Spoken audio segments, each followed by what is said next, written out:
Hello. How's everybody Hello. doing right now? This is the official 2024 year in review for Orange River. Let me pull up chat on my phone so that I can keep up with it. Good to see everybody here. Thank you for being here right now. Man, YouTube's trying to get me to renew my channel membership and because I'm on my other account, and we'll see. That might happen tonight. That might happen. Oh man. Hold on, I gotta get something very important set up right now, but hope everybody's doing well on this Friday evening. Welcome Phobia. We're gonna have Kinsey Kane here in a little bit, my two mods, and Devi, my original mod, uh, is who pops in from time to time still. Hope to see them in a little bit, but good to see some regulars in here. We got Draculich, we got Mark, we got Ghost Ship, Snark and Sass, and if I'm not mentioning your name right now, Onyxia, if I'm not mentioning your name right now, it doesn't mean that I don't appreciate you being here. I'm just noticing a few regulars, but Onyxia has been a member for 8 months. Merry late Christmas and happy almost New Year in Orange River and chat. Thank you very much. Hope you all had a good holiday.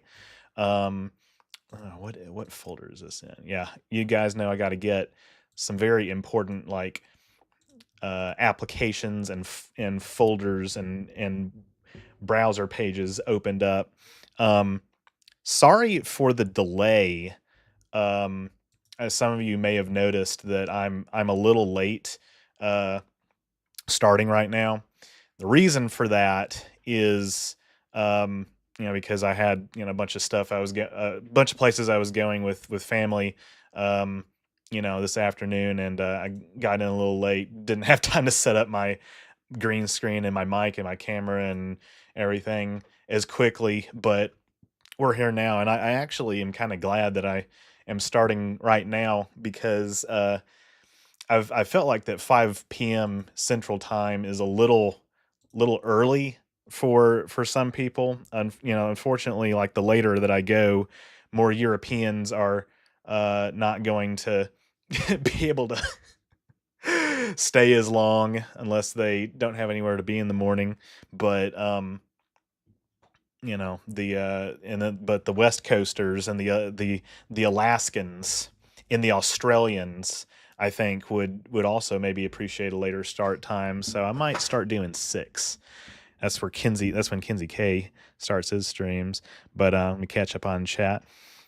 Hello, I am here to review this year. Yeah, this, as Draco said, this certainly has been a year. This has been one of the years of all time. Mark says 3 out of 10 for me. Tell me about it. Tell me about it. Snark Sass says, wouldn't be a year in review without me being inappropriate. You can be as inappropriate as you want, I guess. Or the level that you typically do, because you have always been a welcome part of chat. The Alex says the yeariest year yet. Yes. That year that I was gonna say like SpongeBob, that smelly smell that smells smelly. Blade Runner elevator music has ended. Yes, it has. Waiting for the 2025 spinoff to Lower Decks. That better be coming, please. Unfortunately, I think if there is one, it certainly wouldn't be coming in 2025. But we'll see as we get down the road. But my first recommended video in the sidebar is John Titor. Yes, YouTube, that is correct. Yes, I'm glad to see it still in the sidebar, still in the recommendations. We were very proud of that video. I'll let people continue to gather in, and then I'll kind of explain like what the agenda is going to be for tonight. We have a lot of stuff planned. This is this year in review. We have a standard format, standard show, and we got some new additions, of course, to make it interesting. But we're going to be talking about, as some of you maybe saw in like some of my social media posts, we're going to be talking about the what I uploaded this year. And I'll obviously tease what's coming next year. But we're also going to, if we have time, and I think we should, because shit, I'm a spend as long as I can on here reviewing this year. Uh, you know, review clips. We're gonna look at some clips. You guys know YouTube clips. We're gonna look at some clips that people have made this year of some of my videos. That was a suggestion by Phobia. And we're also gonna do trivia. Now, the trivia, I think that may be later. That may be the last thing that we do. Well, not the last thing. I've got a got another little fundraiser I may or may not have planned for this evening, but it's a multi-pronged thing. So that we're going to be here for a while tonight. I hope you guys are okay with that because it is Friday night. I think you guys will enjoy it. I always look forward to doing these streams. Um, it's funny. I considered coming on tomorrow, but it's supposed to there's supposed to be like some heavy thunderstorms in my area, and because I live in a third world country, when it rains really hard and it storms really hard, you know, power sometimes goes out. Uh, that's fun. Um, I like 6 as a start time as well. Most people tend to show up during my streams between like 8 and 10 central, so I like to have something good happening by then. Yeah, well, we'll definitely have something good happening by then.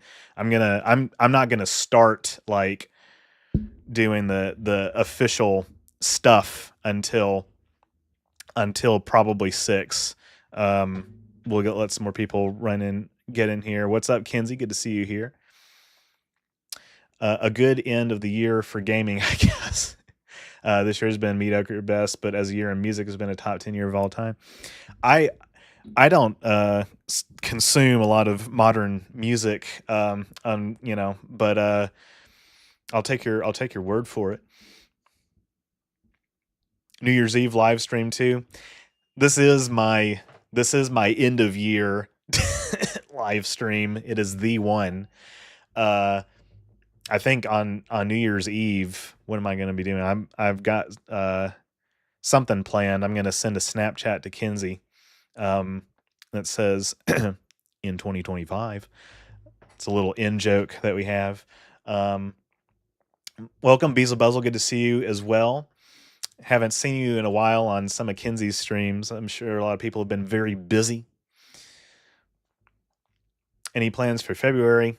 Yeah, I got a Valentine's Day video coming. I've talked about this with some of my members and patrons, but it's a topic that's a little bit of a departure from what I normally do, but it's super spicy. Super spicy. Imagine having plans in 2025. Welcome, Paul Bow. Anyway, glad to see you here. So one thing that y'all may also have noticed, I don't know if Phobia's noticed this, I said YouTube was doing some weird shit, right? So, the pop-out chat that we use to grab chat as a source, a browser source for OBS that we get from YouTube Studio. So you see it says top chat. For the ever-loving life of me, I cannot get it to convert to live chat. It says top chat and need it to be live chat. I don't think it's happening. So I can see live chat on my phone. In fact, I need to throttle the resolution on my phone so I don't use up too much bandwidth. I do this quite a bit. I put it at 144p, but I'll keep up with chat on my phone. And but on here, unfortunately, I'm thinking it's just gonna have to stay like that. You have to click the interact button OBS. Oh, okay. Hold on. Let's see. So that's browser interact. Oh, where is that? Where is, we have, I think we have different versions of OBS as well.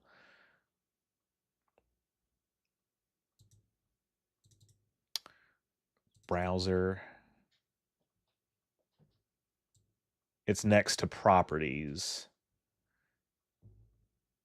Oh, okay. Hold on. Properties. Yeah. Okay. Ooh, yes. Yes, I remember this. Okay. Now we got it. Thank you. Thank you, Phobia. Yeah, I remember this from the tutorial that a while back. Uh, Phobia gave Kinsey and me a tutorial on how to set up the browser chat in OBS. And unlike some people, I was taking notes while Kinsey was, I don't know, doing something in the corner. I don't know where I'm going with that. OBS certainly lives up to the BS part. You have to do that every time. That's weird because I don't remember having to do it every time, but I will now. I mean, I had to do it anyway. What's up, Odari? Good to see you here. Kinsey was jorking his peanuts. He was like, the browser chat was really boring. Any fresh kills to report? Not currently. Have you ever seen Sliders or Quantum Leap? If so, which do you prefer? I haven't seen either of them. I've thought about both as like an exploration of some, like, you know, not classic sci-fi, but, you know, slightly older sci-fi. But we'll see if I have time for it. I don't know how many views stuff like that on YouTube would get. Ascend says, love your work, man. Thank you. Hey, thank you. Thank you for being here. Yeah, you got, okay. Anytime somebody asks, have I seen X, Y, and Z show? And I say no. And they're like, what? I have to remind people, I am 26. I was born in 1998. I have only had time to consume the shows, movies, and games and books that I've had time to consume. I've only been alive for 26 years, a little over a quarter of a century. So I just saw Battlestar Galactica last year, and it was great. I haven't watched Babylon 5. I haven't seen a lot of stuff, but I am only 26. No way you had the disclaimer ready to click already. Oh, yes, sir, I did. I've had to do this before.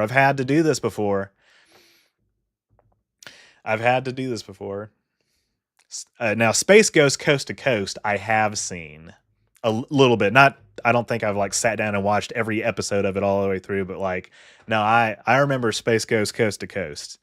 Yeah, no, that was lit. Yeah. I've got a number of your Aliens vids on a playlist I listen to on repeat. Has it you're the only one putting out content like that isn't rehashed and boring, just better research and prep. It's funny, what other Alien videos? Oh, you mean like Alien species, not like Alien the franchise. Well, first off, I appreciate that. I mean, certifiably in game, I think, you know, kind of has touched on like alien biology in the past. I guess some of my other inspirations would have been like, I don't know. I started making the alien biology before I started watching Curious Archive. A lot of you guys may know Curious Archive. I'm trying to remember exactly what led me into doing the alien biology. I guess it was when I made that Alien Worlds not parody, that review of that bad like Netflix 2020 Netflix special Alien Worlds or series. And I was like, I've got to apply this to other areas. So, but I appreciate it. Really like your TNG rundown by season. You said so succinctly once, out of 22 episodes, maybe 10 are good. Yeah, especially the first couple seasons. You can pretty much skip that shit. Mycelial Network. Have you seen Farscape? I've watched Rowan's videos on like Farscape and Stargate and Babylon 5 and a lot of this stuff. I haven't seen Farscape. It is shorter, so that one is one that I have considered more. But, you know, if I make a video about it, maybe it would get a decent amount of views. I'm just not particularly sure what I have to say about it. So I don't want to get in the habit of like reviewing shows. I think this is something that my audience, you know, has, you know, not really been aware of, but like, I review. I mean, in my retrospective videos are more than reviews, I would say, but like some of these shows, I don't know what I would have to add, I guess, is what I'm saying. That's really the the end all be all of it. But yeah, I also peeped a little Aqua Teens when I was younger. Um, Adult Swim is classic. It's a core part of our childhoods. A lot of us. Um, I'm gonna transition in a few more minutes to the first part of the evening since we've got some more people who have rolled in here. Cinema Sins kind of gives reviews a bad name. Yeah, retrospectives are different. Yeah, Cinema Sins is not like. I mean, they're one of the more cancerous channels on YouTube. Yeah. Will D's, member for 22 months. Let's fucking go. Live long and prosper. I'm gonna transition. Yeah, I'm coming out, Kenzie. We're gonna transition to um, talking about my videos from this year in a few minutes. Yeah, retrospective. Rowan does retrospectives really really well, and I've actually tried actively to not watch his stuff as much, like especially for Star Trek, because I don't want to plagiarize. I use the word plagiarize because that's kind of like a more technical term. I just don't want to like say something that he's said and forget that he I want to put my original thought into it anyway. Expanse, really good. Yeah, I think that I've watched most of the shows that I want to cover. Not all, obviously. I'm thinking maybe Three Body Problem. I want to tackle Fallout at some point. So we're talking like newer shows, obviously. Um, it's and not again, I'm not saying that this is like guaranteed to arrive next year or anything, but those are stuff it's stuff like that on my mind. I actually don't listen to a lot of podcasts. I tried listening to or watching Shuttlepod show for a while, and it got to the point where they were just so long. Those episodes were just so long, and even with some of like the greats like Delancey and I haven't watched that one yet. Because yeah, I don't know. I lost interest. And I know that they've moved on to it's now the Decon Chambers is Connor and Dominic's new thing on YouTube. But my generation, again, let me put this up once again. We Zoomers, we don't really listen to podcasts. We don't really listen to podcasts. We watch Twitch streams. What's up, Tom Hensley, with the $1? Thank you so much. What percentage of people in chat would be interested in videos on sci-fi anime? Yes, that's a good question. Should I actually do a poll? Let me do a poll. How do you do a poll again? Engage, start a poll. Would you be interested in videos about sci-fi anime? Yes. Nice.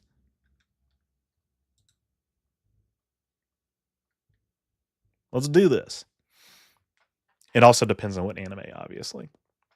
I don't watch a lot of anime, and that's the thing. But I've, there's some shows that I'm like, man, that would be maybe good to cover. So we're mostly getting yeses right now. Technically, it's not really decanonized, but it does make a lot of us sleep a bit easier for the possibility. This is, hold on, let me missed where what the first part of that chat was. I didn't see that. I'm not sure what that's in relation to. I watched Shuttlepod, enjoyed it, but it definitely was a bit on the long side. Good for background noise for work, though. Newbie Star Trek is my go-to podcast, personally. Interesting. Yeah. The thing about... Okay, we're getting some more no's coming into the poll. The thing about podcast. Well, not well. I kind of gave my thoughts on podcasts in general. Um, the Shuttle Pod show. The most uncharitable thing that I can say about it is that it was kind of long-winded, and if you have a guest on there who's an actor, you hate to typecast them, but there is a part of me that doesn't really care about what they were involved with before Star Trek. Do you guys like? Can you relate to where I'm coming from on that? It's like I don't know.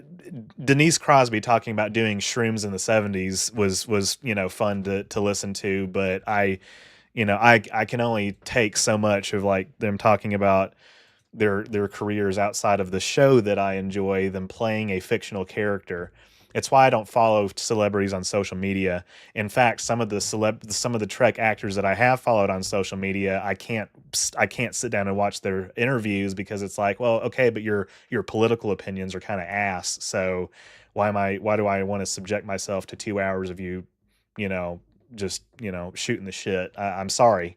I'm not going to name names, but I think we all know there are a lot of who these people are.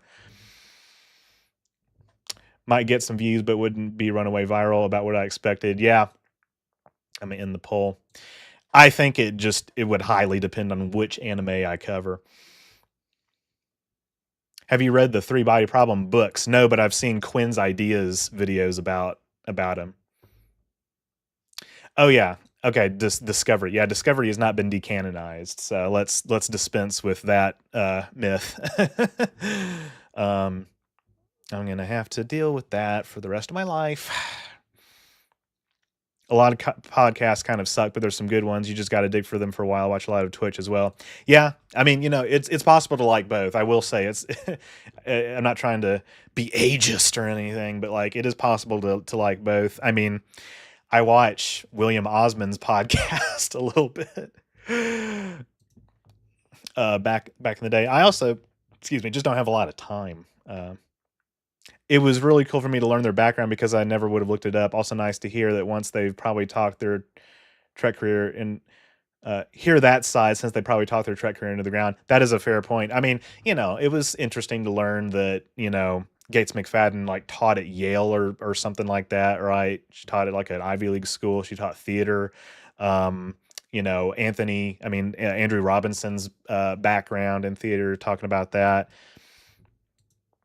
It can be interesting. What did Discovery actually do to start this? Like, what's the context if it's not annoying to explain? Yeah, I've explained it a few times to people. So basically, what happened is in the Lower Decks finale. By the way, spoilers a little bit for that if you haven't watched it yet, but it deals with they have this like dimensional energy, right, that has been channeled into the Prime universe, right, that is altering matter into other quantum states or whatever. And just like in the motion picture when the Klingons are approaching V'ger, the V'ger cloud, right, they have the Klingons encounter this dimensional energy as it's exiting the rift first, right, as an homage.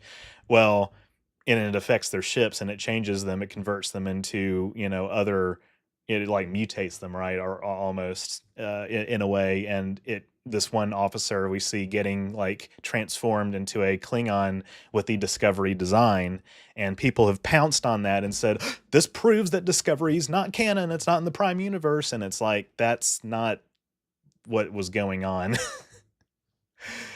It was showing another quantum possibility for that character from a universe where more Klingons looked like that. That was exactly precisely the interpretation that I came away with, and I think it's the correct one because regardless of your feelings on Discovery, I mean, I think largely the show is one of the weaker Star Treks, but it is part of the Prime timeline. The only official definition that has been given is by Paramount, admittedly, and they've said like all of these shows and films, all the officially released shows and films are part of canon, are part of the Prime timeline, except for the J.J. Abrams movies. because those are in the Kelvin universe. It makes me look like a studio shill when I explain this, but again, that's the only consistent definition of canon that's been given. So no, Discovery has not been decanonized.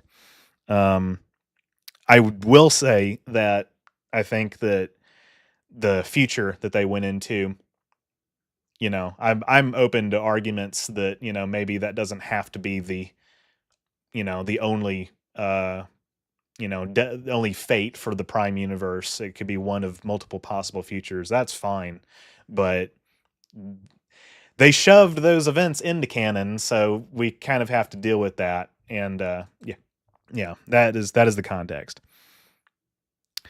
But Lower Decks is canon. They're all it's all canon. It's all canon. I haven't watched Foundation either. I'm not sure how much I would get out of it. Thank you, eReview, for the 199 super chat. I really appreciate it. You think people would understand the idea of the multiverse with how Marvel has been trying to make it the big thing? Trek has always had a shifting timeline. That's the other thing. Yeah, and I really think that's one of the more negative developments. Is the multiverse. I think introducing more multiverse stuff into Star Trek, even though it's not new. I don't know. That shit bores the shit out of me. I'm kind of coming around to the Mike's to Classa school of thought on the multiverse, which is that like it kind of deflates the dramatic tension of the Prime characters that you're watching, right? I don't entirely agree with that, but I understand that mindset. Yeah, it was reaching like Mr. Fantastic. Yeah. How do you feel about the finale for Lower Decks, though? It's funny. I thought I was going to cry, and I didn't. I thought I was going to cry, and I will say in the moment I didn't. That last shot of them in the turbo lift, where it's all 5 of them, and that's like, I don't know, that was a powerful shot. Reflecting back on that makes me tear up. But I thought they pretty much stuck the landing. I thought they did what they needed to do. I just think that season 5 overall has been kind of mid. I like the first 2 episodes, but pretty much everything after that, and with the exception, I guess, of the finale, had some issues. I don't know. It's kind of mid. I like the idea of the multiverse. What I don't like is using the multiverse as a band-aid to bring people back to life. Yeah, that's another issue as well. Yeah. But anyway, what do we say about starting the next phase of the stream? I'm going to go ahead and, well, I'll insert an ad in a minute. But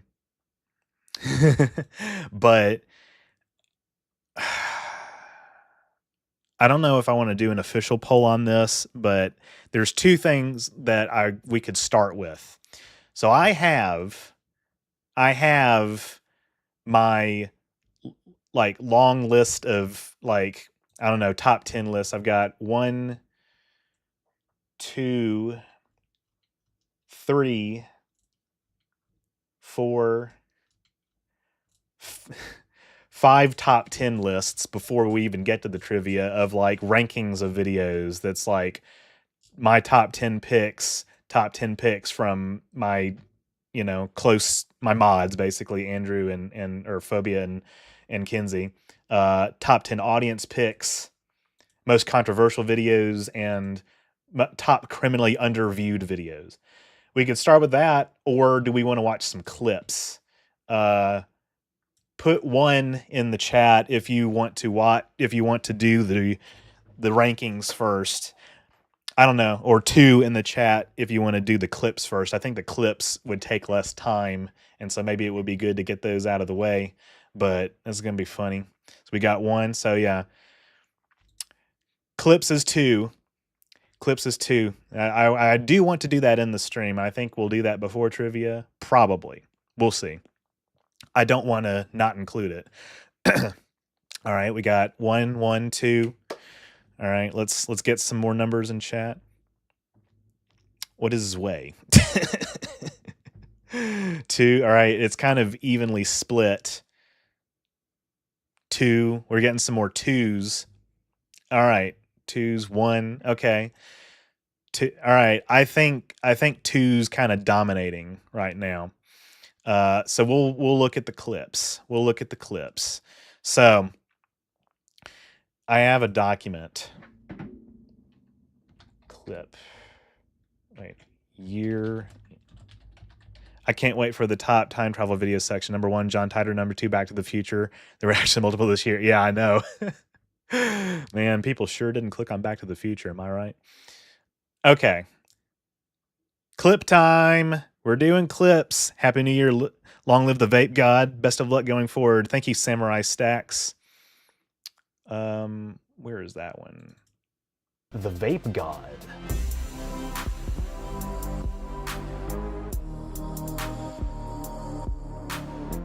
If anybody else wants to redeem that, it's going to be at least $5.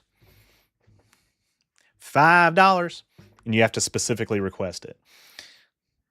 All right. Let me see how I want to do this. Okay, so there were a lot of clips this year. People made a lot of clips. However, I'm going to be real with y'all. And I think I need to say this publicly because it's kind of a public service announcement. A lot of these clips are not very good. I'm just going to be real with y'all. I'm just going to say it. Most of these clips kind of suck. I'm sorry. They just do. You guys need to do better. And so I've got a selection. And let me here, maybe I don't need this. Okay, I'm going to have this on my second monitor. So what we're going to do is we're going to watch the 32 best ones. And this should take less than half an hour because a lot of them are kind of short. But I'm going to shout out. I'm going to shout out who made the clip. So you'll get a shout out. All right. So this is a clip. Wait, hold on a second. So this is a clip from my April Fool's video by Michael Geek God. So here we go. I'm more of a Mariner man myself. You might have to compete with Kinsey for that. They're not casting you as the villain. You are. God, I want her to step on me. I'm more of a... Yeah. Okay. So that was a good one. We like that. That's one. That was by Michael Geek God. All right. Next up, we have by, let's see, where is that one? Okay, this is by Matt McHugh. So this is from my team. Not all of these are from my videos from this past year, but this is from my Next Generation Supercut. The Icarus Factor introduces Will Riker's father, Kyle Riker, a civilian advisor for Starfleet. After Will is offered command of the USS Ares, Kyle is sent to brief Will about the mission. But there's a catch. Riker has daddy issues. The Icarus... I can only assume that Matt was enamored with my my delivery on that one. Kyle, Riker has daddy issues. We got another one. Now this is a little controversial.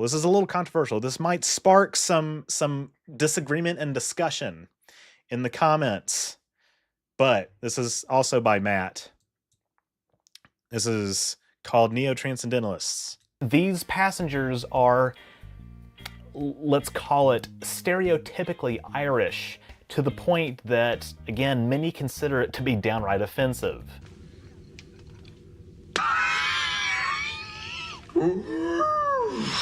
That's what I call a wee drop of the creature.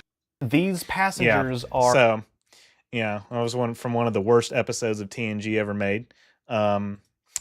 People really, really didn't like that I was criticizing that. But, I mean, listen, you know, if we... I'm going to be real. If we're going to hold code of honor to the standard that we hold it to, I think that one should be held to a similar standard. I won't call it the same standard, but a similar standard. Gee, I wonder why Phobia doesn't like TNG very much. That's also from one of the early seasons, I will say. But yeah, pretty bad clip, right? This one I like better. The episode sees Wesley Crusher accidentally create an intelligent race of self-replicating nanites that threaten the ship's safety. Astrophysicist Dr. Paul Stubbs, accompanying the Enterprise to observe the explosion of a red giant star, wishes to exterminate the nanites as they are interfering with his research. But after Data is able to establish communication with the nanites, they make it clear that they are simply acting out of self-defense and mean no harm. As a result, they are resettled on the planet Cavus Alpha 4, another installment in the decades-long arc as to how Wesley Crusher might actually be God. The episode features an argument between Wesley and his mother about how Wesley is taking on too much responsibility. Look, I have done everything that everyone has asked of me and more. And how can you know? You haven't even been here. The episode, yeah, that was from season 3. It's funny. I think I might pause for a second and talk about this. What's up, David? Piot. Sorry if I mispronounced that. Piot. I'm sorry. Yeah, Phobia. Kinsey and I were talking about this last night. Like, TNG. We both grew up with TNG. And there's bad episodes in the early seasons, and there's bad episodes towards the end too. But the middle is really good. What's your like go-to reaction when people say like, oh, you just gotta get past the first couple seasons, which are like 26 episodes each, and then it gets good, because that is the case with, I also think it's the case with DS9, to be perfectly honest. This is not something that a lot of people like hearing, but it's kind of true. All right. Mods, can we my gut reaction is I don't have that kind of time. Yeah, that's the issue, right? That's the issue. That is the issue. Just watch the entire show before you know if you like it or not. Yeah, play the entire game. Just play all 70 hours of Mass Effect Andromeda before you make a judgment about it. What's up, Will Carlo with the $10? What are your thoughts on the galactic barrier? Who made it? Why do most ships try not to escape it? I have an entire video about that. So let me see if I can link that in the chat. By the way, I want to take care of something else. Let's where is it? Shit, where is it? Ah, here it is.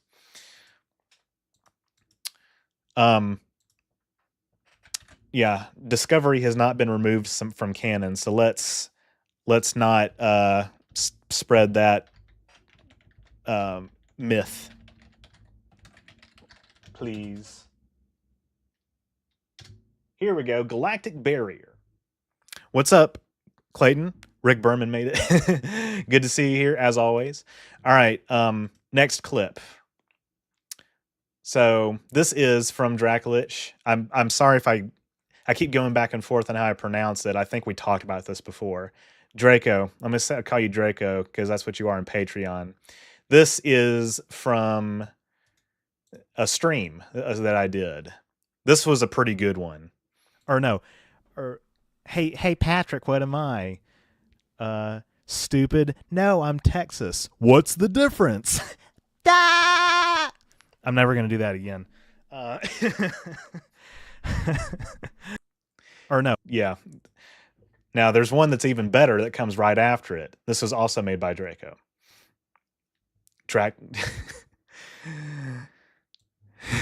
Here we go. What I'm saying, like, hey Patrick, you want to know what's funnier than 24?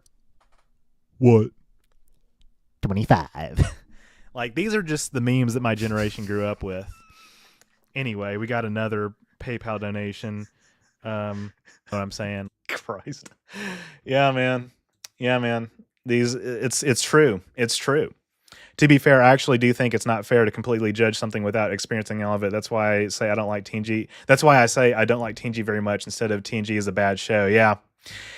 Yeah, you have to have seen enough of it.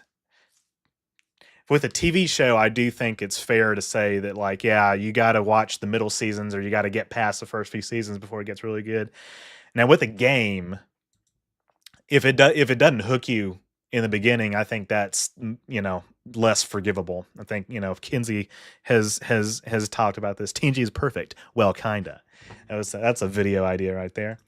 All right, let's keep going with these clips. Now, this one is by Michael R.D. This is a different Michael. I think it's the first Michael that we've had tonight. Who wasn't there before, wearing a Starfleet uniform, and who also claims memory loss. But how did this happen? What did this to us? We're all trying to find the guy who did this. The senior who wasn't. Yeah. So a lot of people are not familiar with that meme, but it's funny. I thought it was universally known. But see, I don't fully relate to that because I can finish a video game faster than I can finish a show. Well, congratulations. I don't know. It depends on the game too. I think that, like, I don't know. It's because games. I think it's the conversation is like the frustration that Kinsey was having is that it was coming from people who were like, oh, these Gundam games are like, oh, you just got to get past this certain point before it gets good. It gets really good after this point. You haven't played it for enough hours, and it's like, wrong. Not so. But taking a little while to get into a game, I don't think that's a sin, but if it doesn't have you early enough, I think it's fair to call it. That's a no. That's a no there. Peak TNG is peak Star Trek. Bad TNG is Code of Honor. Yes. All right. So, what is the next one? Okay, I like this one. This is by Corvus Gaming. Wesley Crusher is arrested for touching grass on Rubicon 3. The placement of the... Yeah, touching grass. That's basically what happened. Man, good old Wesley Crusher. Yes, I believe you can develop a solid opinion without going through a landfill of bad game design some games have, but none of that is objective, of course. Yeah. It depends on what it is. I think if I played Andromeda, it would be mainly for like the memes.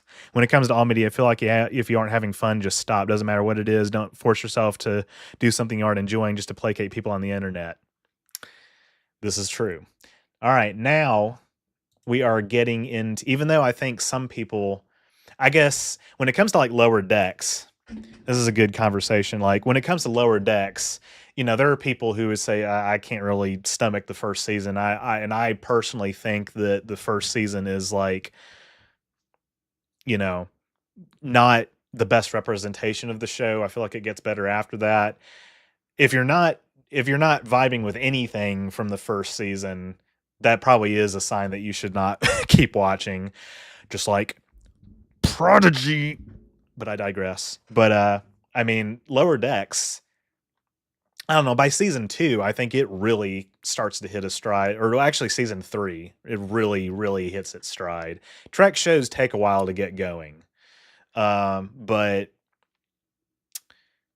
and then season 4 is just one of the best seasons of Trek this century. But like, if you don't have time to get there, you don't have time to get there. I do feel like some people are missing out if they don't give something enough of a chance. But the problem with Lower Decks discourse is that people will say Lower Decks looks weird. I guess the show is irredeemable, and I'm going to spread that opinion all over the internet also. Yeah, it was like they just dismiss it, right? They dismiss it out of hand, But it's, and comedy is subjective. Comedy, it's taste dependent. Like, the humor either works for you or it doesn't. For me, it's kind of hit or miss. I don't know. I think that season 4 toning down the humor a little bit to focus on character development was a W for the show. But even, I don't know, going back and watching season 3 was really good. But it just takes time. Just takes time to get there. I do think Lower Decks art style is unfortunate. People think it's Family Guy or Rick and Morty. Yeah, it does kind of give that impression to people. And I do think that it being like probably conceptualized as something of a Rick and Morty clone, initially in its early format, that has definitely put a lot of people off. But I don't know. I've obviously grown to get used to it myself. What I don't like is when people refuse to click on one of my thumbnails because it has a Lower Decks character in it, but the video, maybe is about something else, right? And it's like, I don't know, man. This is just what it is. I just want people to click on all my videos. McMahon did come from Rick and Morty, right? I mean, he was the executive producer on Rick and Morty season 4. He was a story editor beforehand, which sucks because it's animated really well, but the style is off-putting. Like, there's no Pickle Boimler. That's a good start. Yeah. The thing about Lower Decks objectively looks better than most animated adult comedies. I talked about this in my video, and I think that not enough people, catch this or remember it, but like, there's so much movement and fluidity to the animation. It's like Family Guy and American Dad, they're so like stiff. With Lower Decks, there's so much expression, not in every frame, but in every shot. There's like, there's expressiveness, and the backgrounds are made, they're like so much more detailed. Like, if you look at the shading, even on Rick and Morty and a lot of other animated adult comedies, flat shading, right? Even good shows like BoJack Horseman do this. It's budgetary, right? Lower Decks backgrounds, there's so much work put into them. They look like backgrounds from the shows, right? From the live action shows. Not exactly. This is not Amazing World of Gumball, but there's more effort put into it. There's more effort put into the animation and the art. Well, the art style is like a kind of a fixed thing, but like, there's more effort put into the animation and the visual look of Lower Decks than a lot of people give it credit for. Just remember, the show with Freaky Friday Janeway isn't considered the parody. Yeah, this is the timeline that we live in. I wonder what video we might be talking about right now. I know.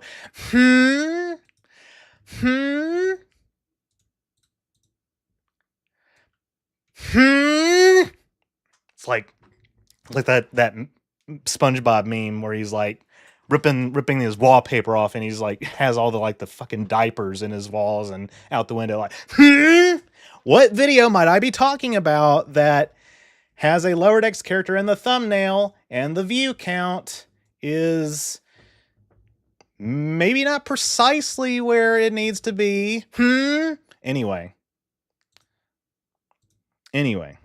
I'm too old for Gumball, but that show is pretty peak. You can tell there's so much love and effort put into it. And that wasn't even a diss.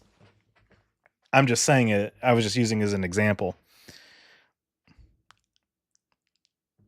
That was a good video. Thank you, Clayton. Yeah, Futurama, another one that I really enjoyed. But yeah. Anyway, we'll talk about Orion history a little bit more in a little bit, but we've got more clips. Let's take sand first. Editing that was a blast. Hell yeah, Kinsey did a great job with that.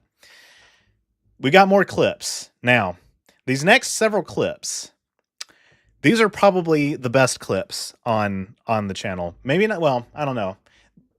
Ones from a more recent stream, I think, are probably the best of the year, but this is a highlight from the middle of the year. This is from my birthday stream. These were all clipped by Kinsey, and it was a little edgy, a little edgy. So let's maybe get prepared for that. But I cannot fault. Oh fuck. Okay, shit. I'm showing the ones that I'm not showing to. Sorry. These were all clipped by Kinsey. Okay. So for context, we had a fictional me. We were playing Wii Sports Resort. We had a fictional character that we created that may or may not have been based on a real person. That was called Phobes GF. Oh no, I'm going to be a brand risk again. Phobes GF. And it was a meme. We were memeing, but this is the beginning of that saga. Here we go. Ooh, got him. Fucking filthy. That was a par. That was a par. Fabio, did you see that? I did it. And you're just like, shut up, bitch. I'm making Metroid Fusion.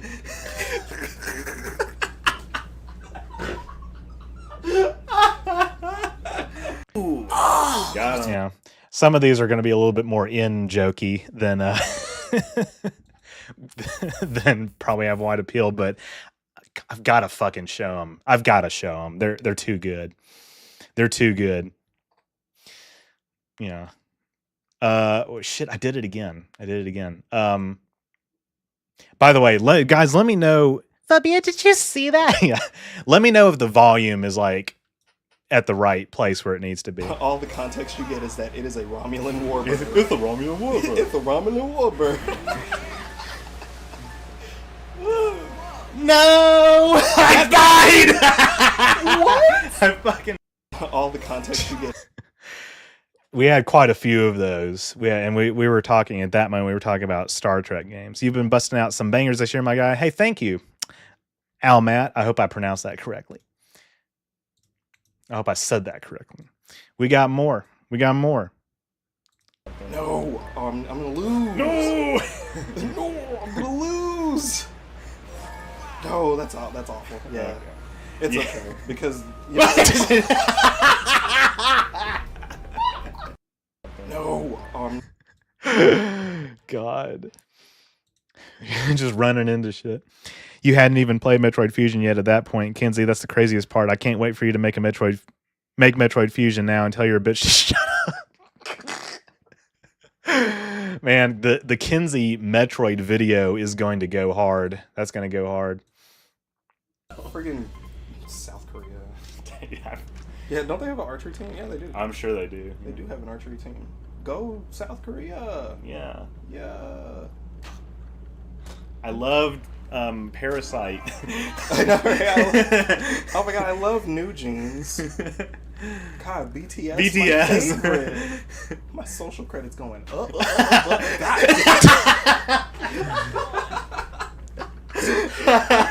Friggin' that timing was golden. By the way, welcome, Game Lover. Hold on, why is your chat not showing up? Oh, that was in the VOD. He's not here right now. That was my friend Xander. Okay, that was like a bird hitting the glass moment. Now this one, unironically, the Metroid video will be great. You want stats, Phobia? You're gonna get stats. Let's go. This one's a little long. Wait, why is it not playing? Hold on. Let me refresh this. It's a little, I don't know why it was doing that. Actually, I don't know. People are not going to get this one. I don't know. I think I might. I don't think people are going to get that one. They even made one affirmative action joke yet. No. This is going to end my career. Nobody's manifesting their destiny on my watch. God. Go colonizer mode.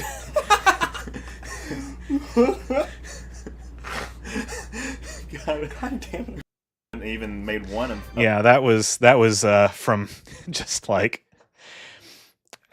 we were basically doing like a Smiling Friends soundboard, and out of context, people were like probably not knowing what the hell we were talking about. This one also Oh my Smiling God, the Friends mustache related. and everything. In 1994. In 1994, Wii Sports Resort released to critical success. But let's break this game. In 1993, Gwimbly was released for the PS2. Glitches you can do in Gwimbly. Glitches you can do in Gwimbly 3 Gwimbly's Revenge. If you haven't seen the show, you won't get it, but that's okay. Now this one, I might have to turn the volume down. This one was iconic. This was legendary. I was just really happy. God, we're celebrating the day of your birth. Strike! Oh my God. I'm gonna play it one more time. God, we're celebrating the day of your birth. Strike! Oh my God. Blew the mic out. I mean, if you weren't there, you wouldn't know how hard it is to get a strike in the 100-pin bowling on Wii Sports Resort. That was an accomplishment. That was one of the that was that was an accomplishment. By the way, welcome RT. Al says any plans for Stargate content in 2025? Probably not. I haven't really seen any of the show, and I'm just not sure what I have to add about the universe, but eventually maybe we'll see. This one Kinsey was going off. One run, that's fine, that's fine. Bases loaded. Not really. I hope you like getting one. Okay, the quartering. That's my cousin's. Shit. One run, that's fine. Just slandering my family members out here. I came for the live stream. I'm staying for the sand. Let's go. Let's go. It's the sand. All right. That's the end of the resort clips. Now,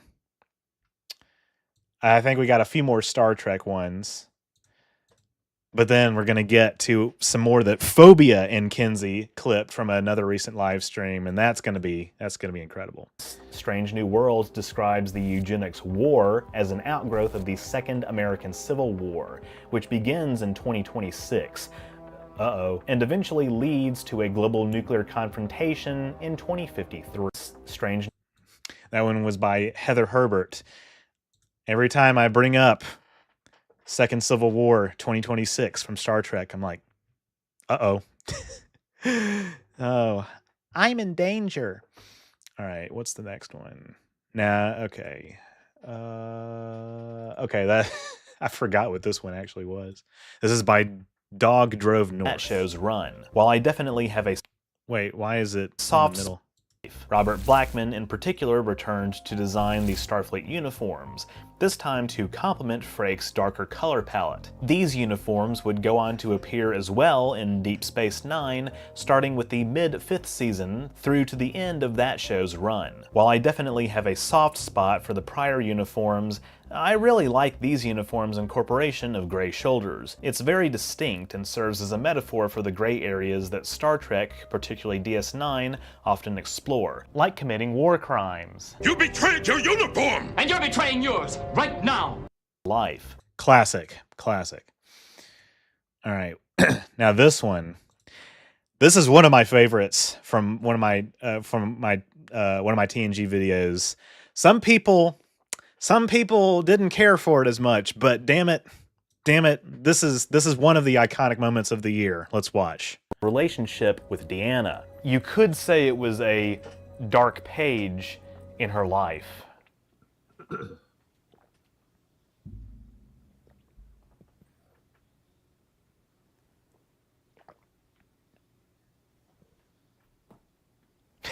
Thanks, Dark Page. Now, relationship. Yes, that was the episode Dark Page.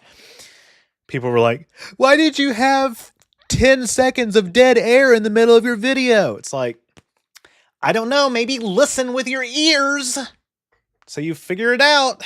I don't have to hold your hand. That was by CCF_100. Now, this is from my DS9 video. This is by TJ Cowan. DS9, clearly fiction. House the homeless, mentally ill, and destitute to live in conditions that many have noted are quite familiar in our 2020s. Cisco and Bashir must survive in Sanctuary District A days before the historic Bell riots, led by Gabriel Bell and described as one of the most violent civil uprisings in U.S. history, that ultimately leads to reforms that address some of America's lingering social problems. You know it's fiction because the U.S. government actually does something about homelessness and unemployment. But anyway, Dax ends up house the home. Yeah. People have said past tense is actually more optimistic than reality in some ways. Who is ATOS? I don't know what that means, but welcome, Jason. Now this is Michael Geek God is back. One of the Clip Kings.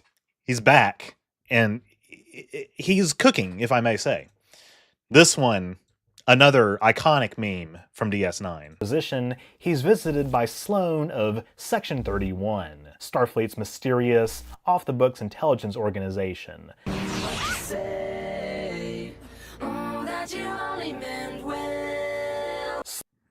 Yeah, that's my go-to. That's my meme for Section 31. And people are like, I don't know. Again, just some people just don't. Well, you either get it or you fucking don't. I don't know what else to say. But yeah, that was a good one.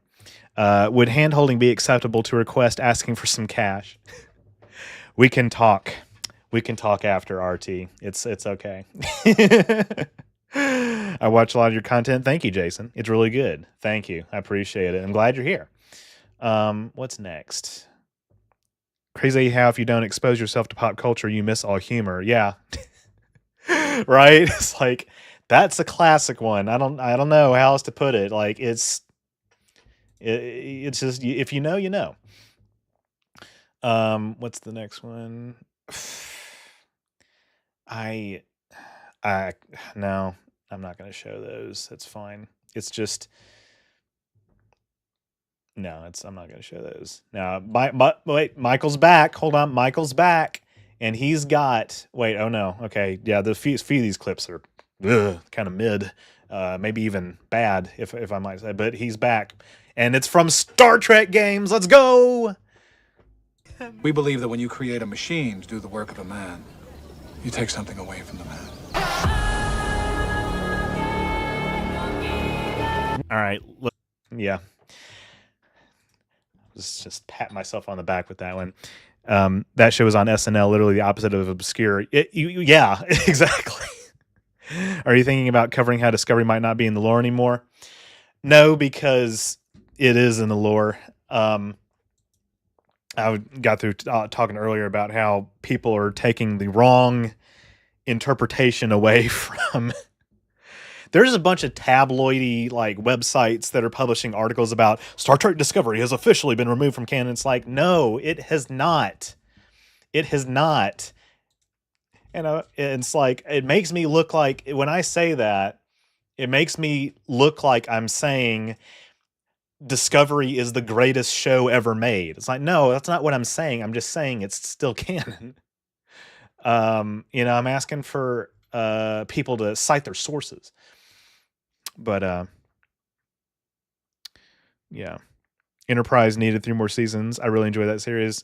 It had potential. It had potential. I don't want it in the lore though. Well, I didn't want Subspace Rhapsody in the lore, but that's canon. God, that was the worst fucking thing I've ever seen in my life. Okay, here's one. This is by Kinsey. This is by Kinsey. Now don't do that. God, little boy stream. Yeah. Yeah. Now hold on. Now listen to the full thing for context. After I just got through saying little boys, little boys. But yeah, legal action. I mean, okay. Here's the thing. Like, sorry, I'm trying to answer your question, Necromancer. Wait for it. Don't do that. Now, as you can see, I'm not a dad, but that's my cat. He's gonna. I hope he doesn't. That's the little boy. That is the little boy to which I was referring. Can somebody give me a quick rundown on why they were saying that? I could look, I know, but I prefer having it from you people as I trust you more than some random journalist. Yeah, I talked about this earlier in the stream, but I will reiterate it again because I think I should reiterate it really quickly. In the season finale of Lower Decks, which, by the way, spoilers if you haven't seen it, they had this dimensional energy that was permeating into the Prime universe, and it was like through this dimensional rift, and it was causing all these people and ships to transition into like other quantum states, other quantum possibilities, and this one Klingon was transformed into a Klingon with the Discovery design, and people are interpreting that, people are taking that and pouncing on it and say, look, this proves that Discovery is not canon. That is not what was going on. That's not what was going on. That was another quantum possibility for that character from a universe where more Klingons looked like that. But Discovery is still part of the Prime timeline. Anyway, that is the that is the rundown. Anyway, next.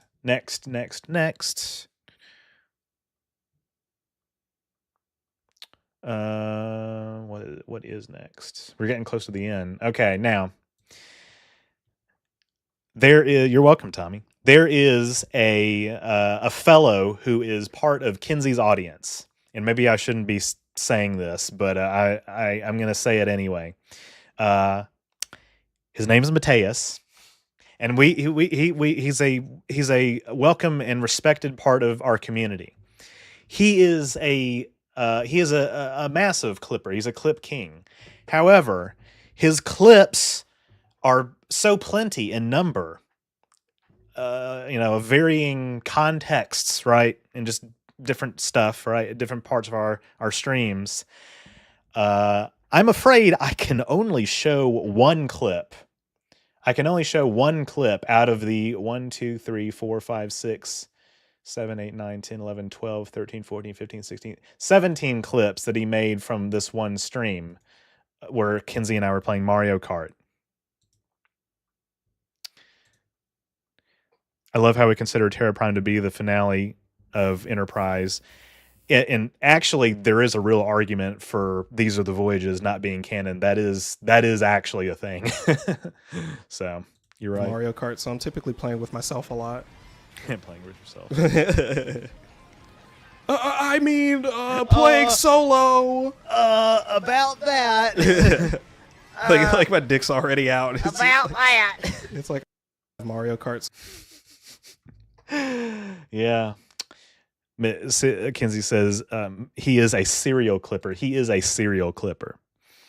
All right. Now, we've got 1, 2, 3, 4, 5 more. These are by Phobia, Kinsey, and Draco. So this one is by... Wait, no, not that one. Oh, Mateus came back again for that one. Okay. I'm not going to finish that sentence. The real reason Kinsey K streams without a webcam. This is probably the best one of the year. This is from Castlevania. No, fuck. I'm throwing again. Why? No, fuck. I'm throwing again. Why? Bro, it gets better every time. It gets better every fucking time. Oh man, you guys were not lying, dude. You guys were not lying, dude. That's the best one of the year. That's the best one of the year.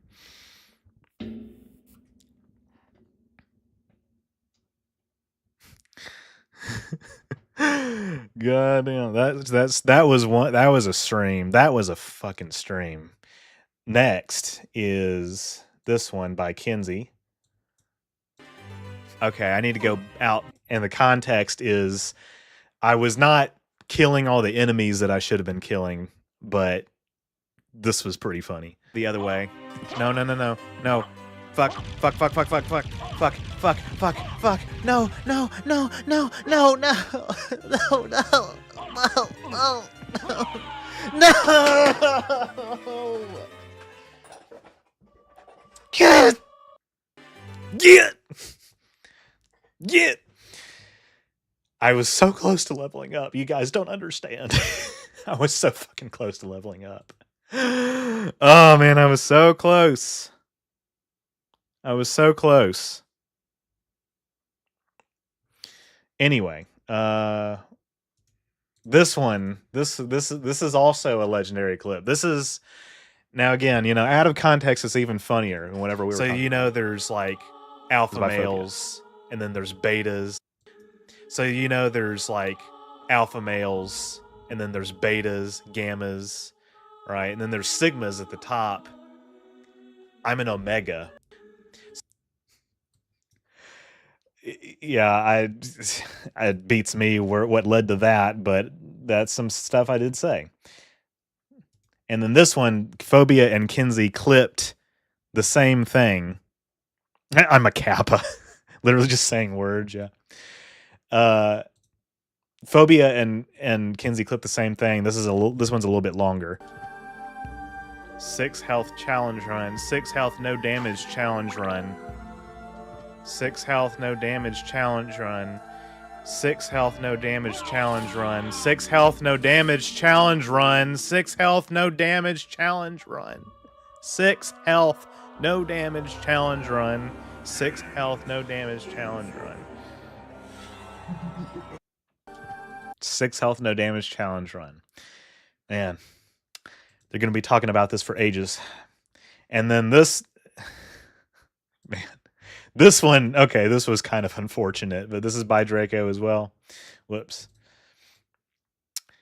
This was on one of my recent streams. In fact, right now, as we speak, at this very minute, look at what dude, that looked weird with the green screen. I don't want that to be seen again. In fact, legendary. Who knew that something green on a green screen was going to look like that? That looked wrong, and that's why I said that. So as you can see, Tyler was in a very healthy mental state during Castlevania. Yes, I was in a very healthy mental state. That stream was awesome. Yeah, people keep telling me it was entertaining, and I'm glad it was, because holy shit, that didn't exactly go as I thought it was going to, but I don't think it went as anybody thought it was going to. Sorry, my phone decided to switch me to another video. I forgot to put an ad here. I actually am going to do an ad real quick. I forgot to do an ad.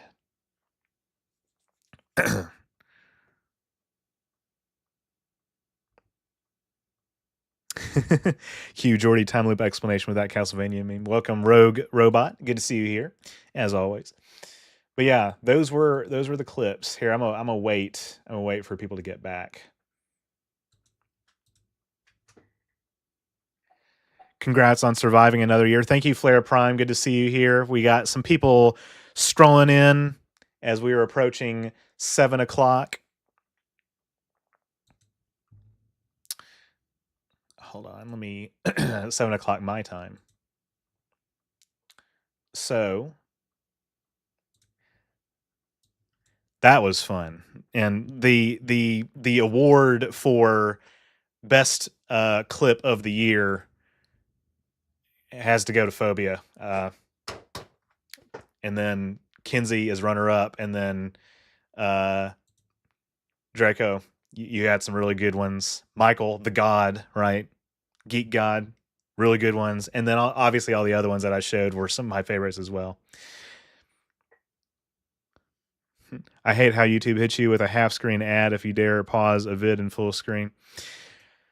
Oh man, they need to get their shit together. Showing a stream in full screen, you know, I guess I know some people kind of like type chat on their phone That's what I do sometimes. But I hope it's working for everybody. So what I want to do is I need to go pee real quick. Then we're going to get into the next phase of the stream, which is I'm going to we're going to start the rankings. And you know, I'm going to be interested to see the reactions to some of this stuff, cuz I think that when I say, you know, hey, this video didn't do as well as you know, I wished it would, people will be like, hey, but I watched it. Well, I appreciate it. However, somebody didn't, I guess, is the point. But since I played an ad already, I'm not going to do the mid break screen yet, but I am going to get some water and tea. You know what? Yeah, I'll do the mid break screen. We'll be right back, y'all.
I cut it off. Yes, I cut it off. I'm back. Ah, damn it! I'm showing the thing again. I'm spoiling it. Okay, God, it's like I haven't done this several years in a row. That's okay. Y'all probably didn't see anything. Maybe we spoiled it a little bit, but that's okay. Anyway, I am back. So, question for you guys. And yes, don't forget to like the stream. It really helps me out. It helps me out on the algorithm. I really appreciate it. Do we do we want some music playing just in the background at a very low level? Is the because most of my Q&A streams are kind of like over over silence. I don't want to say it's dead air. Dead air is when you stop talking altogether. But do we care? Is it noticeable? Is it bothering anybody? I might chill for a few more minutes before we actually get into the next part of the stream. Not really bothering you. Yeah, I've done this several times before. You know what? Me talking. That's what is important. Okay, we have a yes maybe if you think so for background music. Let's get a few more opinions in here. Do y'all miss it? Do you care? Is it okay? Is it just talking? Yeah, I definitely want to make sure that Phobia and Kinsey are here for when we get to the second top 10 rankings. Just seeing. All right, so I'm gonna start this. All right, now wait. Okay, I don't know why it's flashing like that. Google Slides is so weird. Anyway, let me go back to the very tippity top of the stream. I mean of the Google Slides presentation. All right. So here is what's happening. Like I've said before, this is the top 10 rankings. This is the top 10 rankings of my favorite video. Well, here, let me go to the next slide. So we'll start with my picks. Put simply, these videos are what I consider my best work from 2024. Criteria for this category include technical considerations, lighting, editing, sound, etc., quality of the script, and my performance. That said, some of my picks may prove controversial, and that will be true of no year better than this one.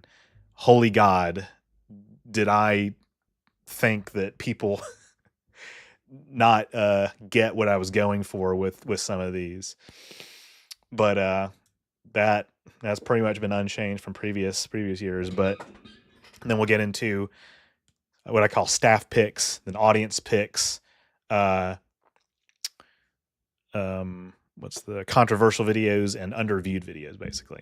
So anyway, without further ado, let's get started.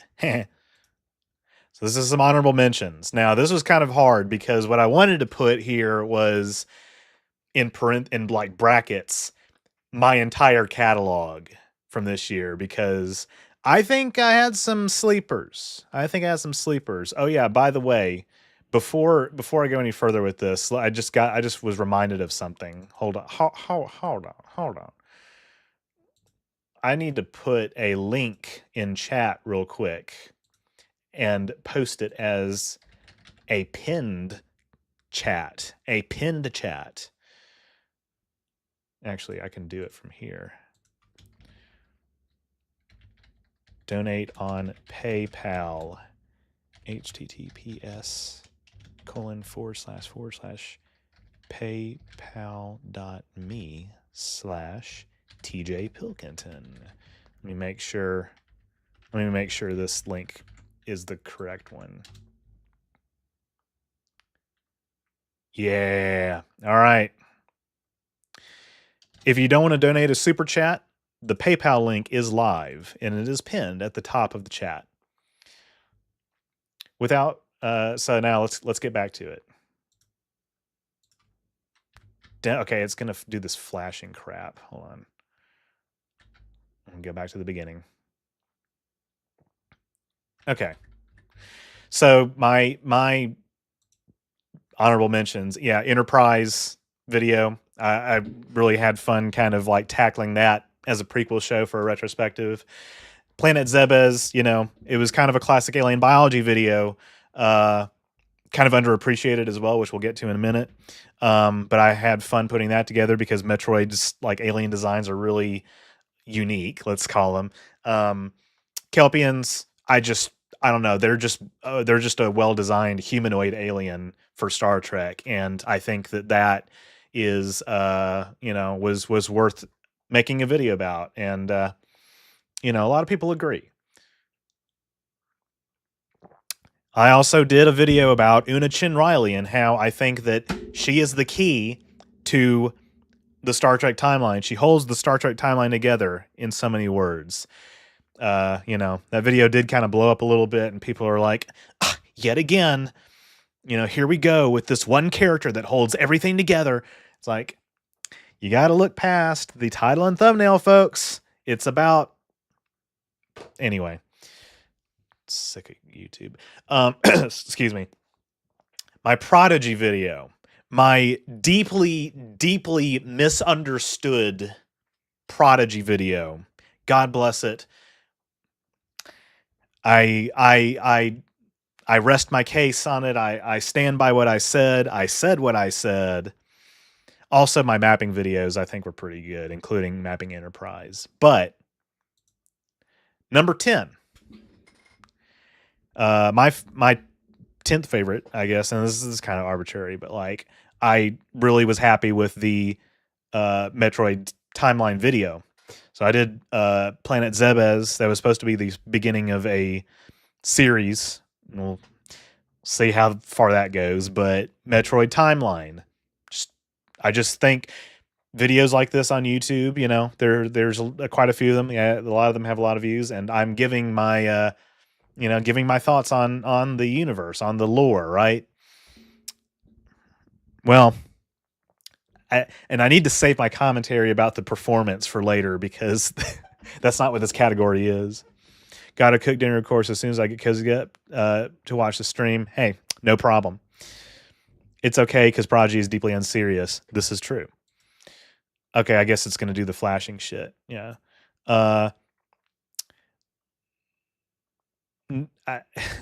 Deeply unserious in a kind of a negative way is what we were I think what he was getting at, but that's okay. The World of For All Mankind Explained. Tackling this universe was interesting. You know, it's, you know, this is a Ronald D. Moore production, and it, you know, it's a very specific, very fleshed out alternate history scenario, and I just, you know, I kind of pulled out all the stops with the production value of it. We went on location to shoot. We went back to the same U.S. Navy installation that's on the University of Memphis campus to do some location shooting, and you know, that will you know, forever be in there. But this was a nice, fun little project. Good. I like making alternate history videos. Again, I guess the flashing is going to keep being a thing. This one, TAS Aliens. So the animated series Aliens. I really had fun with this. This was a topic. Yeah, yes. Let's go back. Hold on. We got to get chat to catch up. Yeah, I went to a real U.S. Navy installation on my college campus to film for this video and the Expanse video. Right. I will not elaborate. The TAS, the designs, they were able to get more creative. It's animated, right? And this is something that I think Lower Decks excels at, is utilizing that animation to do more creative alien designs, you know? But welcome, Deconverted Man. Good to see you here.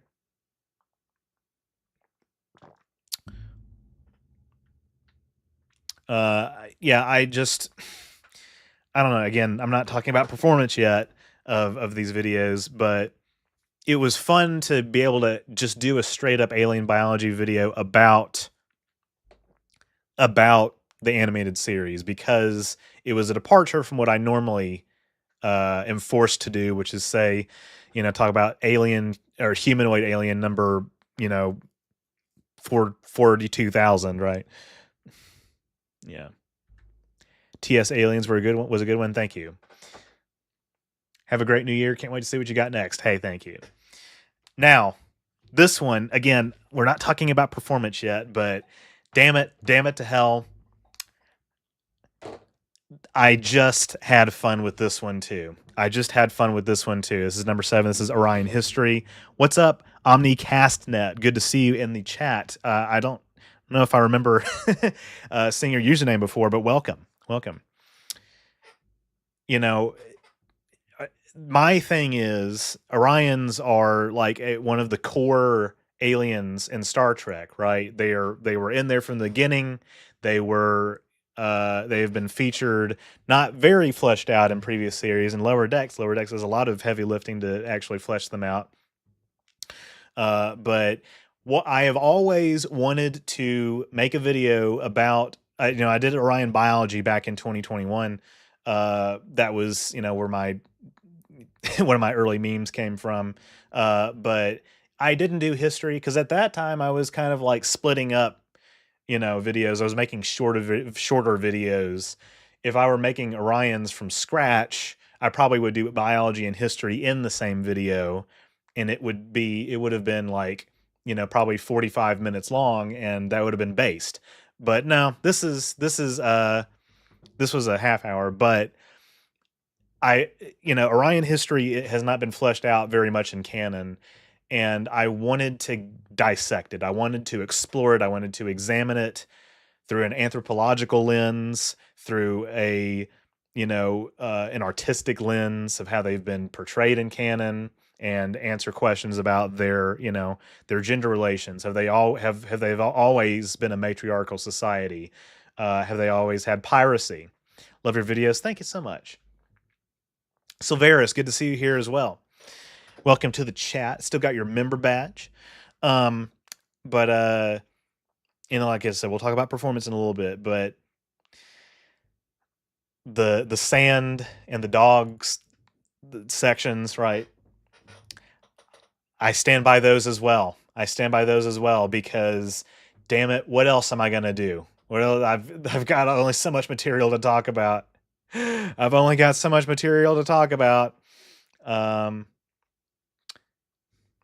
Come join us for Willow Trek trivia game tonight. You're very welcome. We're doing our own trivia here actually in a little bit, so I hope some people stick around for that. The sand memes write themselves. It's sand. It's coarse and rough, and it gets everywhere. What else can I say? But no, I'm very serious about that. I wanted to actually like talk about why, what would it be like for society to not have those things, right? First one I could catch with the new work schedule about the game with a buddy, but I figured I'd pop in and chat for a moment while we wait. Hey, thank you, Silveris. Firefly. People forget about this one. This flew under the radar for a lot of people. My Firefly video, I really like how it turned out. And particularly what was appealing to me about this video and this topic and this franchise is a loved your Firefly video. Thank you, Ramon. I appreciate it. If you haven't seen this video, go watch it. If you haven't seen Firefly, it's literally one season. What are you doing? Go watch it. It's very short, actually. Very bingeable, but it's like 14 episodes. But with this video, what I was particularly fascinated with is because in Firefly, it's a universe where humans have completely abandoned Earth. We've evacuated Earth, and we've gone to colonize another star system, right? And we've taken all of our social and political problems with us, and economic problems with us. I did research, as I try to do for some of these videos, about, okay, what would it actually take for us to fully evacuate Earth? Guys, we're kind of screwed. If we had to leave Earth, we couldn't. I hate to report, but if climate change continues to get worse, which it is still on track to, there's some, progress that we can make with curbing emissions and all that, but there's a lot of baked in, pardon the pun, kind of baked in like temperature rise that is expected to occur and is projected to occur over the next several decades. And by 2100, when I think 2100 is when in Firefly they like did the full evacuation. That is the absolute earliest that we will have enough energy to power an interstellar spacecraft if we double our energy output right now. And if we doubled our energy output right now, that would probably make climate change even worse because we would be creating even more emissions. So basically, Firefly is an post-apocalyptic scenario, right? It is one of the more optimistic scenarios for how we could actually colonize another star system if we were trying to evacuate Earth. But the point is, if we had to leave Earth, we're kind of screwed because, we probably wouldn't be able to have enough energy under our current energy production to power an interstellar spacecraft for several centuries. So we're going to, Firefly is kind of optimistic in that sense. Orion History of Video is great. Thank you, Odari. But no, Firefly's lit. Yeah. Okay. I won't talk about this very quickly. We'll get this off the screen, or not keep it on the screen for an extended period of time if I wanted to. What if I did want to? This was my April Fool's video. It was really fucking funny. Kinsey came up with a thumbnail idea. This got demonetized. Can you fucking imagine why? This got demonetized. Yeah, no, this was really fucking funny. It was it was the skit that was in my Lower Decks video. But yeah, I had to put this in here. Because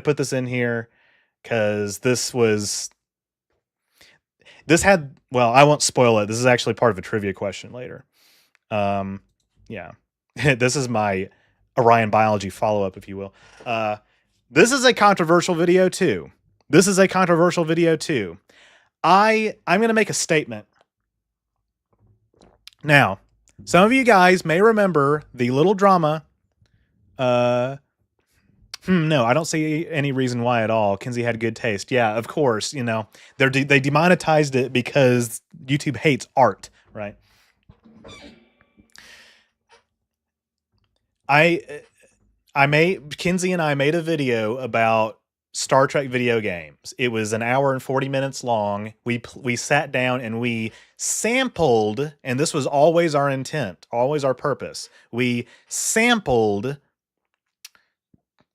over 60 Star Trek video games. So these are licensed games. The thing that people need to understand about licensed games is that compared to actual games, most of them suck. This is a commonly understood thing about Star Trek video games, is that most of them are not very good compared to actual video games that you can play. We reacted. I cut down our reactions, so it wasn't like mainly a react video. It actually kind of was a video essay of sorts where I had an argument, right? But we had cutaways in it. I did not expect that it was going to have exactly the reception it did. It got dislike bombed and people mass unsubbed, and this also happened to my Prodigy video, but the difference with this is I released this earlier and I had less experience with that kind of a phenomenon, and I unlisted it. And I unlisted it mainly because the sponsor for it was kind of not comfortable with how it was being received, which I totally understand. I'm not blaming anybody, because I think at the time it made sense to do this. I'll play nice this time, but wow, what a place and time that was. Well, here's what I'm about to say. I'm going to make a controversial statement. I posted a community post where I said that basically, I just think a better version of this video can exist one day. We didn't exactly. In fact, here, let me see if I can pull up the community post about it. I want to see exactly what I said, and I'm going to respond to myself. This is very meta, like Rick and Morty, season 7 on an Adult Swim. What the fuck? Why is this? What the hell? Okay. Okay. Hello. As you all may know, I just released a video about Star Trek video games. While I was excited to share it, I've read and am aware of all the backlash to how I handled this topic. I don't agree with all the criticisms, but regardless of my feelings about the video, I have decided it is for the best when listed. Going forward, I think it's necessary to produce a retooled version with some of the most common concerns taken into consideration. If you enjoyed the video as is, which many of you did, it will remain available in your likes playlist, and for now at least in my Star Trek videos playlist. But I'd like to publicly release a new and improved version at some point in the future. In the meantime, I have more blah blah blah coming down the line, so stay tuned. Thanks for your understanding. Okay, so basically what I was saying is that I hear you, I understand you, and we're going to take this down and we're going to do a better version of it. I have an announcement. Psych, bitch! There was nothing wrong with it. There was nothing wrong with it. We apologize for nothing. That video was perfect. And I'd kind of like to make it public again. Psych! You got played! Fuck you. Everybody who hated that video, who left hate comments on that, fuck you. Okay, let me calm down a little bit. Yeah.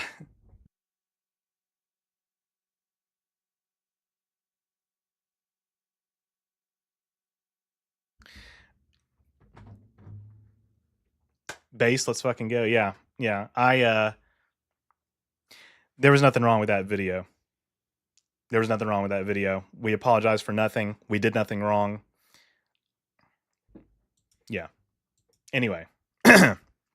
Let me get back on chat. Let me see how many people have left. I like the gaming video. I don't know what people wanted. It's impossible to fully play 60 video games all the way through. Most were very bad. Thank you, Ramona, for putting some common sense into the chat. It is still in my Star Trek playlist. Okay. I'm fine. Speaking of video games, Phobia and Kinsey and I collaborated. We did a 3-way collaboration on this video, The Science of Bloodborne Explained. Now, again, we'll talk about the performance of this video in a little bit. This has a new thumbnail. So originally this was like, it was something like These Aliens, blah, blah, blah, blah. And it had one of the bosses from Bloodborne. That was an alien. There was this thinking that, maybe my audience would be more attuned to like clicking on a thumbnail with an alien in it, right? Kind of took inspiration from my video on Species 847 like some of these videos that I've made that have like non-humanoid aliens that it's like, what the hell is that? Right? You click on it and you're like, what the hell is that? No, it didn't work. So this is a retooled version. This has the hunter from Bloodborne. No, I was really happy with this because what inspired it is Kinsey did a video on or not a video, he streamed like all the Souls games, including Bloodborne, and I was thinking like, because I knew it was a sci-fi game. I've watched Phobia play it. I've watched Phobia stream it. Is Phobia in the chat? I don't know if he went to get coffee or something. I don't know if he missed my little rant there. But oh shit, I didn't know you changed the thumbnail. That's a good pick of the hunter. Thank you, Phobia. Yeah, we did a little look into to see one that would stand out, but it hasn't picked up in views yet. But I just was inspired by, stuff like Insight and, just some of like the lore behind the great ones, the aliens in the game. And I just thought like, hey, this is like a really interesting sci-fi, concept, sci-fi universe. And I think that this is worth exploring. And I do think it's one of my stronger video essays of the year. I think it's one of my, it was a fun project. It was a really fun project.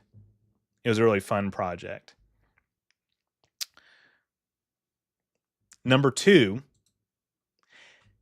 is John Titor. So this was the video about the John Titor urban legend. Now, if anybody says a word about how I'm pronouncing his name, you're going to get timed out, and I'm not joking. You're going to get timed out. I don't care if other people have said Titor just sounds better, and he's not real. But Phobia brought him to life. So this was the John Titor urban legend from back in the day. A lot of you guys may remember. From like the early 2000s. If you have gone on forums, if you have gone on Wikipedia to look at stuff about this as a time travel hoax, right? And I feel the need to emphasize that because I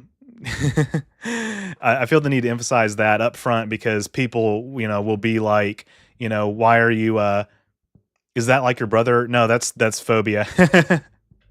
I am John Titor and I say Titor. Yeah, this is the real John Titor. No, I'm an only child. I have no brothers or sisters other than when I'm trying to own somebody on the internet and say my brother in Christ. It's a meme. Yeah.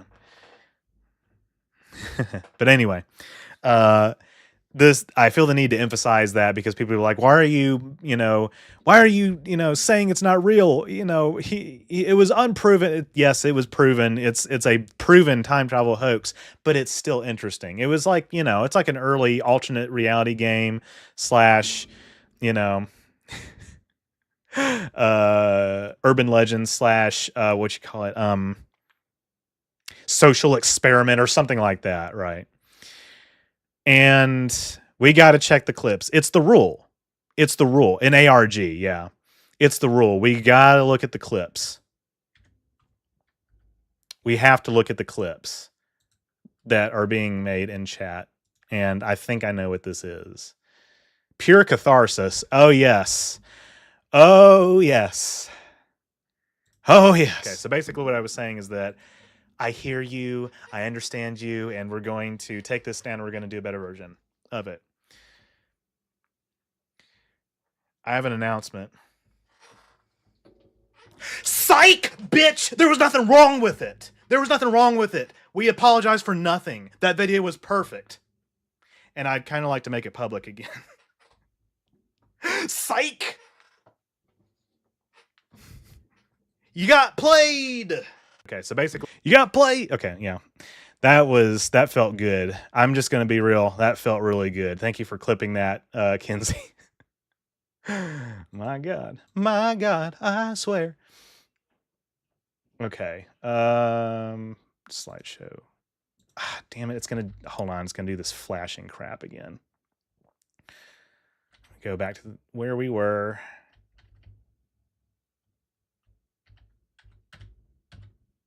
There we go. But yeah, Titor. Love that video. We put it, we got creative with like the filming locations and everything. Phobia did some live action shots. I was in the bathroom for this. Oh man. Yeah, there we go. It was clipped. And this, I had to put it at number one.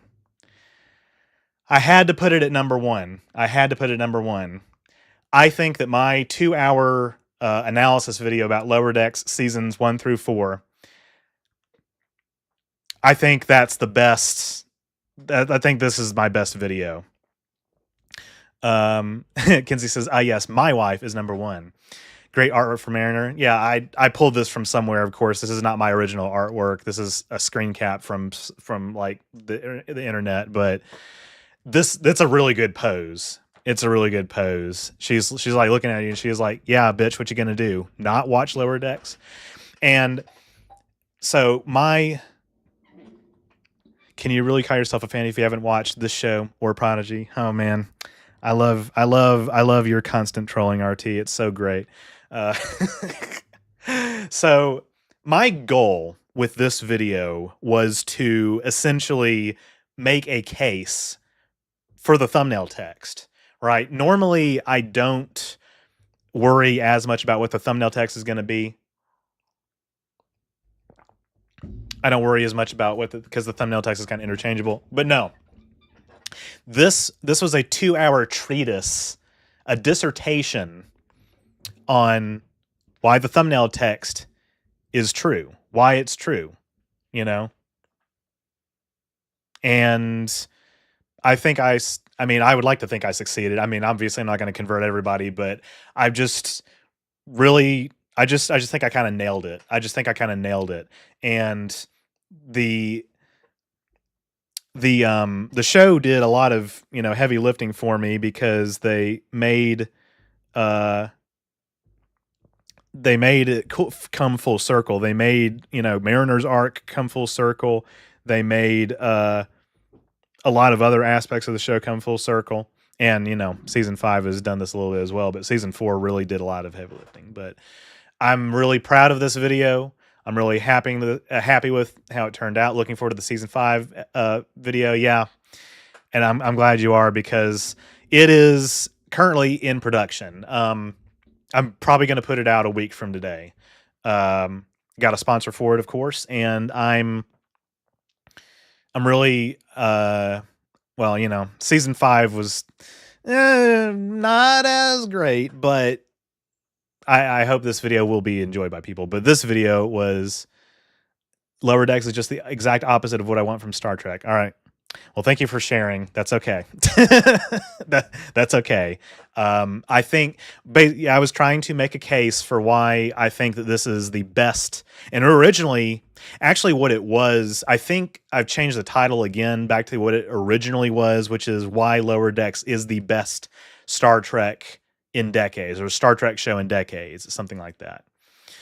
Yeah, it is, you know, I'm just really proud of it, and I was so proud of how far the show had come at that point. Yeah. So anyway, we are on track. We are now, okay, I guess it's still going to do this flashing crap. See, these are what I call staff picks, right? So this is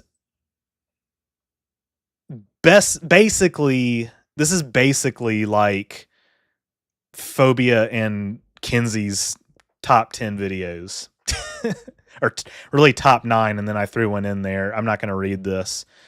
I just kind of threw this in because, you know, my mapping videos, people have said they're consistently impressed with them, and as a honorable mention, my other retrospective videos, a lot of people really like them too. You know, Kinsey's you know, sung the praises of the DS9 video, the Enterprise video, but these are the real top 10. So uniforms, this was an early one. A lot of people don't remember this. This is from March. Phobia wanted me for a very long time to make a video about Starfleet uniforms, and you know, Phobia and Kinsey both, you know, obviously, like, well, I think what happened is I made the video. I think Kinsey was an early, you know, defender of it against some fan criticisms. Star Trek has always been goofy. Yeah, this is true. The video didn't exactly turn out the way that Phobia thought it was originally going to. We edit each other's scripts. I pushed for this for a long time, expecting it to do much better than it did. Yeah, and again, I think I'll get. I don't know if this is in the top criminally underviewed videos section, so I'll talk about this right now. Our thinking, this was Phobia's thinking. Our thinking is what, people in my audience, right? They'll click on videos about, a lot of different kinds of topics. Star dates was one that kind of surprised us with how well it did, right? Who would click on a video about star dates? Some people said, but we were surprised, and we just, we're like, okay, well, what about something like uniforms? And the thinking more specifically was that, like, people in my audience, they kind of want to live vicariously through me in the Star Trek universe. They want to, be, on a starship. They want to, be in the shows. And the uniforms are a symbol of what has always made Star Trek so, like, vibrant as a universe. It didn't really get that many views. Star Trek uniforms are all good and valid. I feel like they just have 100 different kinds of uniforms in the replicator database, and each starship just picks a uniform sets they like the most. It was a good video. Thank you. Have I done a proper review on the TAS episodes? Here I go again, kind of like probably having a contrarian opinion. I don't really think the animated series is very good. I just think it's kind of bad, and I basically said as much in at the end of my TOS retrospective. I just said, like, hey, I watched it. I think this is kind of ass, and I'm just going to move on. That's what happened. I mean, I think Lower Decks is like, they pulls a lot of inspiration from the animated series. I think they take that premise, make it leagues better, leagues better. But I like a lot of stuff that was introduced in the animated series. I don't think it's very good either, as much as I can remember. That's fair, yeah. No, but I did just kind of mention it at the end of my video. This one, I think as kind of like an outsider to a lot of Star Trek lore, right? The in-depth lore, some people look at a species like Kelpians and they think like, whoa, I don't care what show that's from. This is a really interesting alien design, and of course, the Ba'ul as well. Am I late? You're on time for what's left in the stream. It's fine, pasta sauce. You're good. It's all good. But basically, Kelpians, like it gives me more to work with from an alien biology standpoint, and I think that's what was very valuable about it. I think that's what was very valuable about it, and it was kind of like a return to form. It was kind of like a classic format alien biology video, examining all the things that I examine in an alien biology video, and yeah, I liked it too. Sorry, my chair's kind of squeaking. Metroid Timeline, let's go, Morty. Metroid Timeline. I'm glad you made a Kelpians video. Honestly, knew very little about the bowl. Hey, thank you. Again, it's, of course, it's Metroid. I mean, we've got, and there's my wife. That's, yeah, Phobia. Samus is Phobia's wife. We've all got our wives. Phobia edited this too. Phobia edited this video and Zebez, and we won't get into detail about what that experience was like, but he did do a good job. I want to make that clear. But yeah, again, just it was a timeline video. It was a Star Trek timeline video.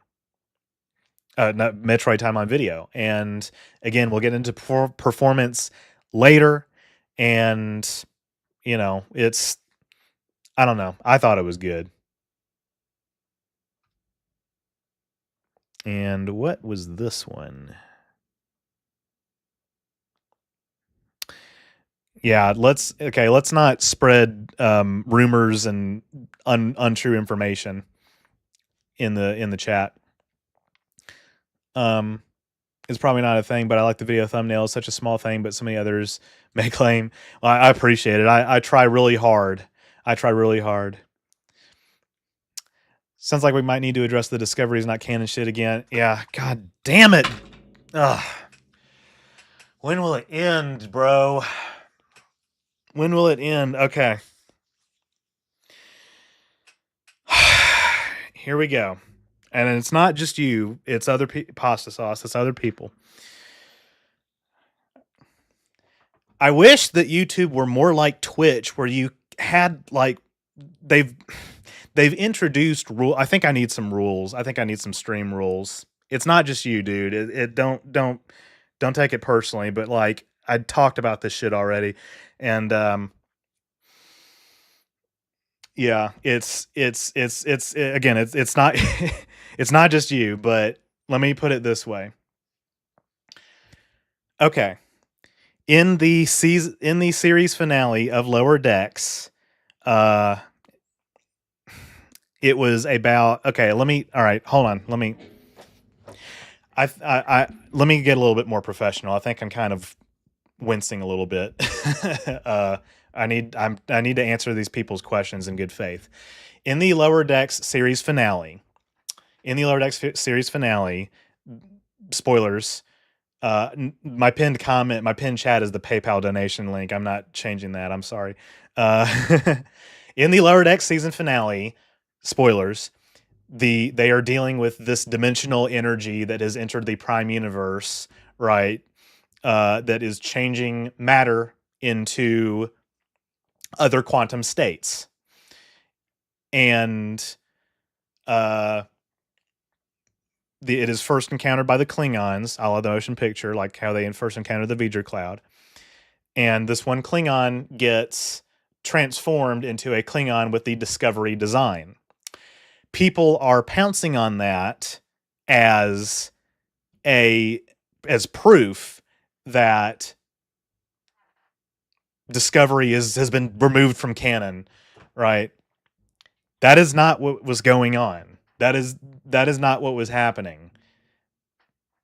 That is not what was happening. He was being transformed into a quantum state from a universe where more Klingons looked like that is the most straightforward takeaway.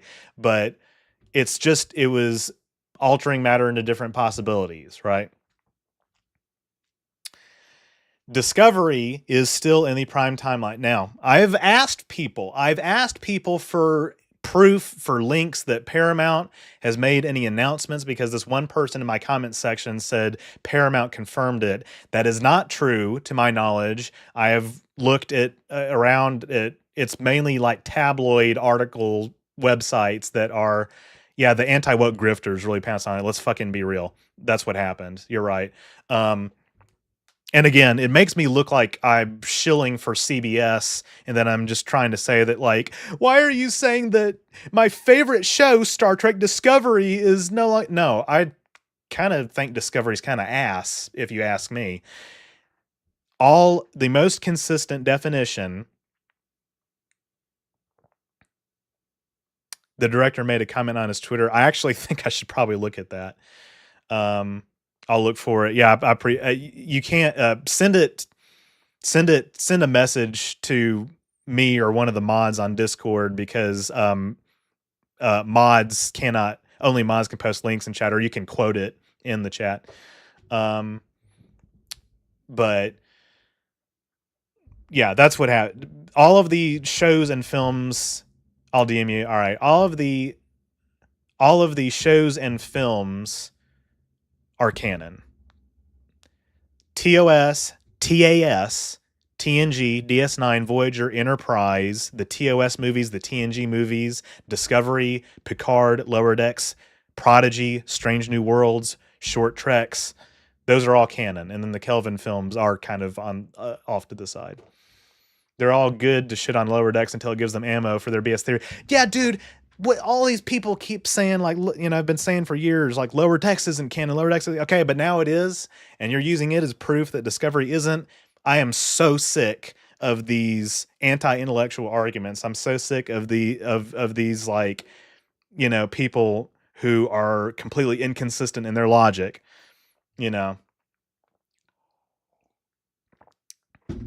Damn.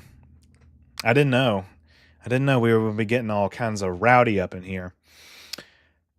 Speaking of Prodigy, this is an entry from Kinsey. This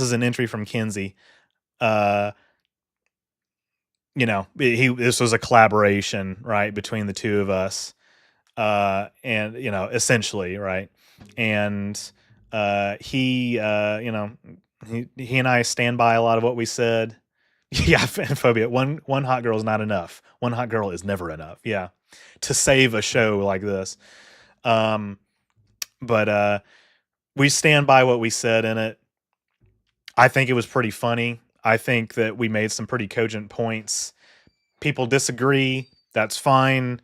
I don't really care to revisit it. The video didn't get that many views in the first place, but it is what it is. So, that one's on the list. And like I said, it was in my honorable mentions. So, and then here it is again, Star Trek games. Again, we've talked about this already. We've talked about this plenty of times, but again, we just had a lot of fun with this. This is going to take a while. You're cool, RT. Take your time. It was it was not a mistake. Yeah. That's what I put. I think I don't know if I put that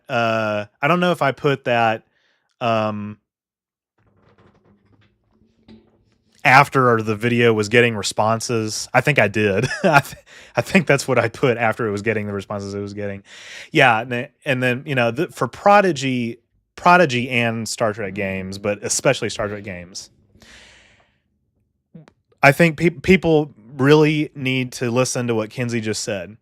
People really do not fully comprehend how long this video took and how much work was put into it. Most all fandom in the last 10 years has become toxic, and it is a societal problem. You're both right. Yeah.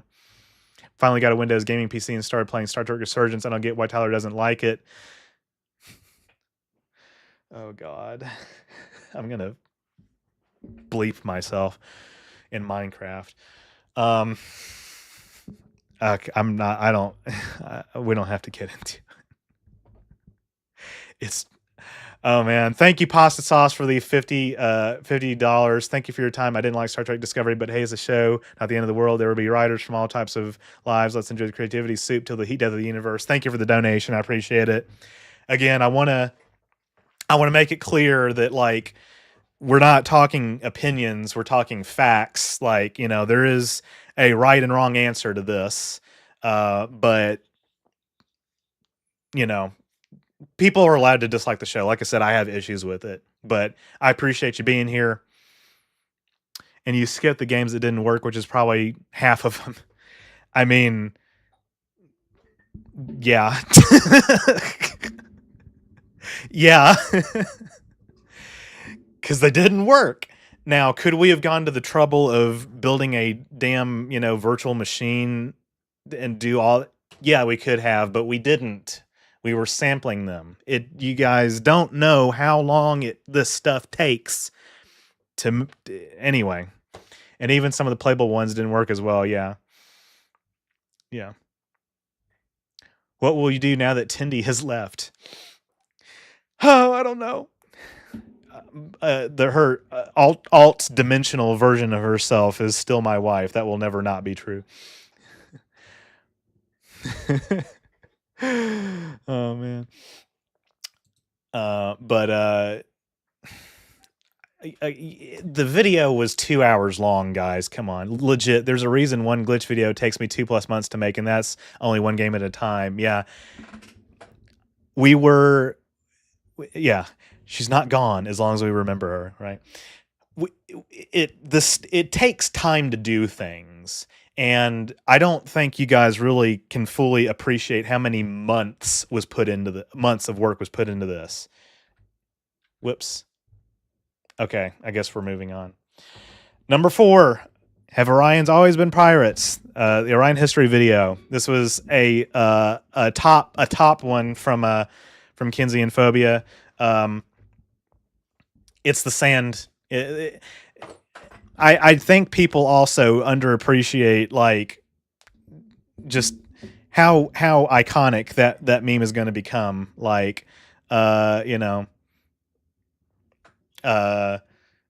putting the Subway Surfers on the side.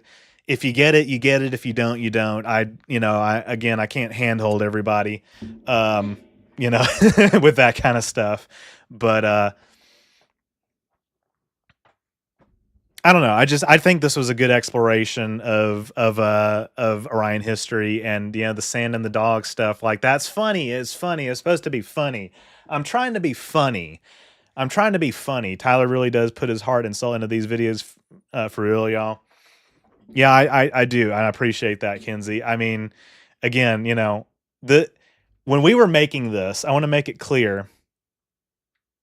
I'm using Windows 11, my first Windows machine since XP, and I'm having trouble getting games from 2009 to run on Windows 11. Yeah, right. It's not easy, When we made this, we were so proud of it. We were so excited. This is going back to Trek games. We were so fucking proud of it.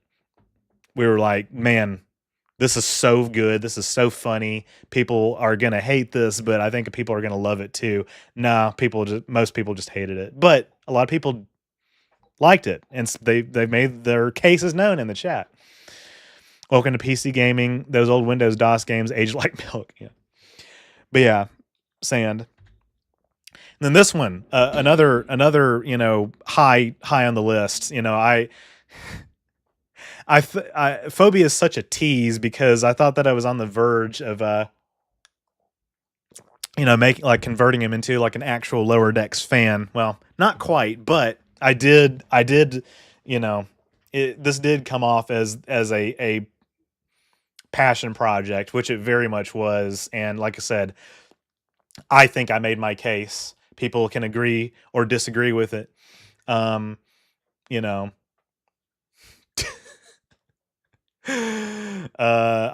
was really happy. I was really happy with how it turned out, and I'm glad that my mods both like it. Again, this also, I put my heart and soul into this, and the fact that it's so high on the list, I deeply appreciate it. I'm really happy about it. And thinking about it does make me cry. Thinking about like what the show means to me. Lower Decks humor is just not my humor. I like most of the characters though, not Boimler. Boimler's kind of a loser. But yeah, the humor, and again, this video was a pure slapper. And again, we've talked about this too. A Phobia. I tell Kinsey all the time, like when we're rewatching like Lower Decks, when like a lot of the jokes that come along, it's like I kind of like shake my head and be like, oh man, this show, I'm not actually like laughing that hard. Some stuff makes me laugh really hard.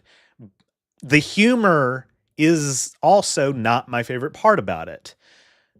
I'm curious how many of you guys actually can relate to this. I mean, being that it's a comedy, one of the primary goals is to make people laugh, but like, I don't know. If you tell somebody to watch something and you're like, it's a comedy, but I don't, really care for a lot of the humor, but it's a really good show, I can see how that comes off as kind of like contradictory, even though I really don't think it is. I think I think Lower Decks, I mean, like I said, there's some funny moments obviously here and there, but like, I think Lower Decks excels in spite of the genre. It does have nice fast pacing. Thank you. Fast pacing is not a sin, y'all. Fast pacing is not a sin. It actually took me 2 or 3 episodes to get used to Mariner. Otherwise, I've always loved all the characters. Yeah. Mariner for me, I will say initially on my first watch, I did not fully appreciate what they were trying to do with her character, but she definitely was, you know, I would say that she was like doing and saying based things as early as season 1. First few episodes are kind of rough, dude. I'm not gonna lie. I really think that the first few episodes of Lower Decks are kind of rough. By episode 7, they really, you know, start to get it together. Season 2, you know, is pretty good, or better. And then season 3, I just think the stride is just there throughout.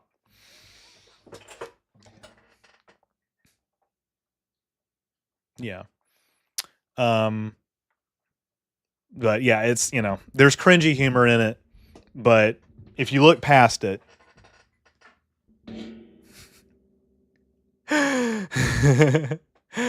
Flare Prime trying to get a ban.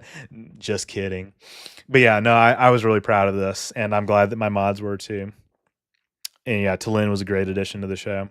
My favorite part of Lower Decks is really just the good stories they tell on the show and the new lore they add. I think is better than recent Star Trek shows like Star Trek Discovery. Listen, you're not going to get argument from me about that. Discovery is boring as shit. Bloodborne. Bloodborne. Again. And, you know, this was coming. Again, this was the collab of all time. This was a video that the three of us did some part on. Kinsey edited it. Phobia very generously did the gameplay for the video. And I obviously wrote the scripts. I was the presenter, and I am collecting the ad revenue from it, which is not a lot, mind you. This video did get sponsored, and that sponsor money went to Phobia. And I obviously Kinsey was compensated as well. But again, I think I've said everything I had to say about this already. It was just a fun video to make. It was a fun script to write. It was a fun video to make. I think we have always agreed that when Lower Decks goes quirky with its humor, it's not as good as their genuinely fantastic visual gags and top-notch comedic timing. And even I still think the serious character moments, like you know, are what shines the best too. Big ol' shout out to Phobia for the clean gameplay footage. Crazy that this game will be 10 years old in a few months. Yep. Phobia has a new video, by the way, and some of you have already watched it. Shot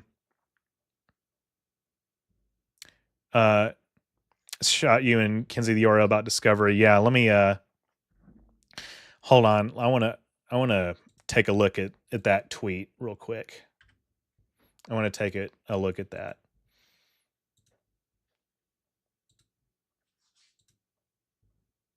Whoops. Why did it go there?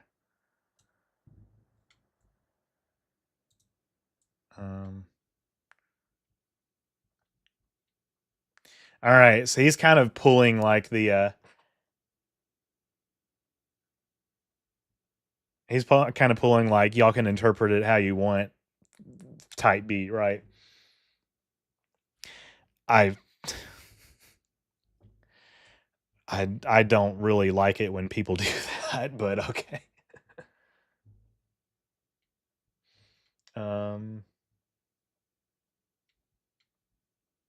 I mean, I think when people say that it's been definitively removed from canon, I think that people need to not say that because that's just not true. It has not been definitively.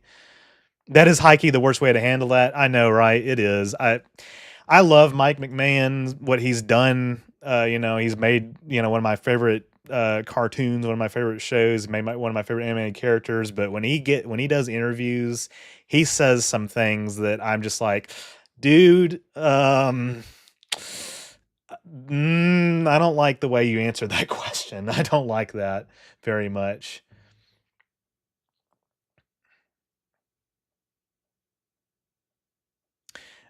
It was, you know, I don't. Okay, yeah, I wish he did not said that. I'm reading the rest of this article. Yeah, people. It's posted in the chat. People can read it. Sounds like he personally just wants STD to be non-canon. Yeah, I mean, listen, there's a lot of people who are not happy with it.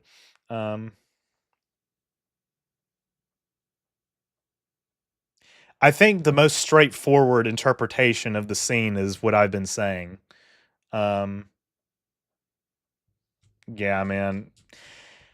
I do not, and he just says the wrong things sometimes. Oh man. Yeah. Anyway, let's get back with the presentation. Here, let's get rid of this flashing thing. Y'all don't know what I'm talking about.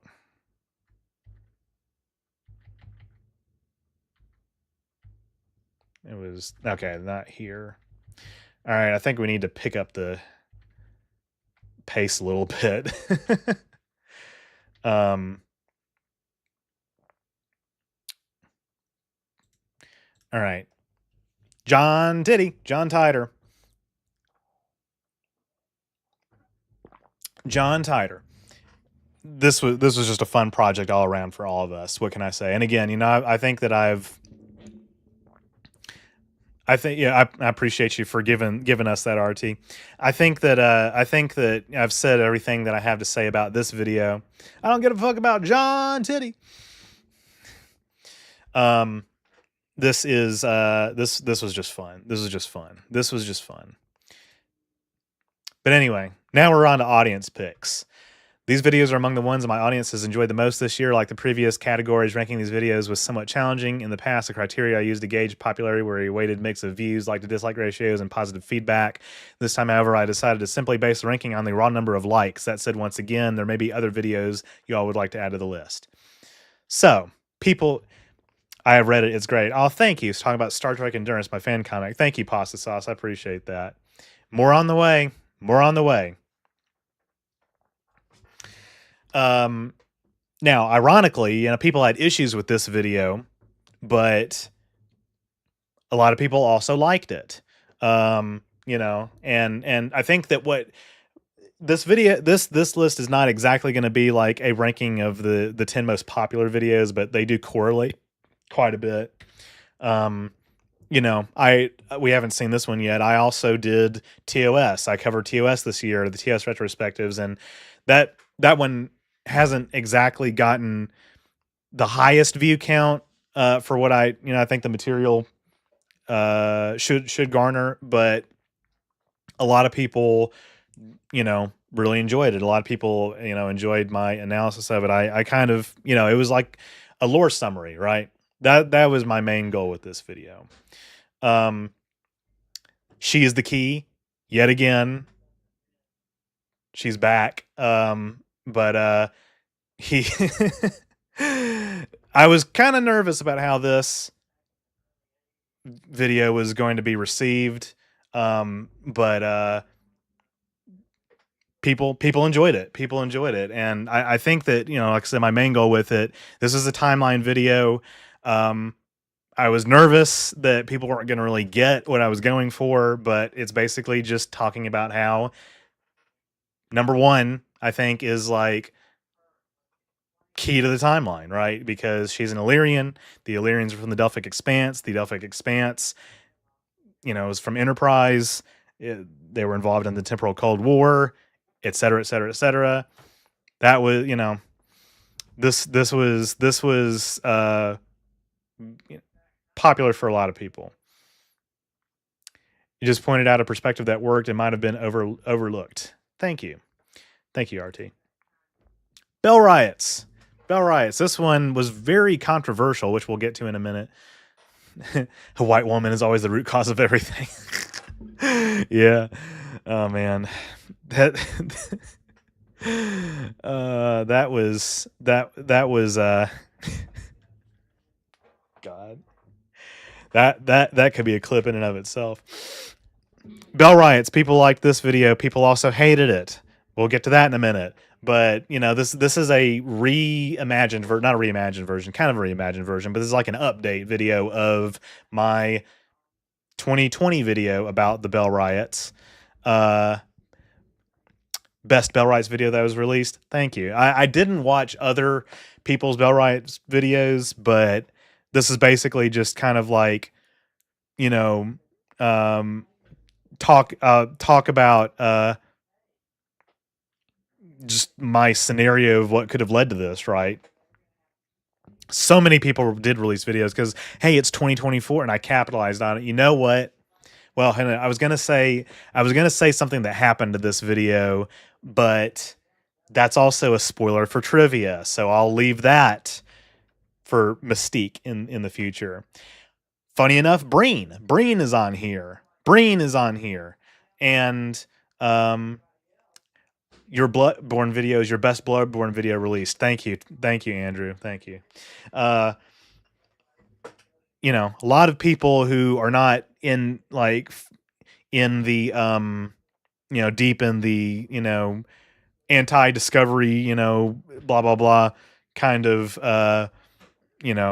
bubble or whatever, they viewed this as what it was, which is a normal alien biology video. This is also an update video of my video that I did a couple years ago about the brain, where I said we don't know exactly what they look like. Well, now yeah, that's funny, Ramona. This was a update, right? Because we do know what they look like. And I had to deal with a lot of comments on that video that are the same thing that we've been dealing with tonight, right? Which is that, like, Discovery's not canon. What are you talking about? This Discovery's not canon. What? Okay, but this is the reveal of what they look like. Of course I have to fucking talk about it. I can't not talk about it, and it puts me in an awkward position because I don't know. It's this fandom crap, right? That is just so, like Brian was alluding to earlier, and Phobia was echoing, just this problem with society these days where everybody wants to argue. Everybody wants to, take their opinions and project them onto the world as if they are objective truth. And it's like, man, I'm just trying to make a alien biology video. That's all I'm trying to do. And, but anyway, this was in the liked, list, right? You can, again, a lot of people said, I wish they never showed it. And again, that's perfectly valid. I think part of the mystique of the Breen and the mystery of them not knowing what they looked like added to it, right? But we know what they look like now. So I made an updated video. I'm a YouTuber. This is my full-time job. My job is to make videos on this stuff, right? These kinds of topics. Yeah, revealing what the Quarians looked like was also kind of a mistake. Phobia's right about that. The negativity is overwhelming. Some young people these days are super ungrateful and hateful and negative. Well, yeah, there's a lot that my generation has to be resentful for, I would say, but a lot of the people, I don't want to make it an age thing, but there's people from all over the map who, have their, why are you talking about this? STD isn't canon comments. And it's like, dude. Yeah, and it's not just dude, the fucking boomers are angry too. Are you kidding me? Gen X, millennials, everybody's angry. Tyler, this one actually blew up. And I was kind of surprised about it.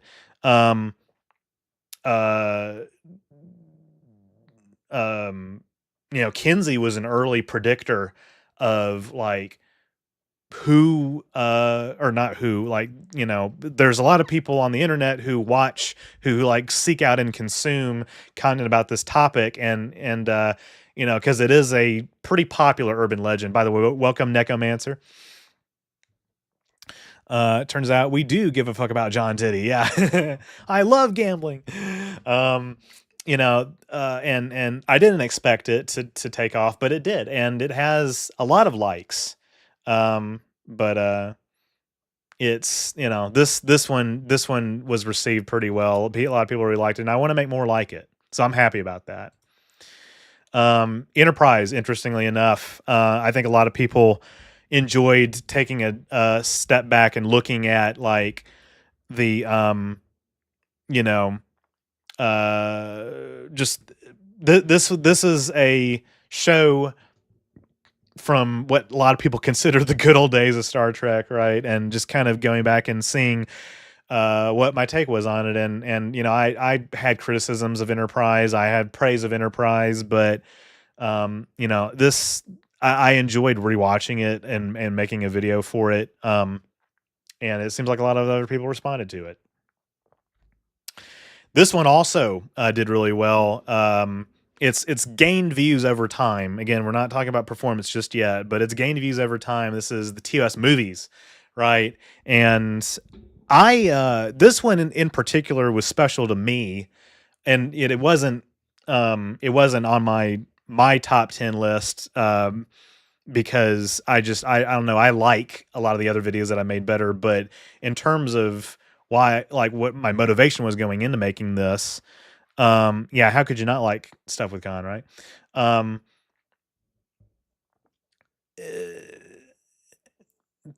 the TOS movies are probably my favorite iteration of Star Trek, my favorite incarnation of Star Trek. They are like, you know, they basically in my mind are like one of the things that I go to mentally when I think about what the universe is, you know, what is like my favorite depiction of it, right? And you know, that was when you know, Gene Roddenberry, you know, started to kind of like flesh out his specific utopian vision more. And then you had, I think, what Nicholas Meyer came in and did. You know, Roddenberry hated the Wrath of Khan, and he hated the Undiscovered Country.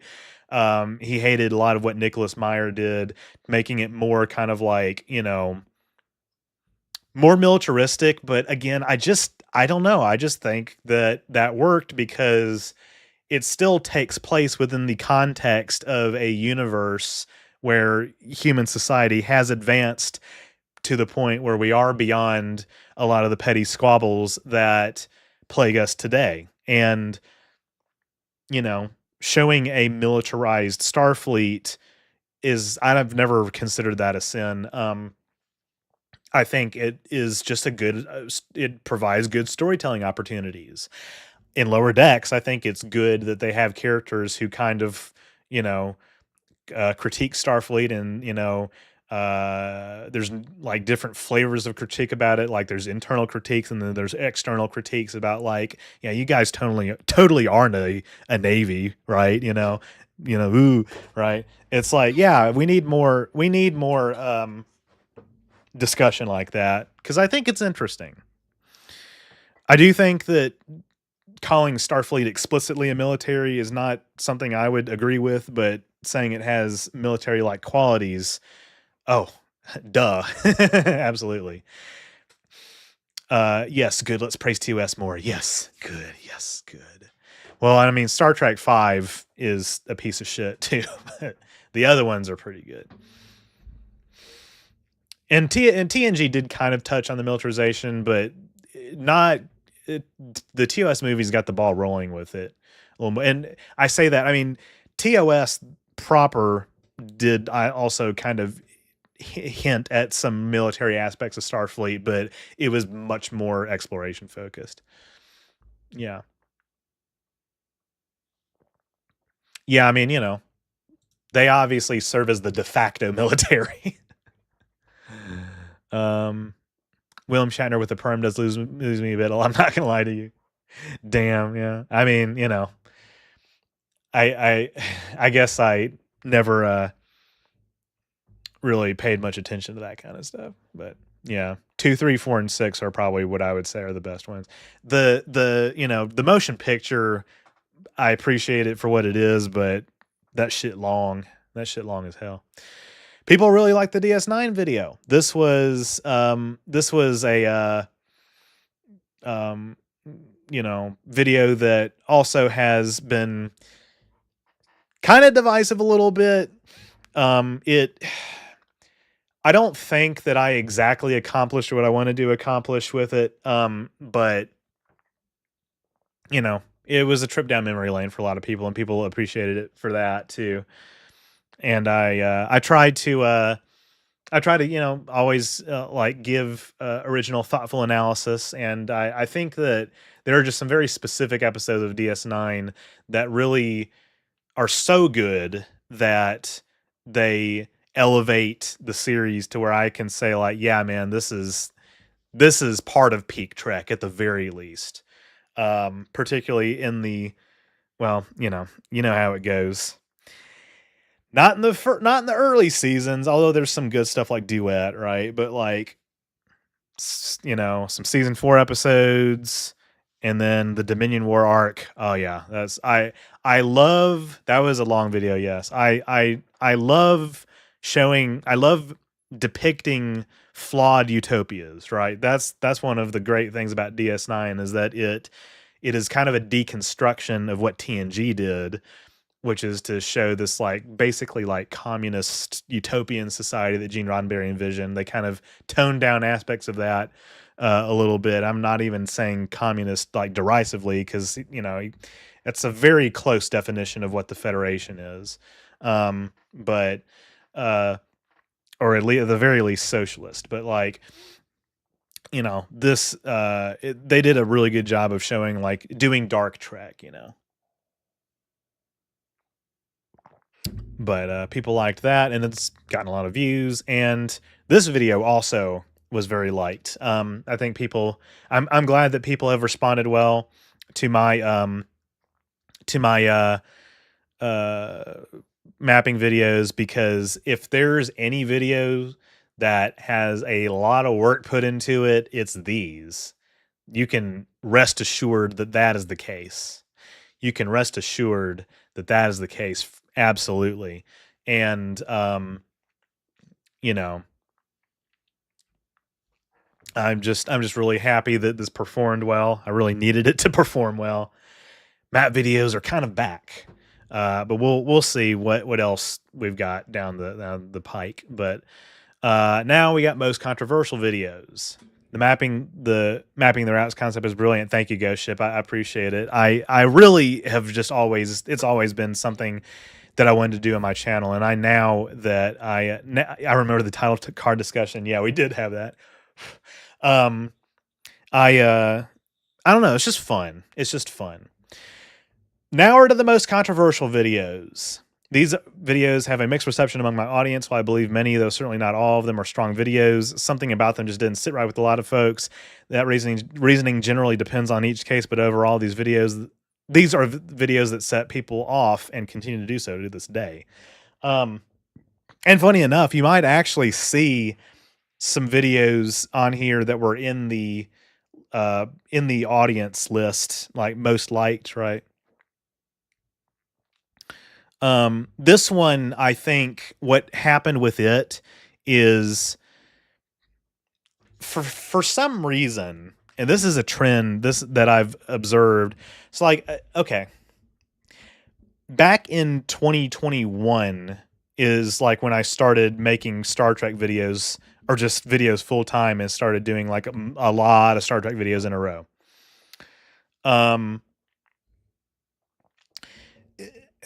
I have always done videos, not just about alien biology, but I've also made video. A lot of people probably have come here from the retrospectives, but alien biology and future tech, right? Science videos, those have always been that's always been one of my main series, right? Is future tech. I did warp drives. I did transporters.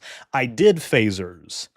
I did some of those like replicators. I did some of those like core iconic Star Trek technologies, and a lot of those videos that I just mentioned have performed very well, and were they may have gotten some like critical comments here and there, but they were mostly positive. Well, for some reason, and I just don't understand why this started happening, but for some reason last year in the fall, I started, I was continuing to make future tech videos, I did a video about Romulan warbirds that didn't really get a lot of views, but I also did a video about the slingshot maneuver, and I did a video about cloaking devices. I think cloaking devices came first. I can't exactly remember. It was one or the other, but like slingshot maneuver, cloaking devices.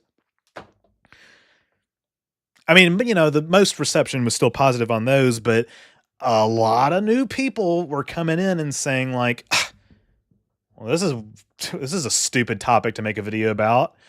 And it's like, well, hold on. Why are you singling these out? I mean, slingshot effect is kind of goofy, yes. But like, especially cloaking devices, like, people are like, ugh, cloaking devices, so unrealistic. Like, yeah, compared to teleportation, give me a break, It's like, but like, just hostility. And they didn't get a lot of people didn't click on them. I just don't get why a lot of people didn't click on them, but we haven't gotten to the criminally underviewed videos. But this video continued that trend. People were pissed that I made a video about universal translators. Like, what are you doing? You're not supposed to take this seriously. It's like,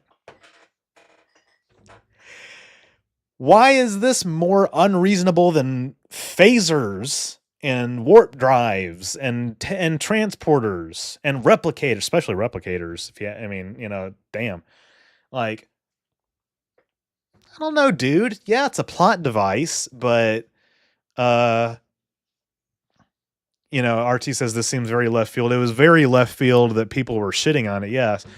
How dare you think about something? Exactly. That's basically what was going on.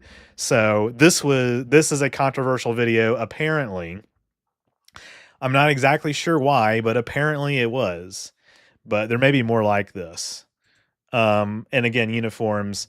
So the issue that people had with uniforms, and again, I don't know, some people, I don't know if they were in chat, if they were going to watch this and be like, why are you dunking on me? It's like, no, dude, I'm just listing. It's a list.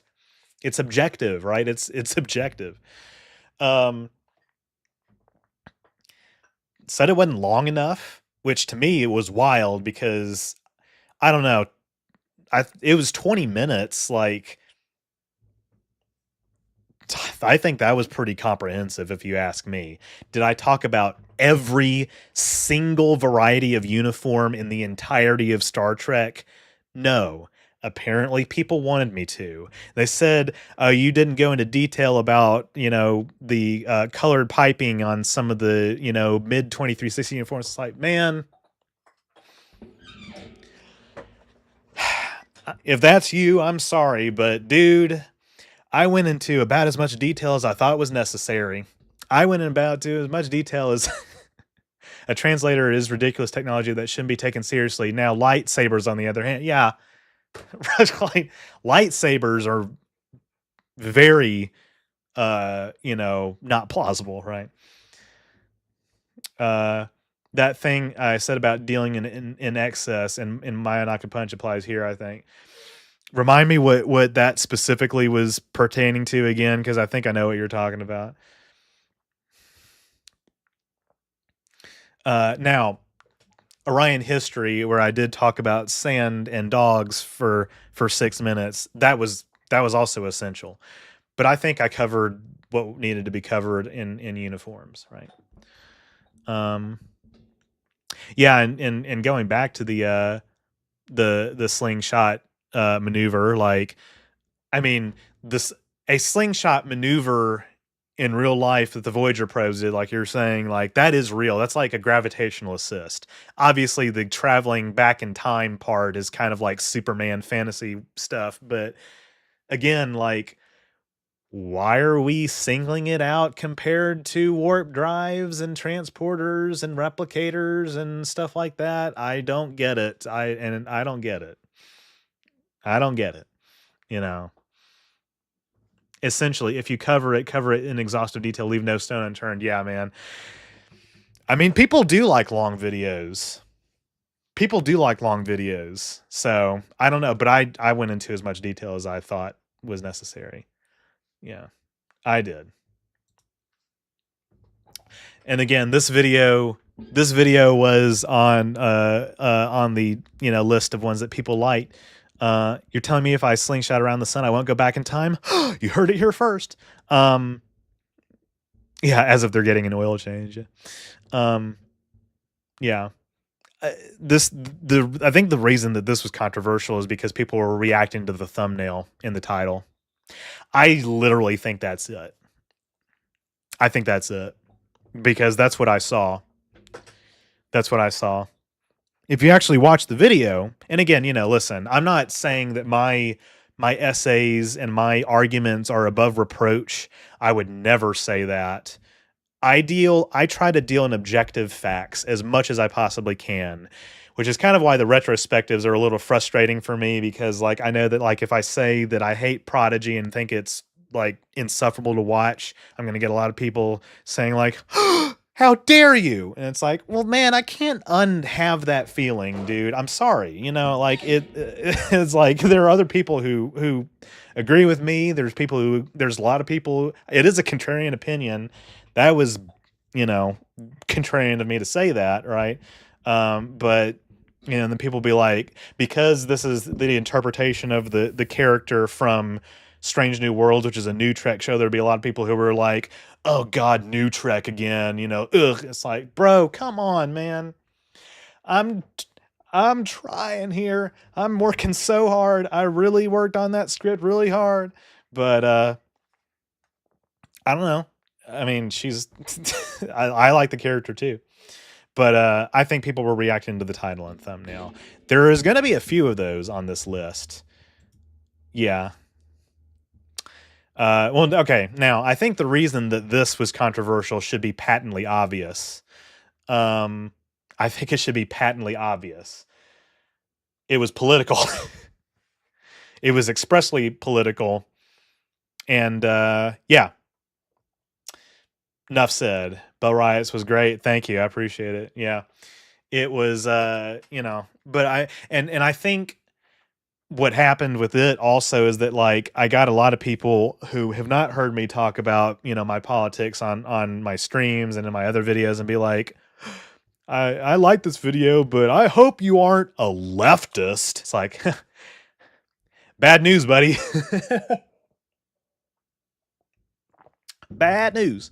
Here's the difference. It's perfectly fine to not like new Trek. Yeah, absolutely. But if that's the case, you shouldn't be watching Star Trek videos on YouTube. Obviously, Star Trek YouTubers are going to talk about new media. Yeah, man. Yeah, that's the thing. And again, I feel like I get on there. Return of the Bitter One. Ooh. Yeah. Same with me. I don't really care what your opinion of Elden Ring is. I can only make so many videos about Dark Souls 1. Yeah, dude. Yeah, dude. It's like,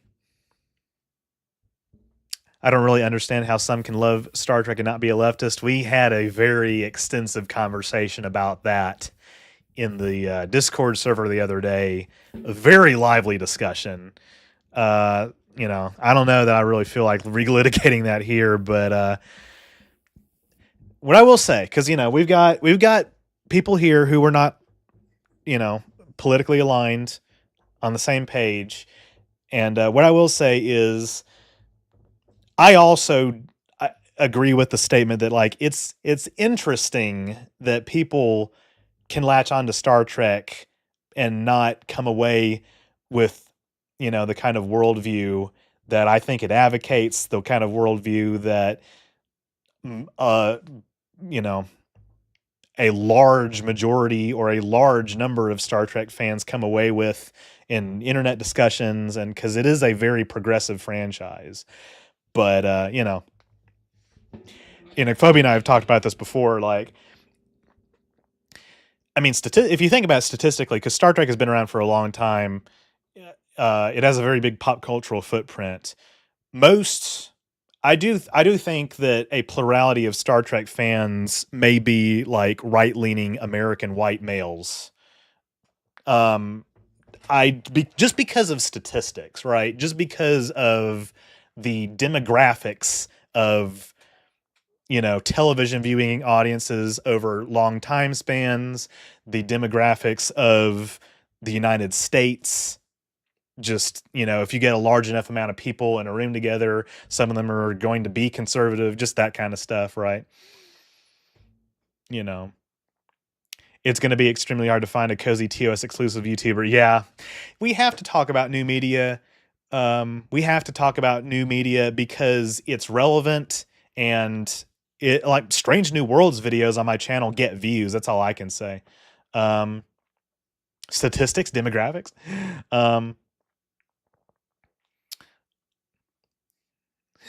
Imagine rehashing TOS stuff, era stuff over and over. Like, yeah, I couldn't because you would run out of things to talk about, I think. You know, Stacey Abrams as the president of Earth was kind of a bad choice, a bad call casting wise. I mean, I kind of agree with that, dude. There's conservatism, there's liberalism, and there's leftism, and they are three different things. And Stacey Abrams, we don't have to get into that. But that was definitely one of the more, like, modern Hollywood casting decisions of all time. Let's put it that way.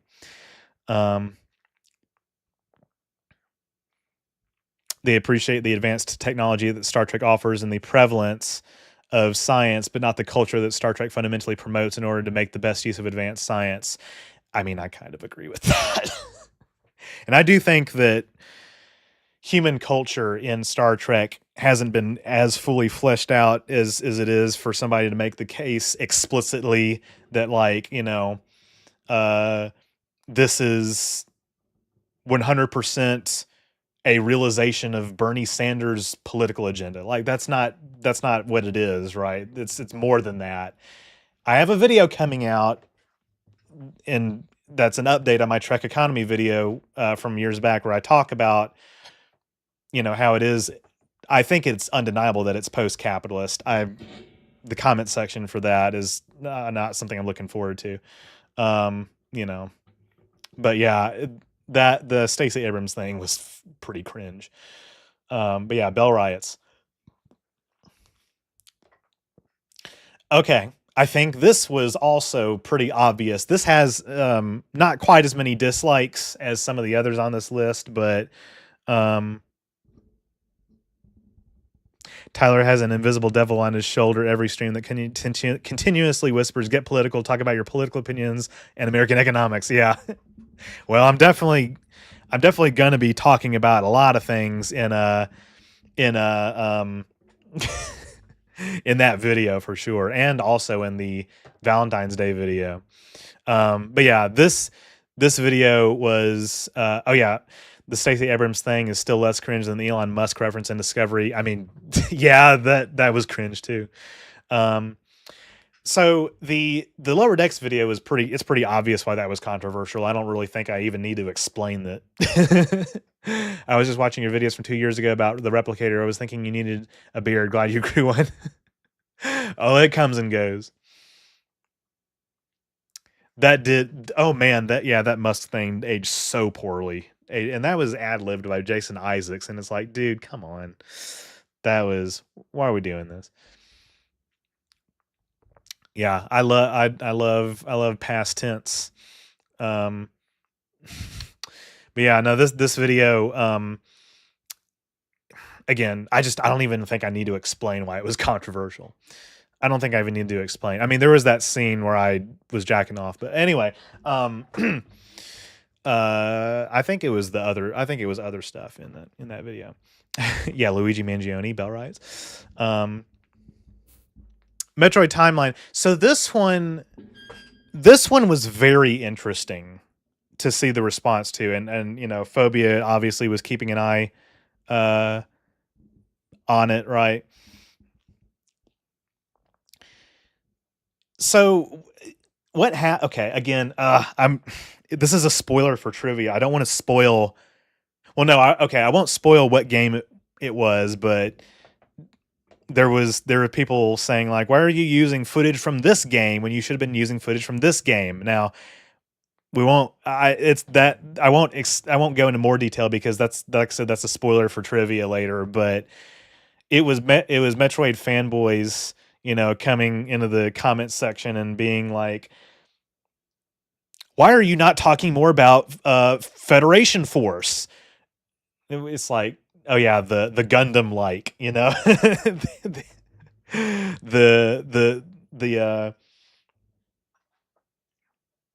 the GB4, like, right? I don't know, dude. It's weird. It's just a fandom that I walked into and was like, saw the toxicity there, which again, it's not exclusive to Metroid of all things. I mean, the fandom for that is not even that large, but like, it's just on the internet. It's just everywhere. It's like negativity. It's hatred. People, shitting on each other for things that don't ultimately matter. But that was one of the responses of all time. But yeah, Samus is gorgeous. Again, Breen. Well, here we'll go back. We'll come back, dude. I'm getting comments on Shad PS4 accusing me of spoiling the game by showing gameplay footage of the emulator of the 10-year-old game. This is talking about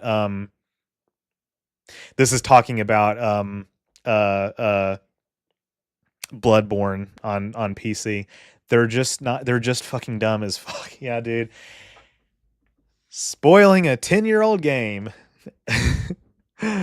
Oh man, that's rich, right? Bro, never let that stop you. I will never let it stop me. I will never let it stop me. I mean, I'm making a Discovery video next year, and the comment section is gonna be hell. I know it. The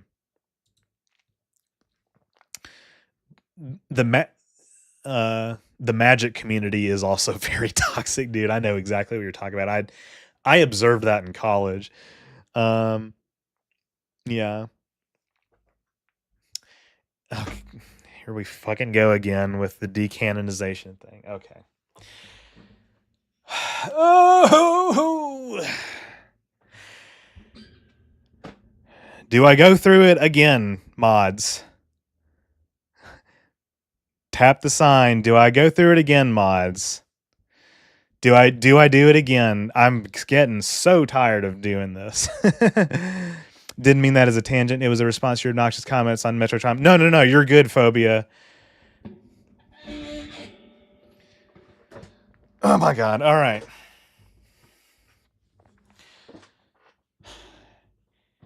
In the series finale of Lower Decks, which a lot of people have watched at this point, they okay, no, you've seen it, dude. Okay, no, I'm not going to explain it again, because I know that you've seen it. That's not what was happening in that scene. That's not what was happening in that scene. I meant Mike McMahon has muddied the waters, and I wish he didn't, because he's saying like we. Dude, I need to pee again. Oh man, I went AFK for dinner. Sorry, hey, it's all good.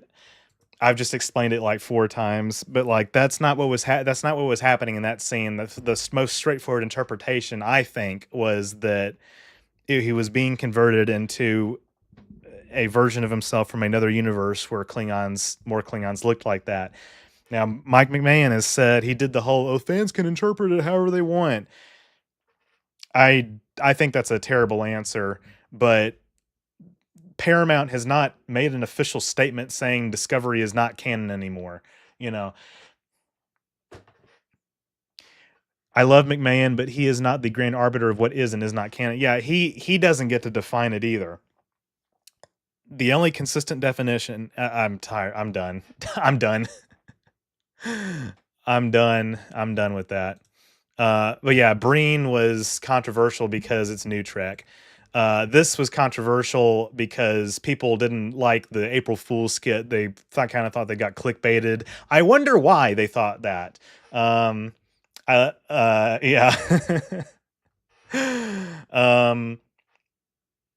I'm taking it off screen because I actually genuinely do not know how risky it is to show it for monetization purposes.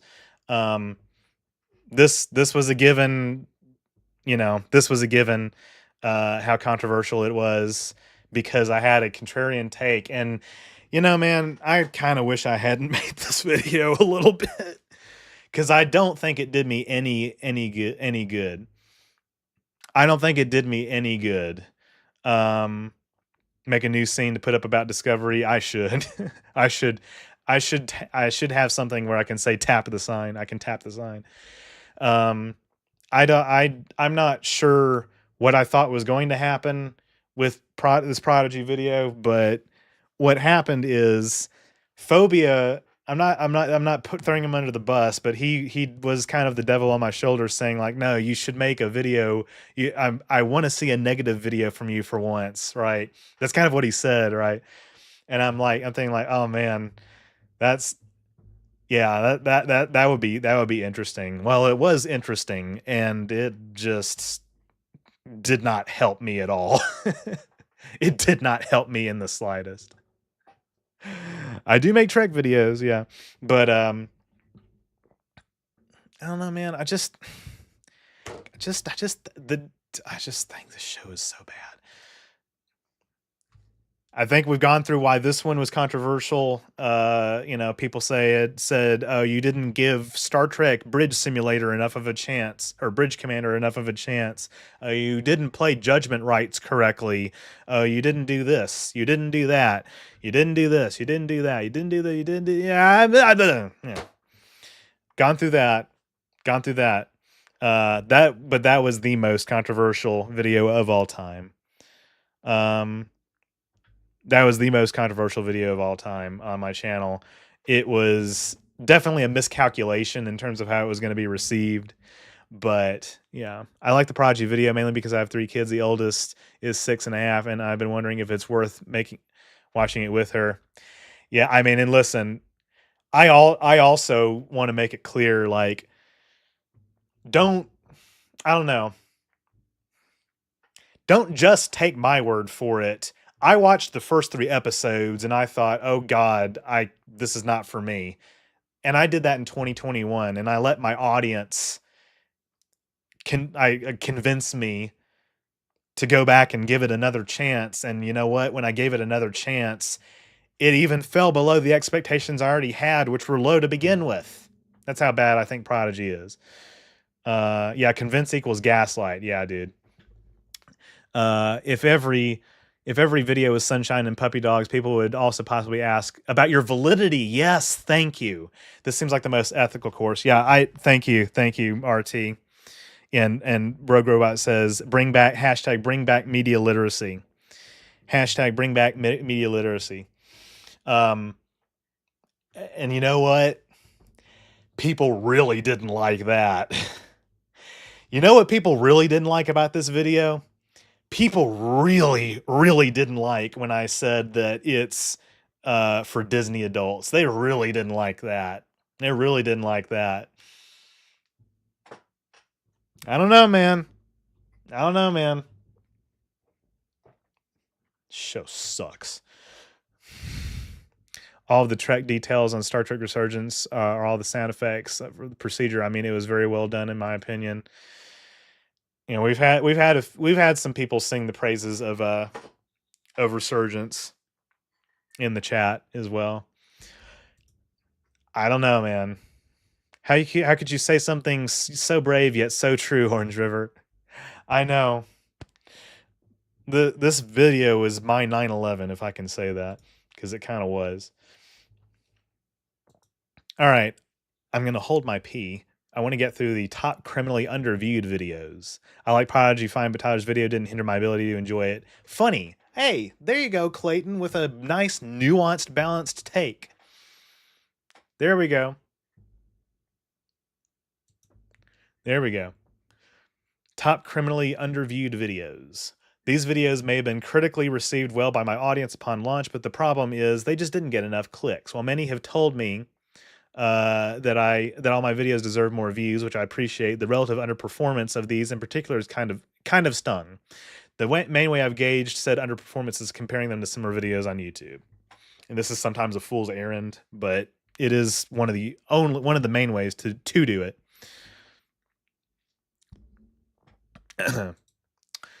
Honorable mention, TOS set the gold standard for Star Trek. So my thing is, I don't know. I just thought more people would click on it. I just thought more people would click on it because it's Kirk and Spock and it's TOS. I guess not.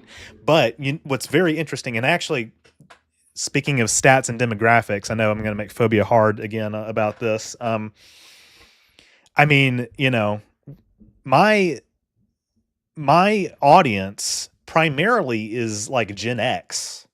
So these are people who grew up with TNG, right? It's like Gen X and some older millennials, people in their 30s and 40s and early 50s.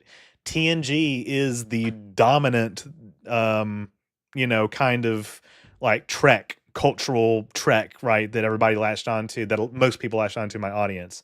TOS not so much, and I guess that's one reason that it happened. Your TNG episode guide series is amazing. Thank you so much. I appreciate it. It is but I'm still kind of surprised that it didn't get a lot of views. Or it didn't get as many views as I thought it was going to. There are people who are influencers that get invited and pay to attend Disney film previews just to make it look like those films are well liked, doing well commercially, etc. Those are Disney Disney adults also out casually in the population too. Yeah, that's the crazy thing, right? I grew up with TNG reruns, but TOS is what I gravitated towards for whatever reason. It's kind of how, like, I grew up with the SNES, but preferred the NES even as a kid. Yeah, well, and listen, I just think TOS is good. Like, I don't even think TOS is bad. I think TOS is just good. And Kinsey and I, have had conversations before about, reasons that he can't get into it. Doomsday Machine, God, that episode is so good. And a lot of people grew up with TOS reruns as well. But like, I don't know. It's an interesting conversation. Like, there's a lot of nuance to it, and there's a lot of like subjectivity to it. But if one thing that has been a long running, well, no, I'll get to this later. I'll get to this later. This is it's a related point, but about like subjective opinions. But you have an excellent understanding of your subscribers and your community. I'm glad you think so, because I don't really think that's actually the case. I made a severe miscalculation with this video and this video in particular.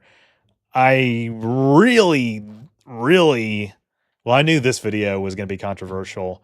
I really did not read the room with this video, even though there was nothing wrong with it. But yeah, I can't handle Shatner. There will never be a Star Trek show with an actor that poor in the #1 spot on the call sheet worse than Shatner. So my thing about Shatner's acting, this is one reason I don't have TOS at the top. Like, Avery Brooks sells Cisco so well. And, obviously Patrick Stewart is Picard, right? But like, Shatner, yeah, he overacts. And my thing is TOS is campy. TOS is very theatrical. And William Shatner is Canadian.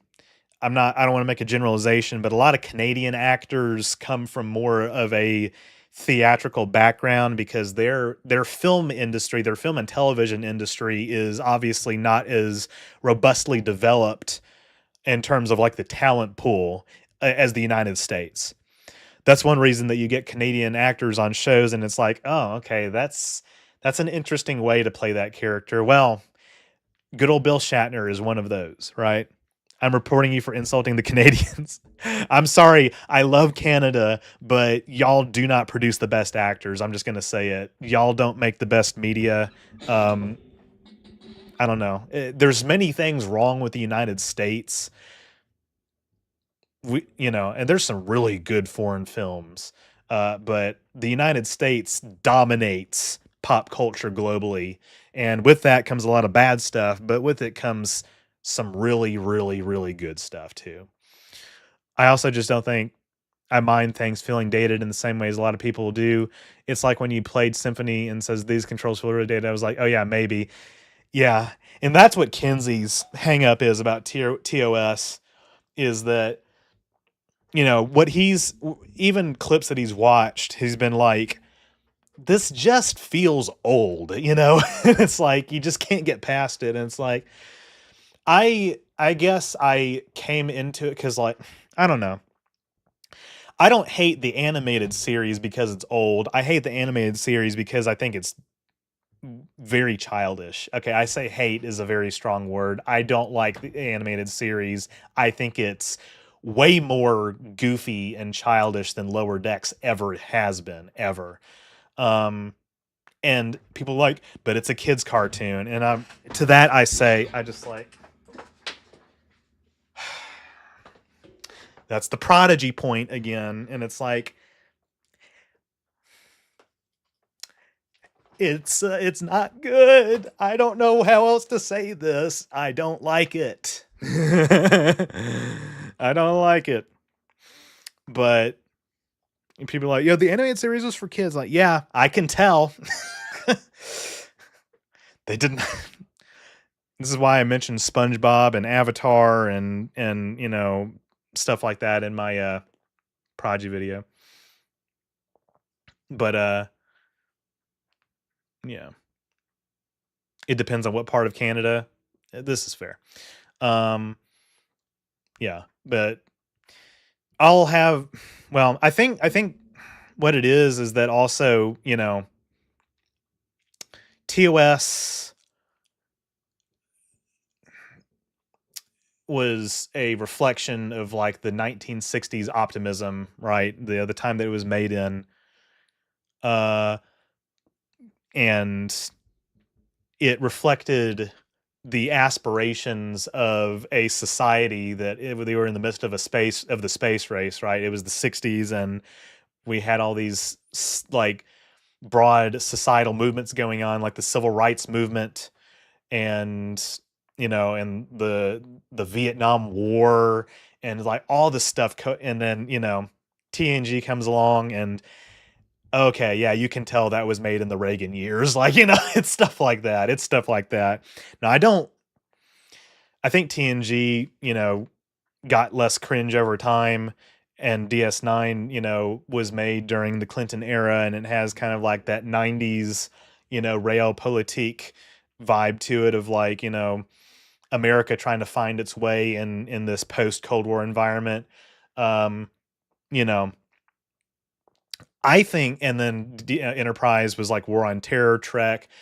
I don't think any of that stuff made those shows bad, but Roddenberry was much more heavy-handed with a lot of TNG, and you know, set rules for the universe that kind of constrained the writers down the line. And I kind of sympathize with a lot of Ronald D. Moore's frustrations with like working on Star Trek, where he's like, you're not allowed to do this, you're not allowed to do that, you're not allowed to do this because of Gene's vision. Then he goes and makes Battlestar Galactica, which is one of the best science fiction television series ever made. And it's like, yeah, I get it. I get it. I kind of understand, you know, his frustrations as a writer. The animated series also has unique issues because it was made with a very low budget. That's never a recipe for success. Tell me about it. Yeah. Again, a lot of my issues with Prodigy come from its low budget too. And this may be controversial to say, but I think that a lot of when people bring up sexism in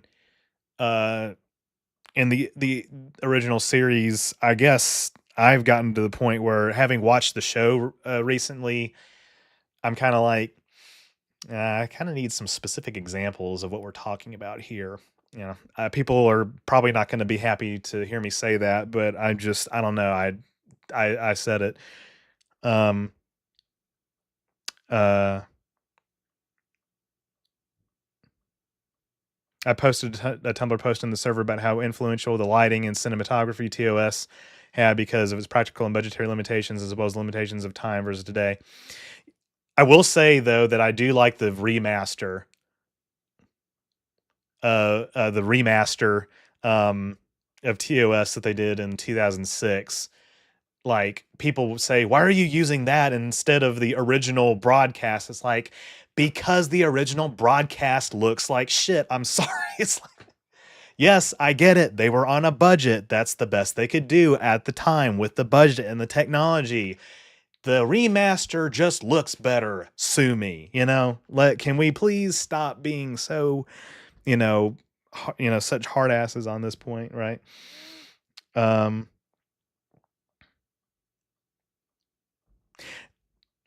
I think when it comes to Avery Brooks, his theatricality does not veer. He just something about the way he plays Cisco. It doesn't veer into that cringe territory for me.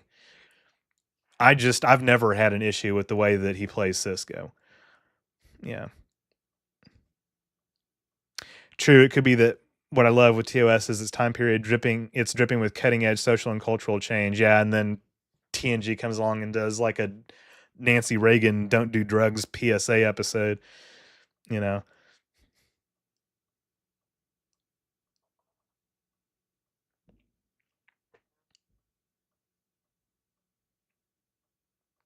Several characters talk about how women are weak-minded in TOS. I guess I was like looking at my phone when they said that or something. I don't know.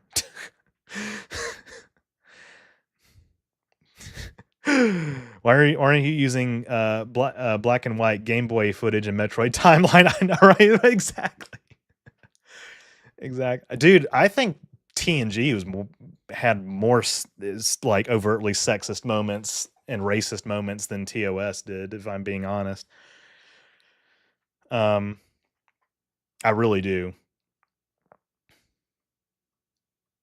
Some of the fan productions, New Voyages in Phase 2, some of those are 10 times better than TOS, in my opinion. Controversial statement.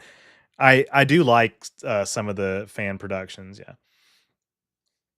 Yeah. All right, moving on. This one was very, very interesting. This one was very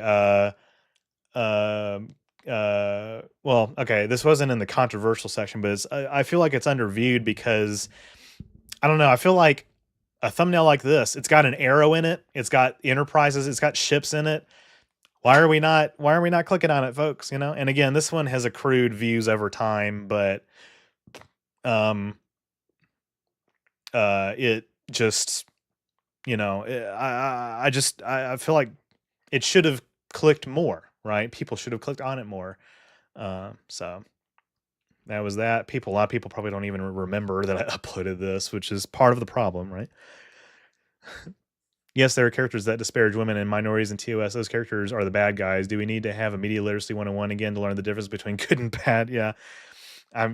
I mean, I'm curious what people's responses are going to be to that, because like I don't know.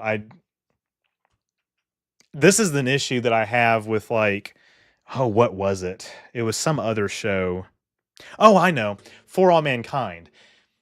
In For All Mankind, which is a period piece of sorts, like it's about the 60s, well, obviously, and then it goes forward, decade by decade, but like some people have said that they couldn't watch it like the early seasons because of all the sexism and racism.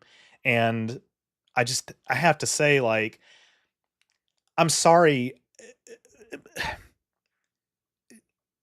it's depicting sexism and racism in NASA in the 60s and in the United States in the 60s and 70s because it happened, and it's not being endorsed by the show, obviously. Duh. I just don't understand how somebody can say that. It's like, yeah, women were not allowed to have credit cards until 1973. Black people in a lot of states couldn't marry white people couldn't drink from the same water fountain as white people until after 1964. Like, wake up! What are we doing here? You know, like.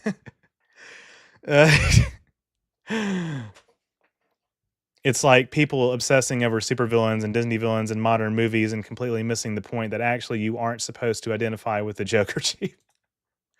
Right, yeah, exactly. The Enterprise J is a very ugly looking ship, I will say that. But I just thought people should have clicked on it. I just thought people should have clicked on it. I just thought people should click on it. Yeah. Firefly. Why was it controversial again? No, this is not the controversial. This is criminally interviewed. I think because I don't know, the pop culture footprint of Firefly is kind of difficult to gauge. Like a lot of people, like there's some people who haven't heard of it. A lot of people have heard of it, but they haven't exactly like, you know, haven't seen it, right? Obviously, I just still feel like it should have gotten more because like I look at videos about some of these same topics and they get, you know, they get view counts that even if you scale proportionally to my subscriber amount, right, it just feels like it should scale differently. It just feels like I'm missing some views that should be there, even, you know, as they accrue over time, you know, like, so I don't know exactly what happened with it. I feel like this one flew under a lot of people's radar. But as you can see, it's kind of low on the list. It's not the most, you know, it's not the most underviewed video on my channel. The thing is, history happened. We should be able to discuss it without feeling like the mere mention invites the repetition of those societal mistakes. It should not be that hard to accept the truth. 100% agree with that.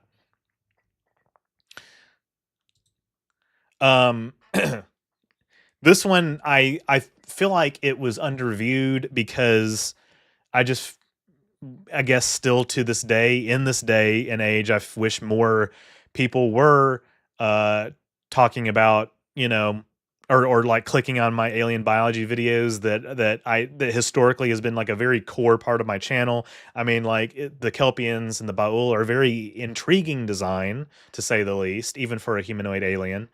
And like, it just, you know, is it the anti-discovery bias? Is it the anti-New Trek bias? It's probably a combination of some factors like that, and YouTube just not like, you know, recommending it to enough people. Like, who knows? Who knows? Who knows? But people talk about the Orville. I've never watched it, but would you recommend me watching it? Anyone thinks in advance? There's stuff that I like in the first two seasons. I think that season 3 is probably where it like got really good. Because they toned down the humor, they toned down the Seth MacFarlane being in it, and they had like more serious character, you know, arcs and everything. So if you want to watch the full series, go for it. It's digestible, but might take you a while. I like that one, and I like that character. Thank you. I guess I want to see some episode citations for some of these statements that were made in the original series. This is why I didn't talk about it in the video, because it's obviously a very touchy subject. I mean, you know, I guess I need to make a statement. Apparently, you know, young men in my generation are growing a reputation for, you know,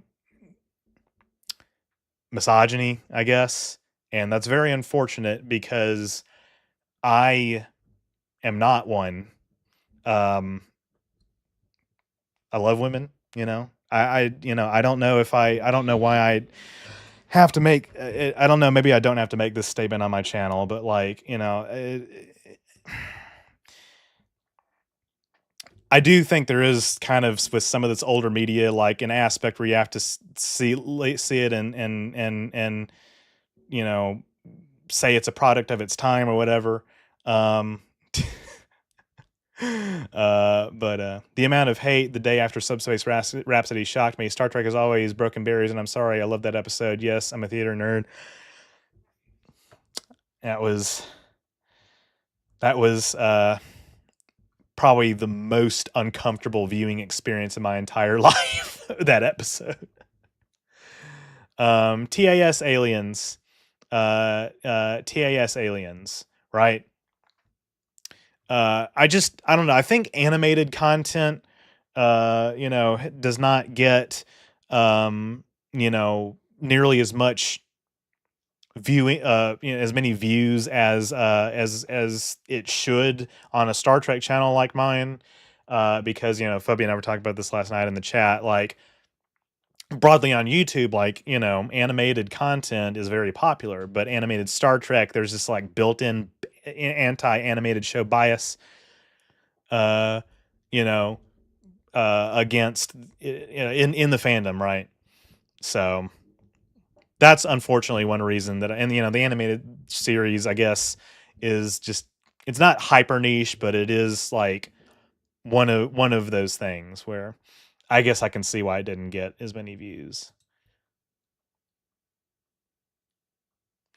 All right, I'm going to look something up real quick.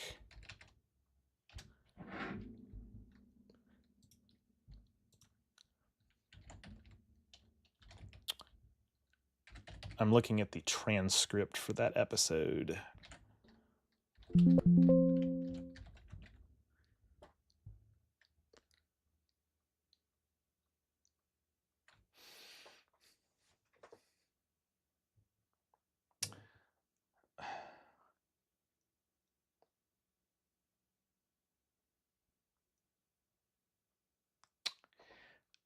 Clayton, I'm sorry. I just don't think that is the correct interpretation of that line.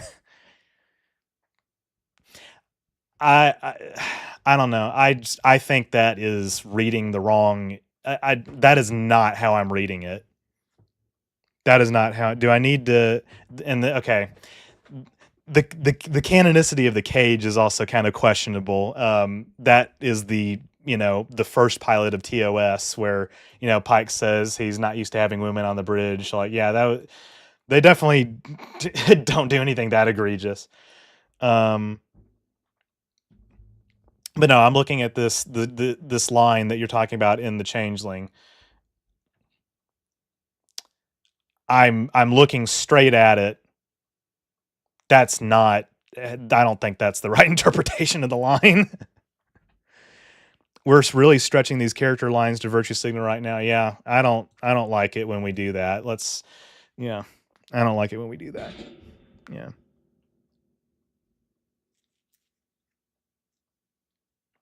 Such a face that alien has. Yeah, man. No, this was this was one of my favorite videos I did this year. Now this one, speaking of N7, Pacific Blue came in with they were clairvoyant. They knew what I was going to say. My other wife. Yes, there we go. Phobia. I think that this. Okay, here I need to go back. Well, here I don't need to go back. Okay, the line was Nomad. The pro says that unit is defective. Its thinking is chaotic. Absorbing it unsettled me. Spock says that unit is a woman. Nomad says a massive conflicting impulses. That's Spock was saying that this is a human female person. That is not a unit, right? This is a person, right? That's basically what he's saying.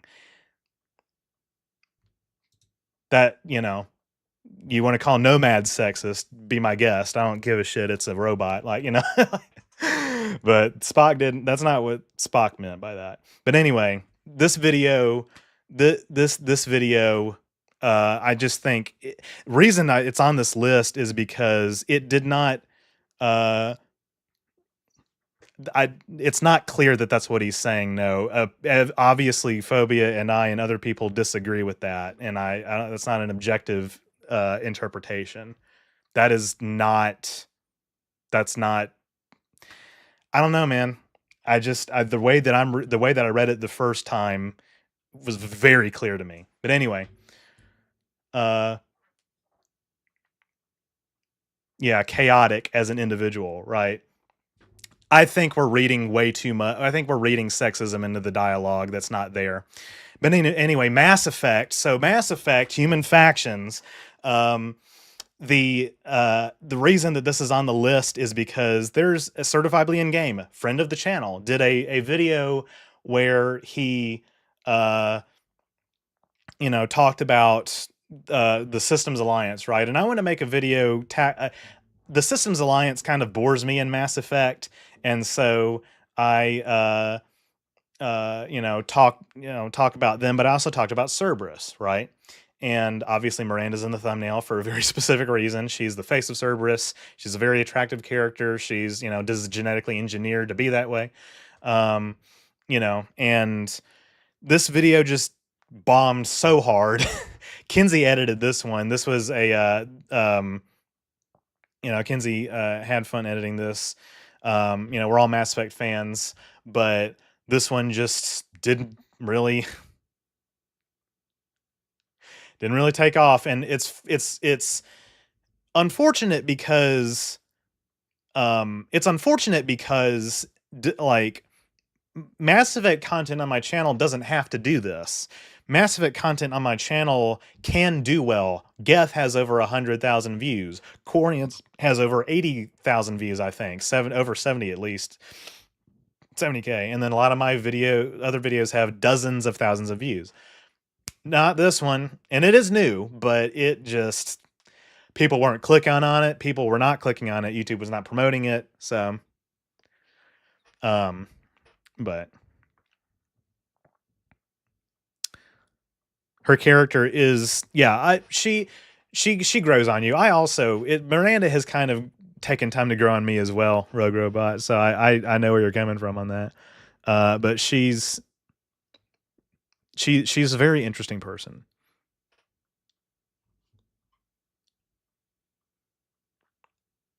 Yeah. The Science of Bloodborne Explained. This one was criminally underviewed for a very specific reason, which is that I was told that Bloodborne fans kind of go out and seek content out, right, about their favorite game. They haven't really showed up yet, but maybe one day Santa will come. No, but seriously, everything's a gamble on YouTube. I'm not blaming anybody for anything, because I did want to make this video, and I'm glad I did, because I think it's a good video that we all collaborated on. She comes off as a little condescending at first, but actually wears off pretty quickly if you pick Paragon dialogue options with her, which I usually do. Yeah. Sorry I'm not addressing everybody's chats, but I appreciate the mods addressing some questions that I'm overlooking. Yeah,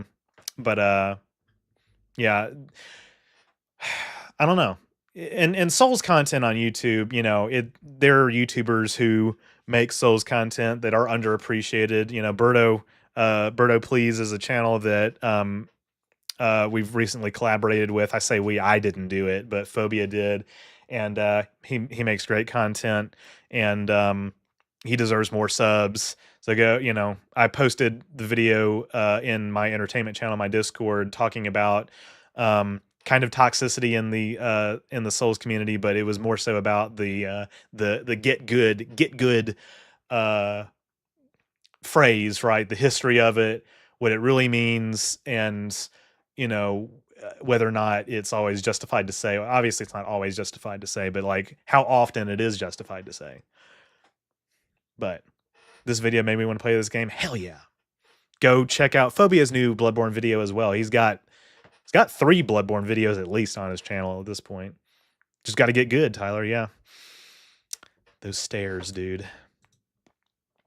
Back to the Future, underviewed because I just thought everybody liked this movie. I thought more people would click on it. But apparently not. But that's okay. Actually, no, it's not. It's not okay. No, no, no, it's not okay. I walked that back so quickly, dude. So quickly, dude. But yeah, I don't know. This just has like, yeah, Mass Effect Legendary Edition does go on sale quite a bit. Thank you for pointing that out, everybody. Yeah, Back to the Future. I just feel like it has this pop culture footprint, and that should permeate on YouTube, right? And it just, I don't know. It didn't click. It didn't catch on. And this is also something that happened with this video. Xenomorphs. Now I put this out right as Alien Romulus was coming out. Big mistakes of something that Phobia and I have found, and Kenzie's experienced this too a little bit, I think, is that when we talk about stuff that is new and trending, very often it just doesn't do well because it's like all of the big channels soak up all of the views, and us down at the bottom, because I am a small channel, let's not make any mistake, I am a small channel, right? I I just feel like it should get like 1 million views or hundreds of thousands of no.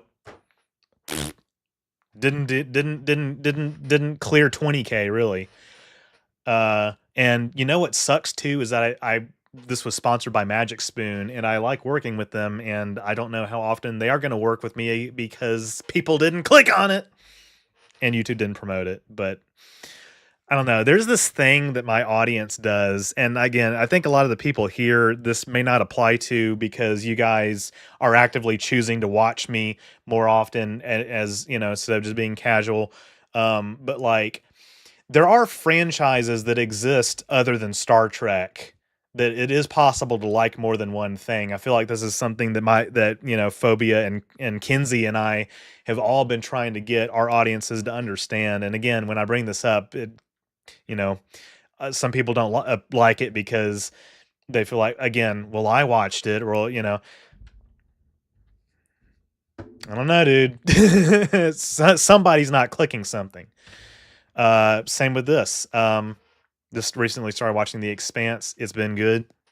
Yeah, I like The Expanse. Back to the Future is so perfect. There is nothing to discuss. But the video was about the science of Back to the Future. The video was about people should still click on it. People should still click on it. And then the Zebes video, I say it's underviewed because I don't know. My Metroid content has been not hit or miss. A lot of it hasn't really gotten that many views, but I have Metroid content that can get views, right? Phobia has a lot of Metroid content that can get views, mega views, like hundreds of thousands of views. But people may have been burnt out on Back to the Future content, not sure. Yeah, I wouldn't know. I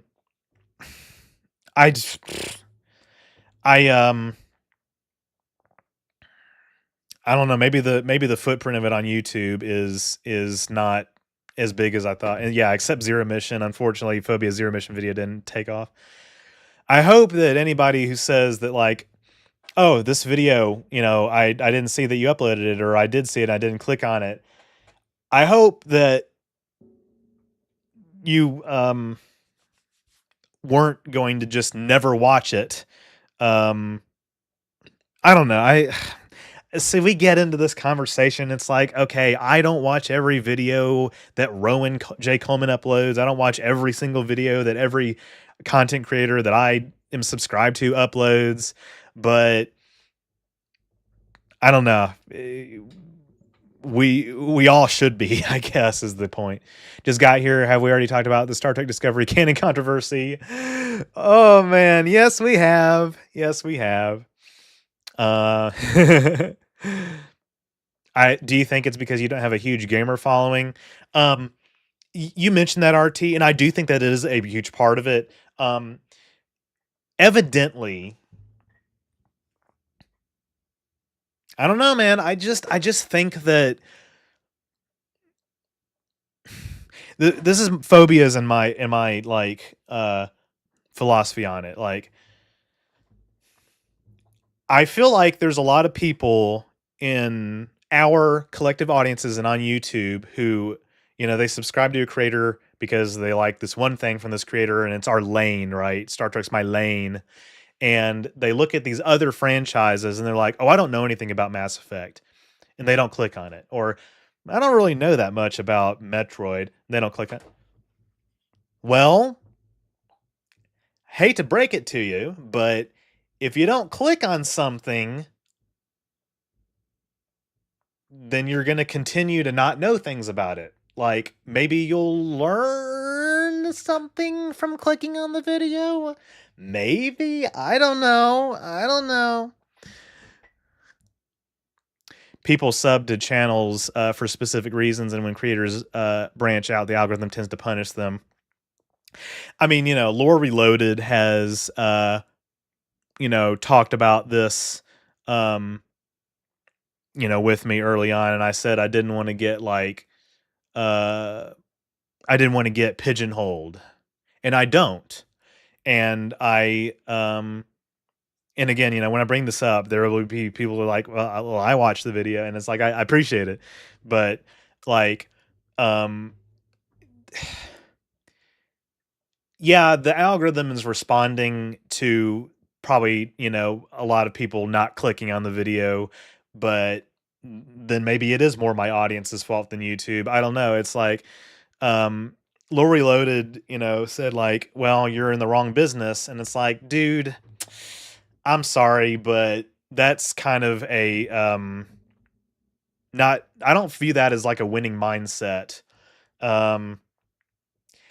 I want to branch out from Star Trek. I want to get to the point where I don't have to rely on Star Trek to get views and income, because evidently not all Star Trek videos that I post are going to do that. See Orion History.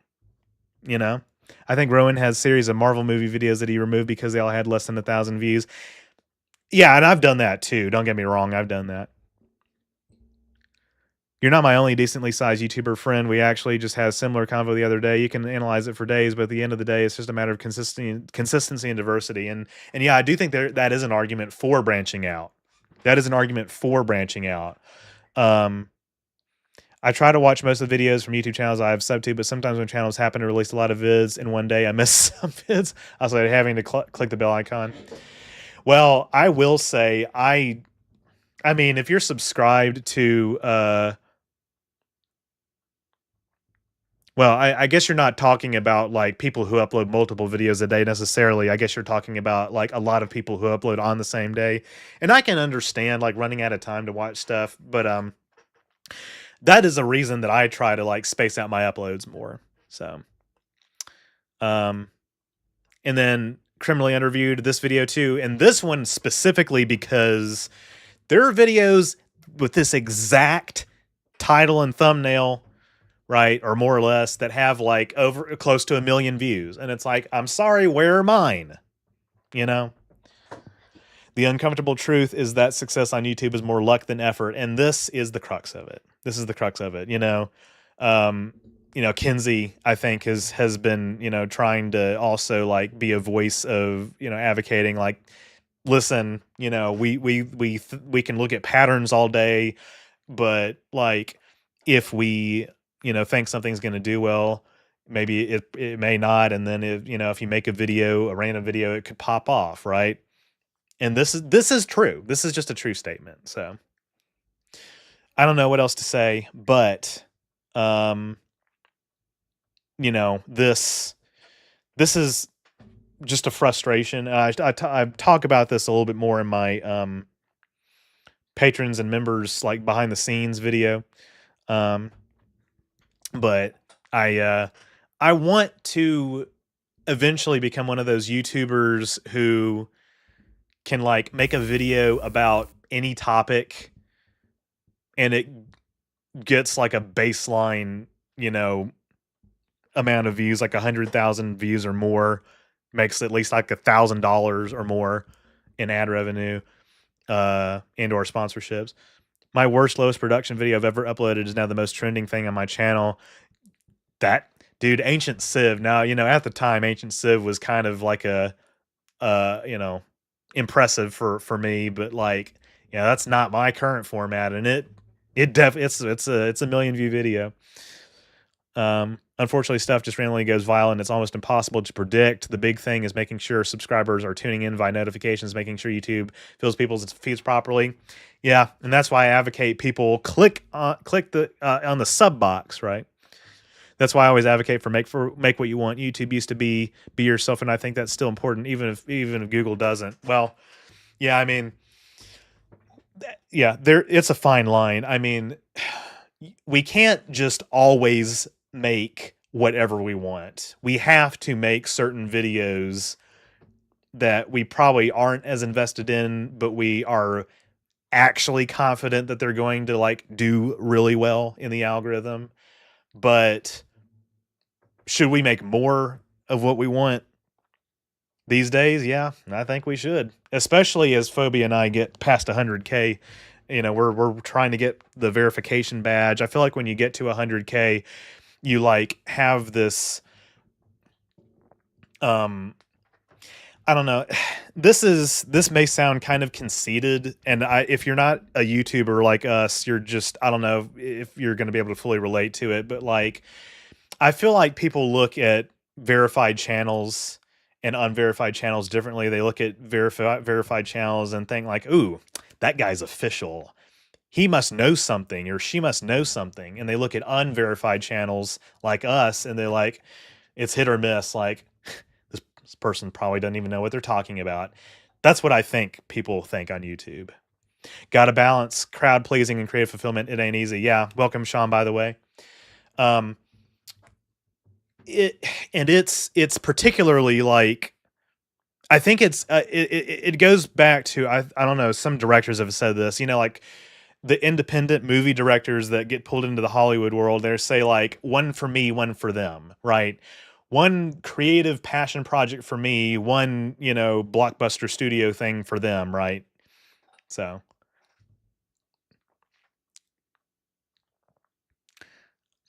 I have to make Liza P. The bills have to be paid. Well, at least you ended up liking Liza P. But I wish that we could make more of what we want. Yeah. Yeah. Verified channels, never even knew that's the thing. Well, that's the check mark. That's the little check mark next to next to their name. I just think that people look at verified channels and treat them with more respect. I think that people bully us more. People come into our comment section and they because they look at our sub counts and they know that we're smaller, and they're like, because guys, 80,000 is still not a lot. It is a lot in some ways. Like, I'm proud of what I've accomplished, and I'm doing okay financially, especially for, somebody in my generation. I'm doing okay, but the PayPal link is still up here.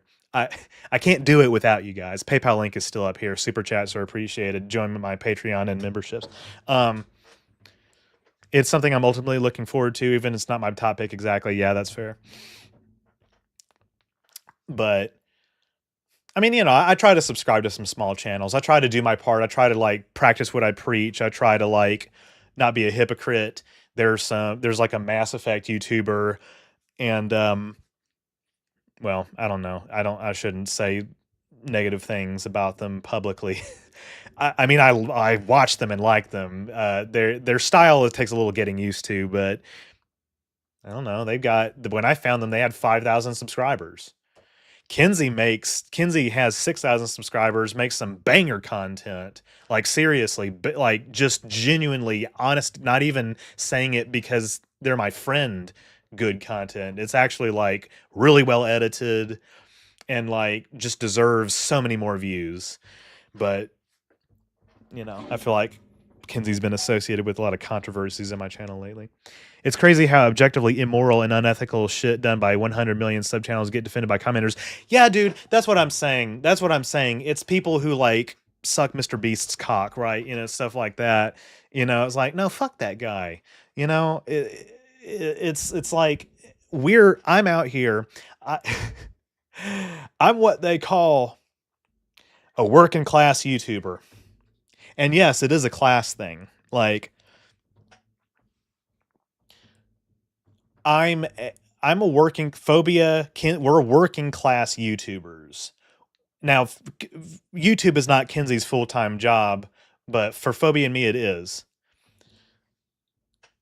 We are out here busting our ass. And again, I'm not saying this to get sympathy. I'm not saying this to get pity. I'm just saying to differentiate it from like, moist criticals of the world, just the people who have it a little easier, right? The Matt Pats of the world who have it a little bit easier, right? We're out here busting our ass every day to try to, make content. And that's why, that's why stuff like this stings. That's why stuff like this hurts when what happened to this video happens to this video, right? That's like, oh man, my livelihood, my job, my revenue, I have to say no to it, to this money that I would be making. And people accused me of like putting money over my integrity, and it's like, no, actually it's the opposite. I'm losing money when this is not public. But like, Phobia and I are working class YouTubers, and when people don't click, and again, I know not everybody's gonna click on everything that we make, but when you don't, it hurts us. That's all I'm saying. That's all I'm saying. That's all I'm saying. And again, I think the people who are here are not the people that need to hear it.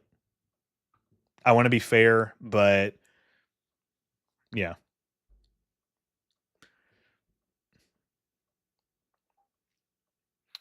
You're in a very tough community. Star Trek is super niche.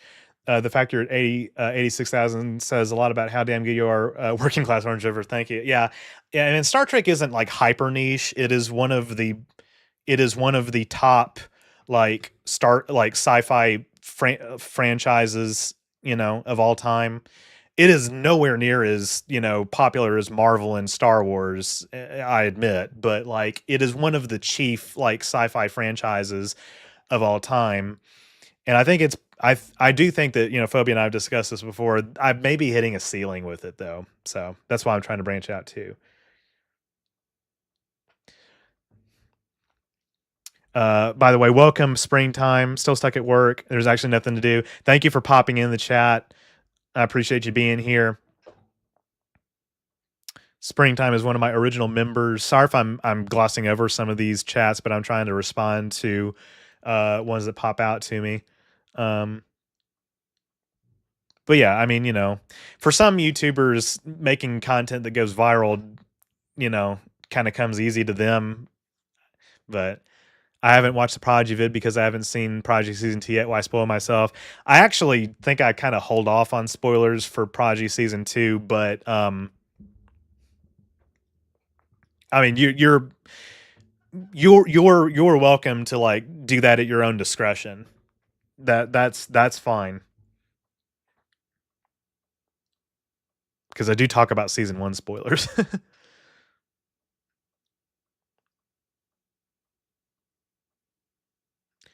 What did you disagree with, Draco?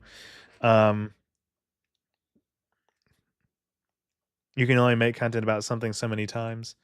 Yeah, exactly. That's true. Star Trek lure iceberg, basically. That's basically what I've been doing. But yeah, I'll respond to that, and then I think I am going to take another break, and we're going to come back and we're going to do trivia. Not much spoiler talk about Prodigy. I said Prodigy season 1 spoilers. I mean, okay, I don't know. Maybe there's some season 2 spoilers. I don't know. But yeah, you're fine, Clayton. But anyway, so it's a little after 9:30. Listen up. Here's what is going on. We are about to enter the trivia side of the. At least like you're not a UFO channel. They do all the AI stuff. Yeah, no, I've seen people talk about that. Those kinds of videos, springtime. Yeah, I'm gonna take a break. We're gonna come back and we're gonna do the trivia portion. I think before I go, I need to show this slide. Okay, I'm going to show this again probably afterwards, but like that we do this every year. 20 trivia questions. I'm going to give people a chance to answer, and based on the proportion of correct answers in the chat, I'm going to give away gift memberships. If you don't know what a gift membership is, it is a membership to the channel that is gifted to you. Now, and existing members are not eligible. Now, what I cannot do, unfortunately, because YouTube, I don't think, has implemented this feature, is I cannot give memberships to specific people. I cannot give memberships to specific people. It is randomized. However, everybody's allowed to participate. Mods are actually encouraged to participate too, because I told Phobia and Kinsey there's some questions that like they may only know the answer to. It's not all. It's not too many of them, but I want to make sure everybody's present and accounted for that. If you don't know how to play 2 through someone while you're a loser, let's get started. Yeah. It's randomized. So if you get correct answers, you may not get gift memberships. If you get incorrect answers, you may get gift memberships. It's not up to me. But if you have not done this yet, we have to do this every damn year. If you have to opt in. I don't know why YouTube did this, but they did this. You have to opt in the chat window. So, I don't know. I wonder if we might need to get. I don't know. I don't know if you guys can see that, like the same way that I'm seeing it. Okay, you're watching the stream. There's a chat window, right? In the chat window, select allow gifts. Where would that be?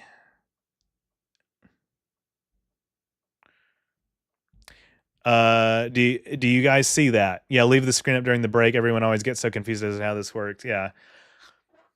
There should be a place where you can click 3 dots or something, a drop down menu, select allow gifts and select the pinned membership gifting icon. Confirm you want to opt in by turning on the allow gifts on this channel switch. So you have to do both of these things.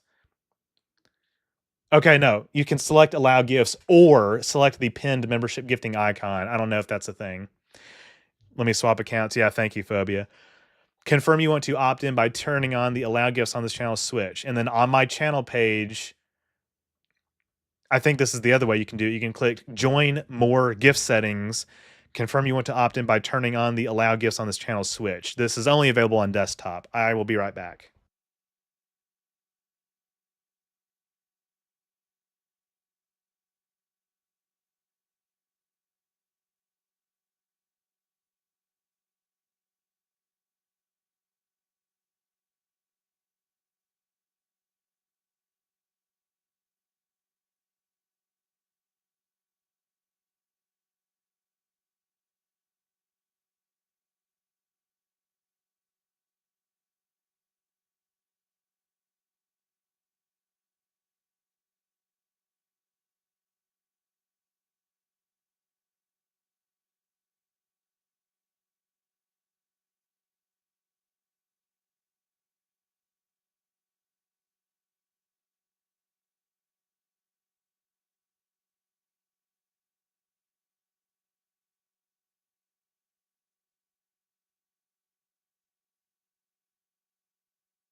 Is anybody else having trouble?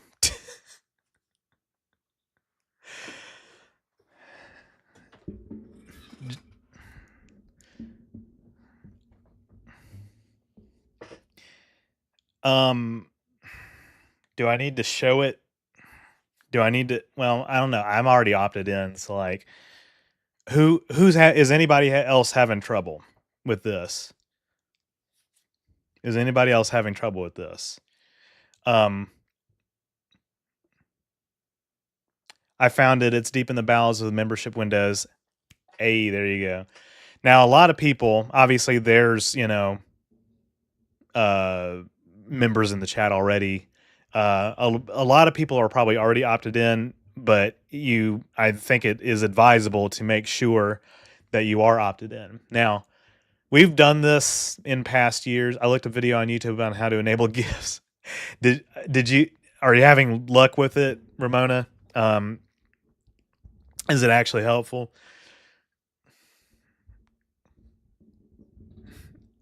Are these instructions unclear? I tried to be as thorough as possible. Join button in the new window. Click the three dots on the upper right. Select gift options. If that's working for other people, I'm hoping it is. Yeah. Thank you, Flare Prime. I'll wait a little bit before people get before we get into the actual trivia. I got it. Click on join, find three dots on the upper right, then click gift options.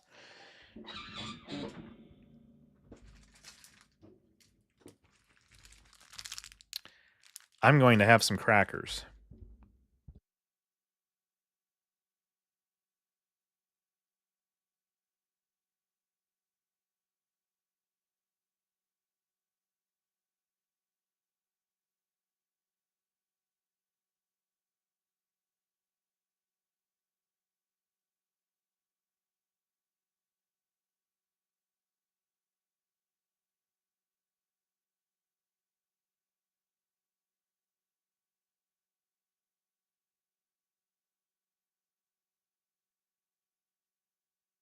All right, now,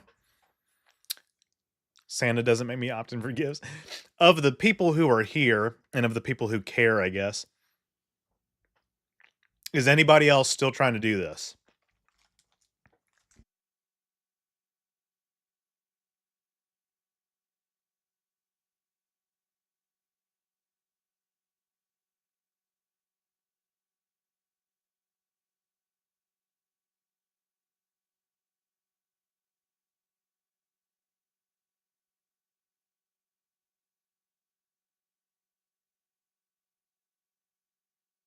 Yeah, I think I might. I actually, if when we do this again next year, I actually might just condense it down to just the second option. None of this can be done on secondary or brand accounts. By the way, it has to be done on whatever the main account associated with your email address is. Oh God!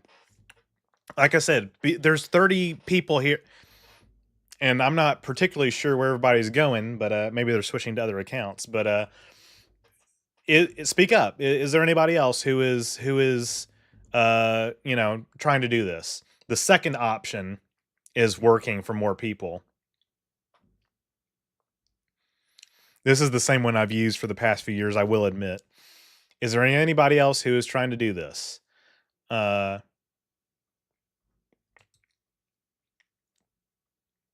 the time to speak up, because I'm going to start the trivia in a minute.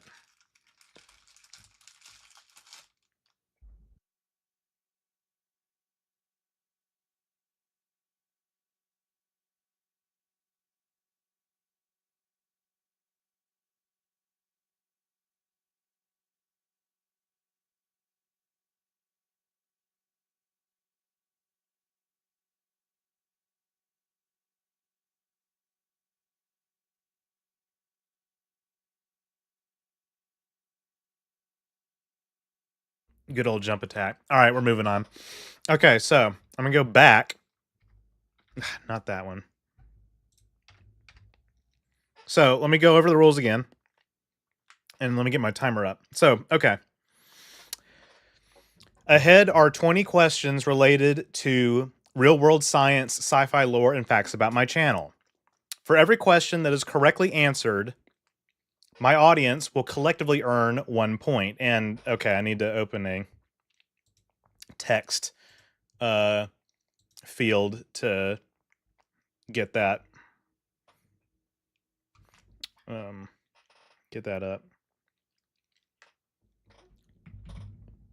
and keep track of that. I mean, chatters will have 60 seconds to submit an answer. At the end of the game, based on the total number of correct answers, I will purchase one of the following gift membership options. So for 10 correct answers, I will give 5 tier gift memberships. That's $25. For 15 correct answers, 10 $5 tier gift memberships. 20 correct answers, $25 tier gift memberships. So that's basically everybody gets everything right. So we'll see. It usually ends up being like 12 or something. So this, this is $25 for me. This is $50 for me, and this would be $100, I guess. I had to think for a second. All right. Now, what I'm going to do is I'm going to start the timer when I'm reading the question, because even though there is a little bit of a delay in chat, 30 actual seconds is usually enough for people. And we may even reduce it down to just 30 seconds later on. Does all of this sound good? Is everybody on board? Are we ready to do this?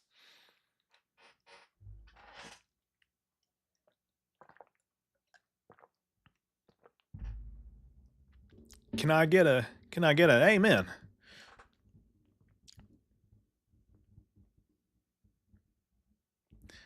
Affirmative bouse. Sounds good. Good.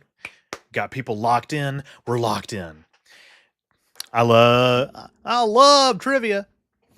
Let's go engage. All right. I wish I saw what the delay was on that.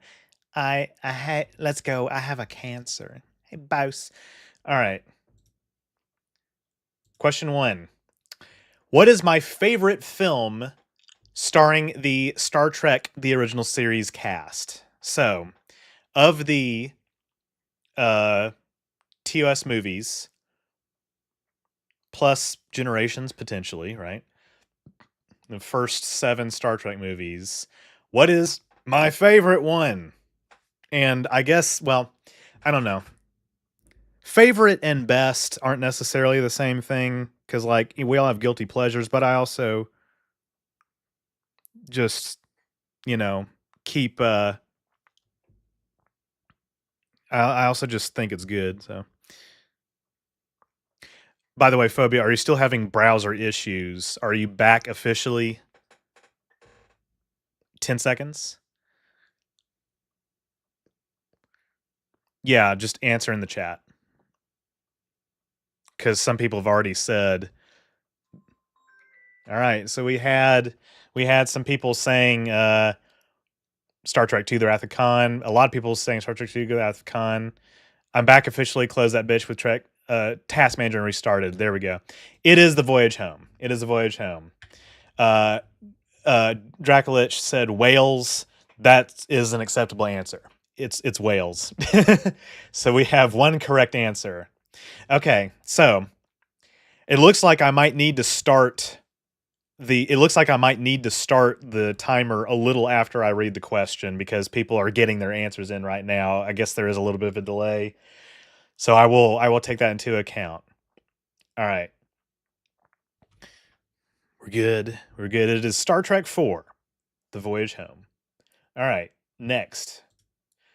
Oh, okay. Well, I guess I get to do this.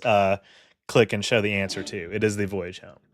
All right. Next question coming up. And now, by the way, if you try to make sure y'all are not too far behind. I know that there's some chat delay, but it shouldn't be very big. But anyway, which sci-fi movie sequel have I controversially defended as being significantly better than the original? Timer is starting now at 9:53. This is not necessarily a Star Trek question. Phobia had a very good answer. A very good guess, which may be correct. It may be correct. Oh man, you guys. And see, this one is also an opinion that Phobia has, which is why I figured he would get it. He, may or may not be close. Sean says Matrix. That would be a controversial opinion. So I might make a deal with y'all.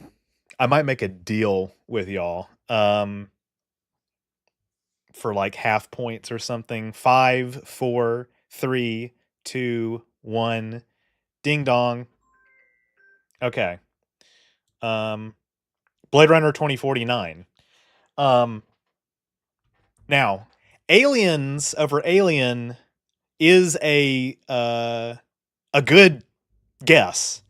I don't know. I think they're both equally good. I don't know. I don't know if I would say that it's necessarily like I think it's way better than the first, but Aliens is very good. But yeah, Blade Runner 2049. Hey, if you know, you know. If you know, you know. You literally tell me this in person. I always forget that 2049 is considered a true sequel. That question doesn't count. Not really a hot take. It is, Necromancer, because a lot of people flamed me for it. There would be people who were like, what the fuck? Dude, how can you say that? Blade Runner 2049 sucks. It's got plot holes. I've been told this. That's why I thought it was a controversial. It is controversial to some people apparently. Didn't even know there was a sequel. Damn, you better watch it. You better watch it. Everybody who hasn't seen Blade Runner 2049, go watch it. Go watch it. Go watch it. It is so good. The original one, I appreciate it for what it is. I don't think it's as good. All right. Well, that was just an incorrect answer, I guess. Blade Runner 2049 is the one with the whales. Yes. No. Which real-world star does the planet Orion orbit? Silvera says, hey, it's still going. I see I got to go to bed soon, but has the stream gone well? Yeah, I just had to tell people I'm not a misogynist. That's all. That's always fun. Feels like Kinsey and Phobia and I have to do that from time to time. We have to explain to people that we actually are not sexist and we believe in equal rights for women. And we don't think that line of dialogue in TOS should be interpreted that way. But I'm sorry, Clayton. I'm kind of roasting you right now. It's yeah. I just have to do that sometimes. Oh, yeah, the question. Damn, dude. That's how I know y'all didn't watch the fucking video. Oh, man. Isn't Blade Runner shared in the Alien universe? That's not really confirmed. A lot of people think it is. Man. Y'all, some of y'all were close. So a lot of people said, well, it's not Alpha Centauri. That's where the, I don't have to spend $100 today. I guess that's good. Alpha Centauri is where the Na'vi are from. Yeah. Okay. Beetlejuice, the Beetlejuicians are from Beetlejuice in Star Trek. That's actually a race in Star Trek. Rigel is close. Sirius, I don't think that's ever really been associated with the Orions, but that is a star. It's Pi 3 Orionis. My brain isn't prepared for this. So this is Pi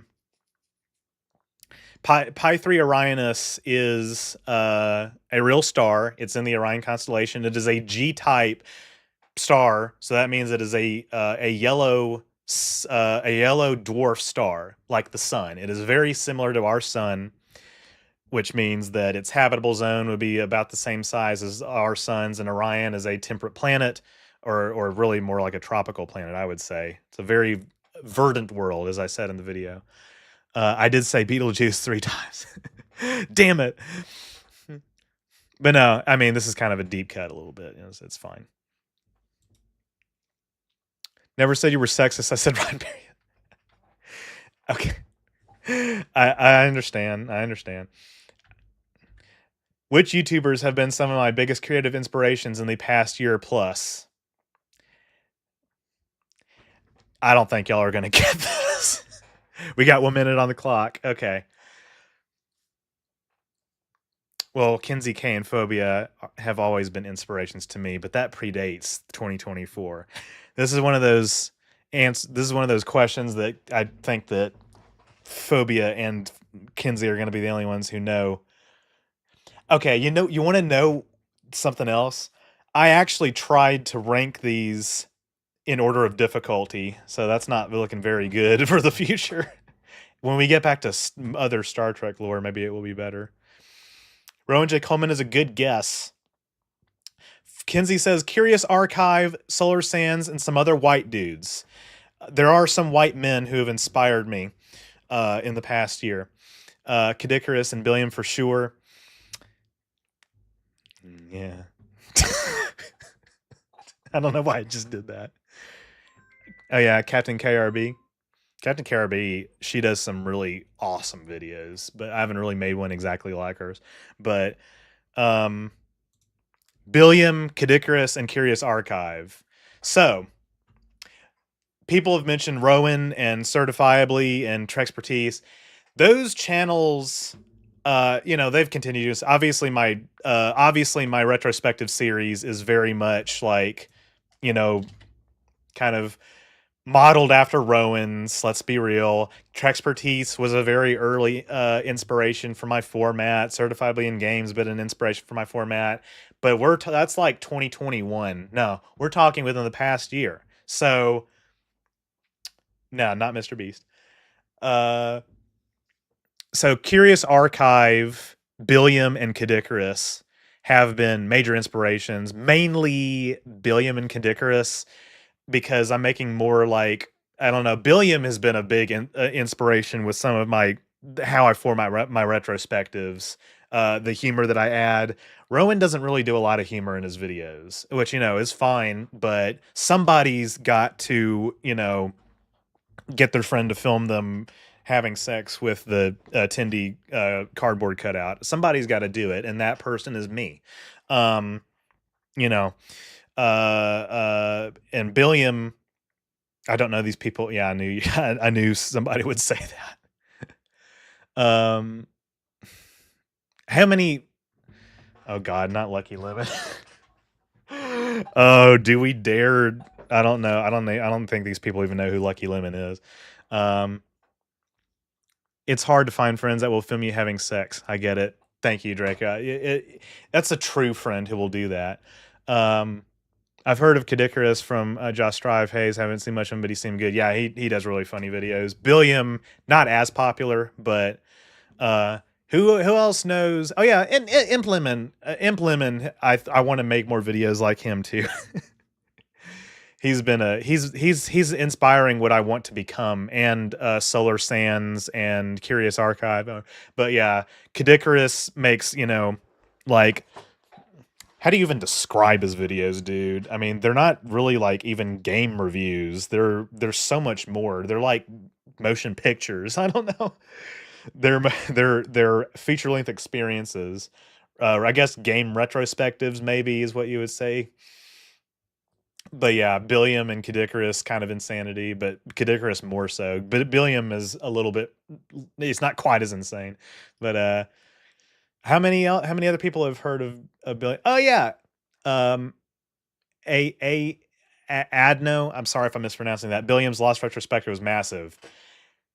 Yeah, that was. I don't know. I watched it. I liked it. I'm sorry. I'm part of the problem. Yeah. Anyway, moving on. Minor spoilers. In Star Trek Lower Decks Season 5, which new character's heritage is a reference to the original series episode Who Mourns for Adonais? And yes, that's how it's pronounced. Got a minute on the clock. And yes, I counted that point.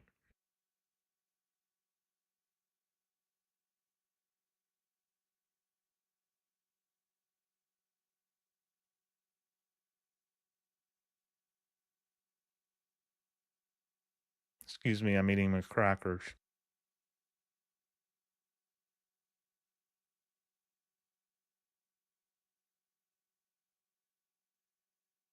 On 30 seconds on the clock. People have got this. We've got some people saying Ollie. We've got some people saying Ollie. We've got some people saying Ollie. We've got another couple people saying Ollie. Actually, even 2 more other people saying Ollie.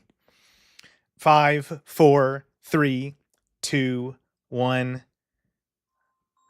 Oh, hey, would you look at that? Instant Ollie. Well, that's another point. That's another point. How about that? How about that? So, for those of you who don't know, she is a demigod. She is a Olympian human hybrid. She is the granddaughter of Zeus. And I think that's pretty cool. You can tell Nile Red's been another inspiration. Oh God, phobia. I can't stop. I might need to get my charger in a minute. Oh yeah, lightning Kamehameha, dude. Phobia. Whoa, that I did not like that. I pulled my earbuds out of my ear with my foot. In the Lower Decks finale, they had multiple anime moments. There was this scene where they had like the anime lines, like stereotypical, right, of like, scenes like that in a bunch of anime, and they had a Dragon Ball moment. She did a Kamehameha, and it was really fucking cool. It was really fucking cool. I think you would have enjoyed that. But I think this character is pretty cute. I think she's a good addition to the cast, and I think that it's a shame that we won't see more of her. But she was a pretty epic addition. Yeah, it's over 9,000. True or false? One of my controversial media opinions is that Christopher Nolan's films are overrated. Yeah. Which one is it? Which one is it? We got a false. I hope false.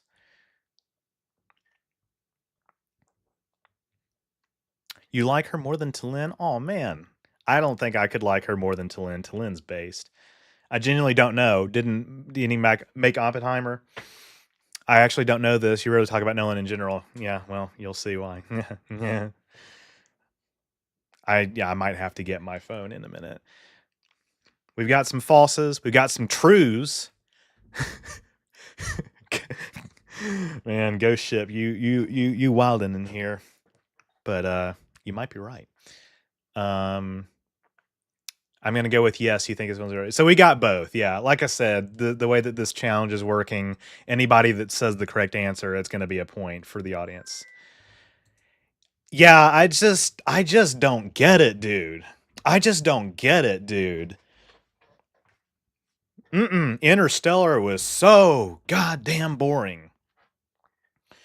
Now I like The Dark Knight. I don't think I've seen Batman Begins all the way through. Dark Knight Rises is kind of mid. Tenet seemed pretentious to me. Inception, I fell asleep during it, bored the ever-loving shit out of me. And I haven't actually seen Oppenheimer. I haven't seen Oppenheimer. I've heard very good things about it, but I might need to watch it to see if I think it's overrated too. I'm very torn because The Prestige is my favorite film of all time, but I think 90% of his library is 90% of his library is ass. Oh. So okay, I actually thought that you. I remember bringing this up a while ago. You were. I thought you were kind of disappointed that I thought his films were overrated. They are, right? Like, okay, thank you. Somebody said it. Oppenheimer was extremely mid. Damn, dude. It keeps coming back. Oh man, it's like boomerang. It keeps coming back. As far as I'm aware, Nolan was one of the primary screenwriters of the hit movie Neon White. Oh my god. It's not that much of a hot take, especially amongst lefties. Oh yeah, I see. I've never really delved deep into what his politics are. I guess he's probably like more of a right leaning filmmaker, right? Um, I don't think that's necessarily a bad thing. I feel like isn't Brad Bird kind of like a libertarian or something? Like Brad Bird's films are great. Well, not all of them, but like a lot of them are. So that's not exactly the reason, but I mean the fact that you bring that up, I don't think is inappropriate at all. Um, I like the Batman, the 2022 movie, quite a bit. Uh, got incepted during Inception, yeah. Haven't seen Memento. I haven't seen a lot of his early work. I'm sure The Prestige is great, but yeah, small C conservative. Yeah, that's fair. Probably might be bored by Oppenheimer. Yeah, we'll see. I like some stuff like that. But anyway, which DS9 character's backstory has similarities to Devon Attendee's, including her family being wealthy? Well, this one is not particularly hard for a lot of people who've seen DS9, but we'll see.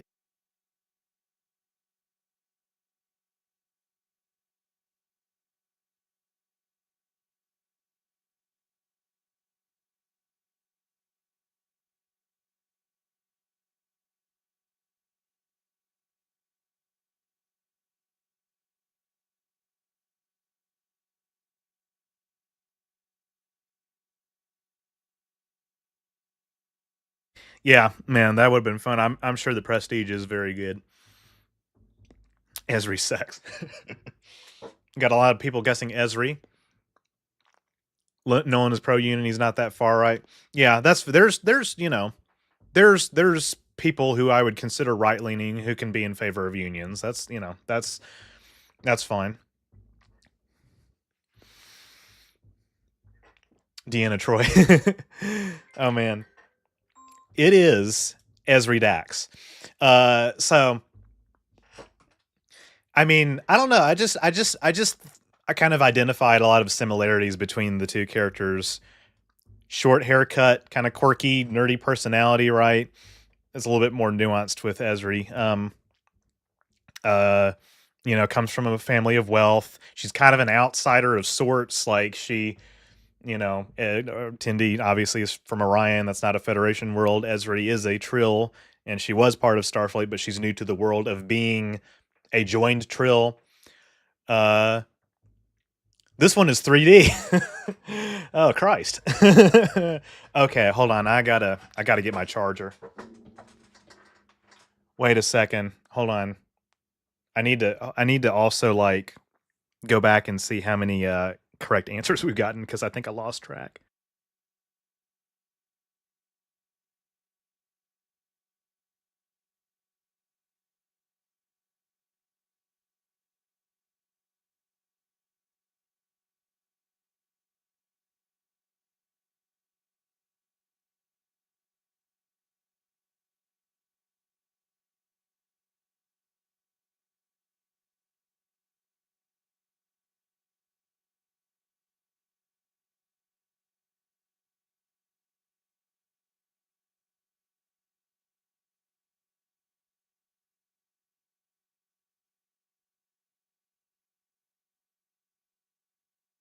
So I think we're up to at least 5 now, right? Yeah, Esri is very hot. All right, hold on. Okay. People got that one right. This one was not right. This one was not right. This one was correct. This one was correct. This one was correct. And this one was okay. So yeah, if we're up to 5. All right, next question. Which sci-fi series that I covered this year in 2024 depicts a future where humans have abandoned Earth to colonize another star system. Well, you know, this one was kind of easy. If you've been here in the stream, you would remember, and there's only so many sci-fi franchises that are like that. Andrew says Firefly. Maybe that's right. Maybe that's wrong. I don't know. Who is hotter, Ezri, Jadzia, or Tindy? Well, because Tindy is my wife, I have to say Tindy. Between the two Daxes, I don't know. I think I like them both. I'm a centrist on the Jadzia Ezri issue. By the way, I'm just letting the clock run down. We got 28 seconds left. Jadzia is a badass. She's so cool, but I do think that Ezri is very underrated. We got a lot of people saying Firefly. We got some people saying Lost in Space. I definitely made a video on Lost in Space in 2024. Mass Effect Andromeda. Oh, wait, we haven't made that video yet. Mass Effect Andromeda. Holy Baba. Firefly. It's Firefly. That's 6 correct answers. There we go. Here we go. I'm gonna let people kind of catch up before I go to the next question, just because I know that the lag can get kind of insane for some people. Oh yeah, what's her name? Nicole DeBoer. She is Canadian. She's not one of the theatrical Canadians, I guess. Damn, I just keep making problematic statements. I'm just like, yeah, Canadians can't act, just stuff like that. Well, no. Not so. Didn't hashtag not all. Yeah, Ezri was only around for 1 season. I think it's not a fair comparison. Anyway, which Star Trek species? Yeah, we're trying to get speedrun getting canceled tonight. Goddamn. Which Star Trek species, plural, have I historically considered to be my favorite? Which Star Trek species, plural, have I historically considered to be my favorite? The Trill are up in there. Endorians, a good guess. I liked Jennifer until she pulled that stunt in episode 3. I'm sorry. Is that mic on? Orions, Cations, Trill, Kelpians. Trill. We got some guesses. We got Orions. We got some more answers. This is gonna be a good one. This is gonna be a good one. Human Dracolich. Damn it, I'm sorry. Says humans. That is a very interesting guess. Orions, augments. Sorry, I had something stuck in my throat. I'm just thinking about Del RL. The Benzites, the Vape God. Yeah, we got some good, guesses in here. So, Cations, humans, Orions, Trill. So yeah, everybody, well, a lot of people had correct answers on that. Historically, I have said the Cations and the Trill are like my top 2 favorite Star Trek aliens. And the reason I put humans in there is actually because I think that I don't know. The way that humans are portrayed in Star Trek, it's not the most realistic path that we could take. I certainly don't think that that's how we will be in, as little as 200, 300 years, because that's historically on human time scales, that's not a very long time. But it is aspirational. Earth in Star Trek just seems like a very nice place to live. It may not be the most exciting, but yeah. So I've said Cations because I just think the idea of a cat alien is like, just like whimsical, right? It's funny, right? I have cats. Cats are silly little guys and girls, little boys even. The Trill, I mean, Jadzia, Ezri, come on. I was a teenager when I watched DS9. But the concept of being able to carry memories and experiences from one like lifetime to the next, that's just fascinating, right? It's the symbionts, right? But I can't wait for you to get in a Dark Souls lore, dude. It'll make you love humans. Hell yeah. That might happen sooner than you guys think, by the way, Dark Souls content. However, so I've said historically, Caitians and Trill are my favorite Star Trek aliens. However, circa 2020, something happened, and I can't exactly put my finger on what it was. I don't know. There were just, a lot of things were happening that year. It was a very volatile kind of like environment for a lot of us. A lot of us were staying home, watching things for the first time. I watched a lot of the new Star Trek shows for the first time. And, one of them was Lower Decks. I don't know if that had something to do with it. I don't know exactly what caused me to, take Orions from being like one of the lesser, appreciated species up to where they are now, right at the top.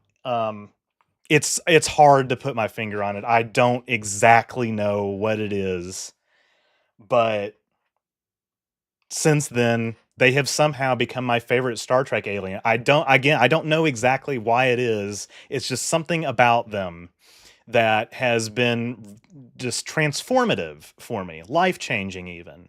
I don't know. It's a mystery. I don't think we'll ever know. I mean, Lower Decks has done a lot of fleshing out of Orion culture, right? Who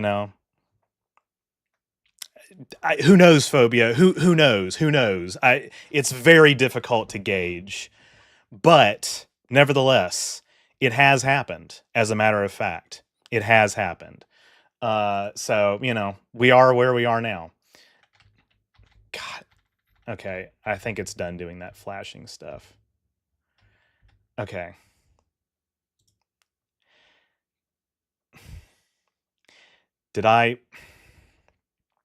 I did count that right. God, I'm an idiot.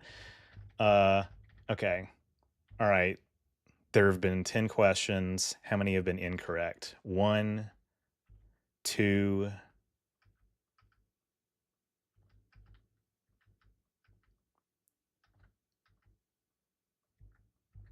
Okay. No, okay, I think we're up to 8. 8 correct answers, I think. Okay. I will make sure one more time when we end. Question number 10. Which creature from the planet Zebes in Metroid did I call a Sarlacc-looking ass thing? Now, this is kind of a deep cut. A lot of people have not really, watched my Zebes video. Not everybody's played the games. I don't even know that Phobia is going to get... Well, okay, I don't know why I ever doubted you, baby. I love you. But I'm not saying that's the correct answer. Hold on. I'm not saying that's explicitly the correct... Don't copy his homework, okay? Don't copy his homework. We got 20 seconds on the clock. It may or may not be what he said. But, who can tell? We got 9 seconds. 8, 7, 6, 5, 4, 3, 2, 1. It's the Samus Eater, of course. Wait, no. I think... Oh, wait. It's 8 correct answers. Okay. Samus Eater. I mean, doesn't it look like a Sarlacc looking ass thing? Also, Zazabi from Metroid Fusion looks like a fruit roll-up, according to Tyler. Yeah, that looks like a fruit roll-up. That was my first reaction. And actually, well, it also looks like something else. I don't want to pull it up because I'm tired of getting different tabs, and getting off of the slideshow presentation. But well, this looks like something else too, but what he's talking about looks like a condom, but this also looks like something else. But anyway, which video of mine has the highest click-through rate of any public video on my channel? I'm not making the best case of that I don't know what I'm trying to say. Very Sarlacc-esque. Yeah, you're right, go shit. I'm not making the best case that I don't have some kind of psychological problem. Oh yeah, wait, I need to explain what this is. So this is the not the most views, but the number of people who were shown an impression of it in the recommendations, the percentage of people who clicked on it. Normally it's a very low, like 3 to 5% thing. This one was much higher. So we got some guesses for the April Fool's video. You guys are remembering. 5, 4, 3, 2, 1. I mean, what else would it be? What else would it be? Not Species 8472. That one is from a long time ago. That one is something I released in 2022. So I feel like the nerd getting copied off of.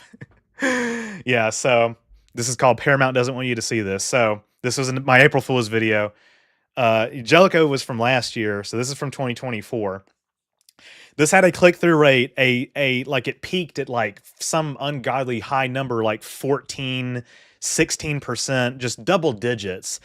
Guys, that's not normal. It's obviously the titties. I think that we're all aware of that. But again, wait, did I type that correctly? Yeah, 11. So one more time. Okay, I'm sorry. I guess I'd have worse memory than a goldfish. All right, that's 1, 2, 3, 4, 5, 6, 7, 8, 9. 9 correct answers. We are about to go on question 12. We have had 2 incorrect so far. I promise I graduated college. I have a bachelor's degree. Yeah, for context, 4 to 6% is about the norm. Yeah. Yeah, this one was pretty obvious. Which game did Metroid fanboys scold me for replacing with footage from a fan remake in my Metroid Timeline video? Now this one, I love doing these trivia things. If you've watched my Metroid Timeline video, or you know about Metroid, there's only really one answer to this. There's only one answer to this. Which game did Metroid fanboys scold me for replacing with footage from a fan remake in my Metroid Timeline video?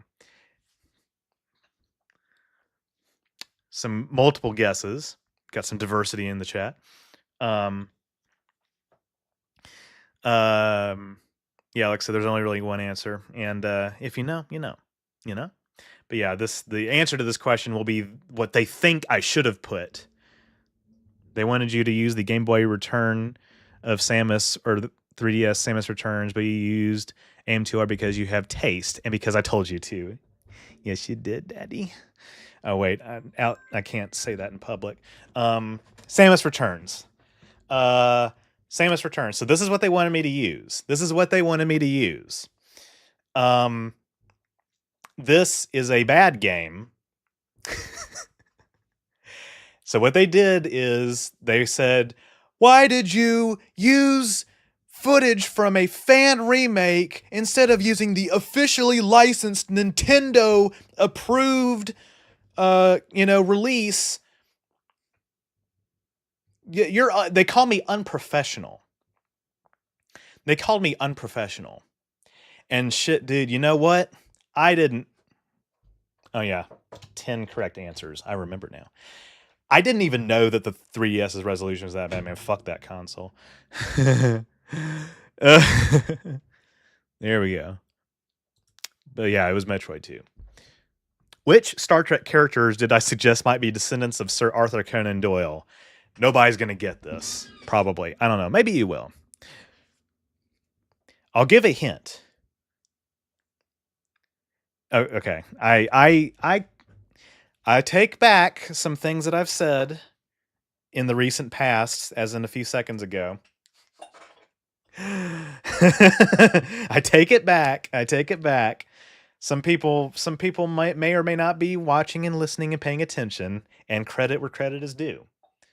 Which Star Trek characters did I suggest might be descendants of Sir Arthur Conan Doyle? My hint is based on a quote that they gave, right? In one of the Star Trek films, maybe. Sir Arthur Conan Doyle. Okay. It's Spock and, of course, Amanda Grayson, by extension, his human mother. Now, not Kelvin Spock, Sean, but just Spock's period, right? So, essentially, my reasoning for this is as follows. Spock says, as an ancestor of mine used in Star Trek 6, he says, as an ancestor of mine once said, once you eliminate the impossible, whatever remains, however improbable, must be the truth. That's just Sherlock Holmes. And Sherlock Holmes, we know, is a fictional character in the Star Trek universe. They play him on the holodeck all the time. Wait, no, damn it. Wait. Was that...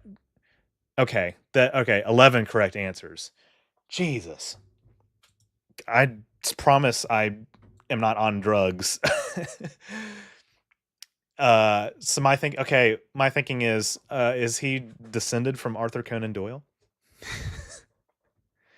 Counting is hard, apparently, for me tonight.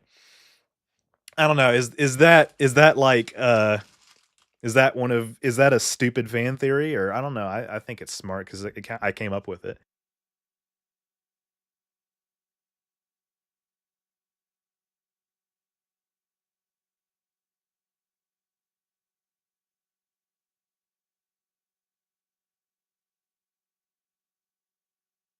It's my last cracker.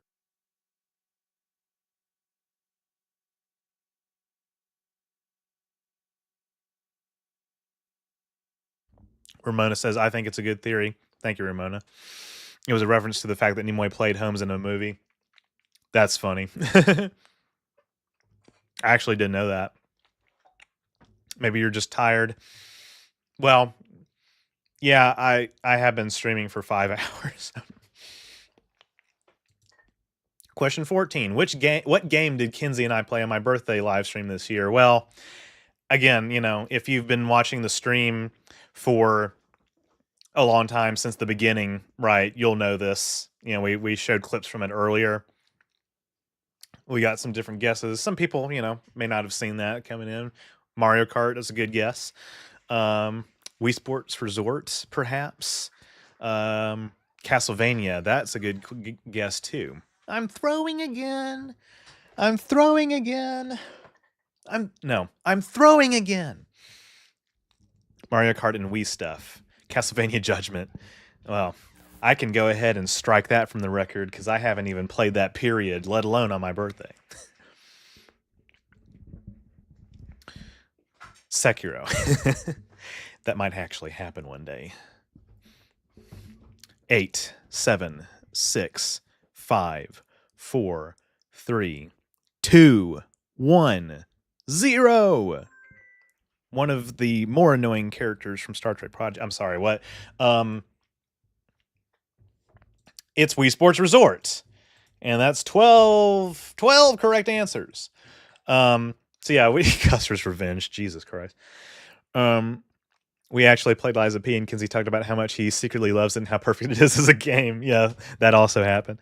But no, we played Wii Sports, and mainly Wii Sports Resort. We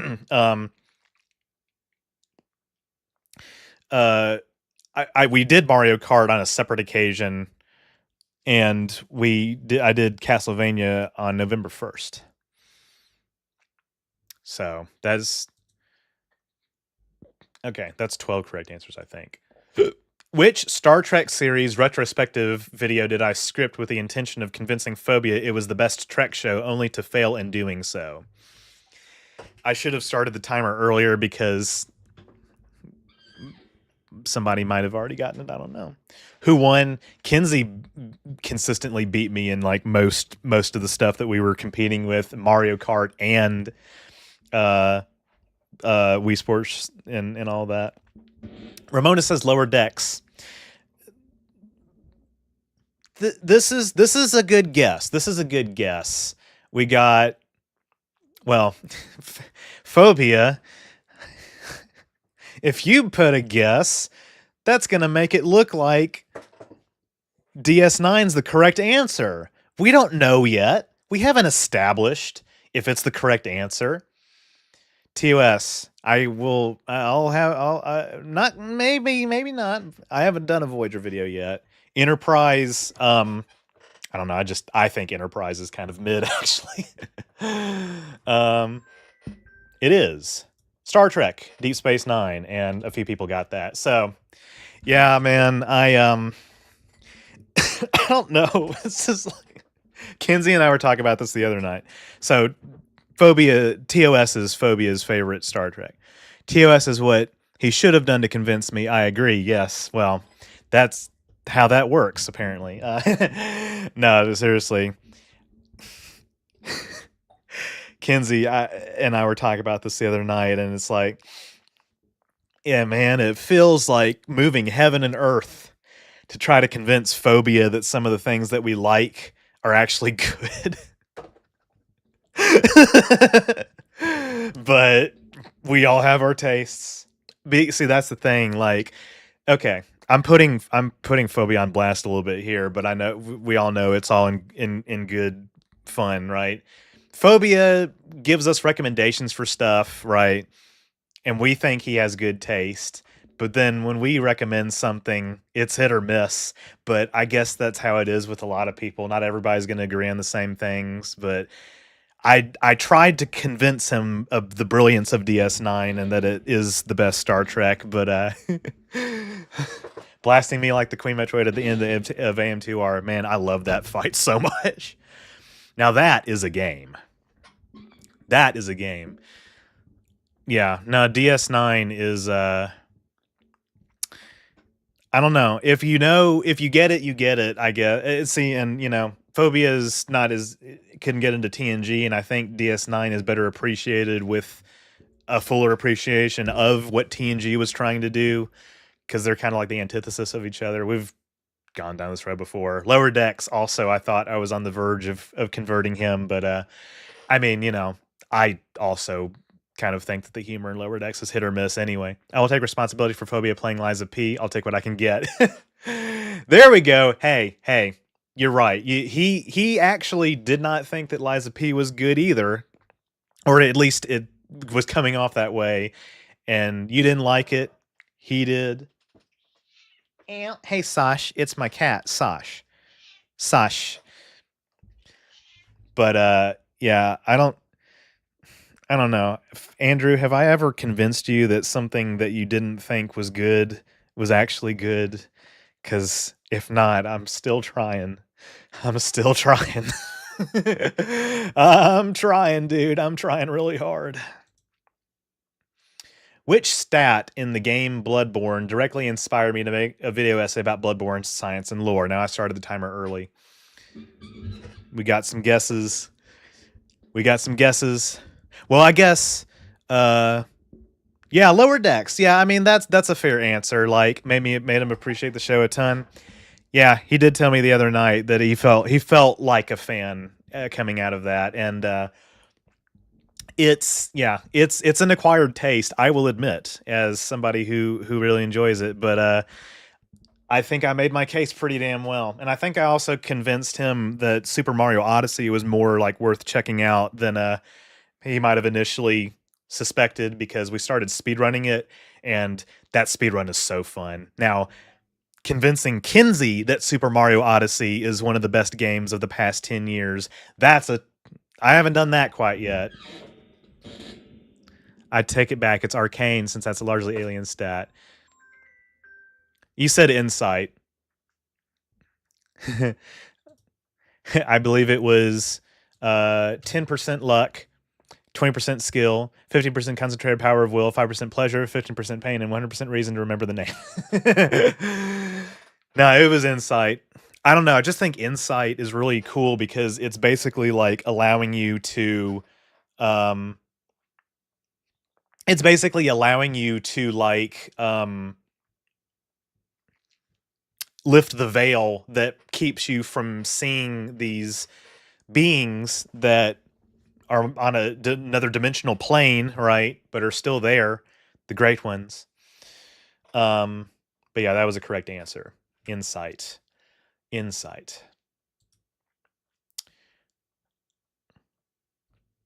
What is my favorite guilty pleasure Star Trek video game? Now, I started the timer early on this one as well because there's only so many that I could stomach.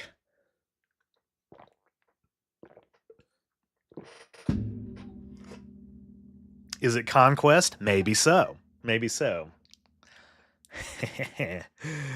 Conquest. Star Trek Online. That's a good guess. I've given thoughts on Star Trek Online before. Judgment Rights.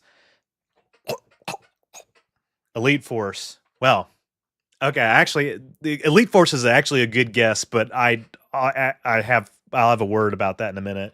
Star Trek Online, Armada or Armada 2. Man, you're just blocking that out of your mind, aren't you?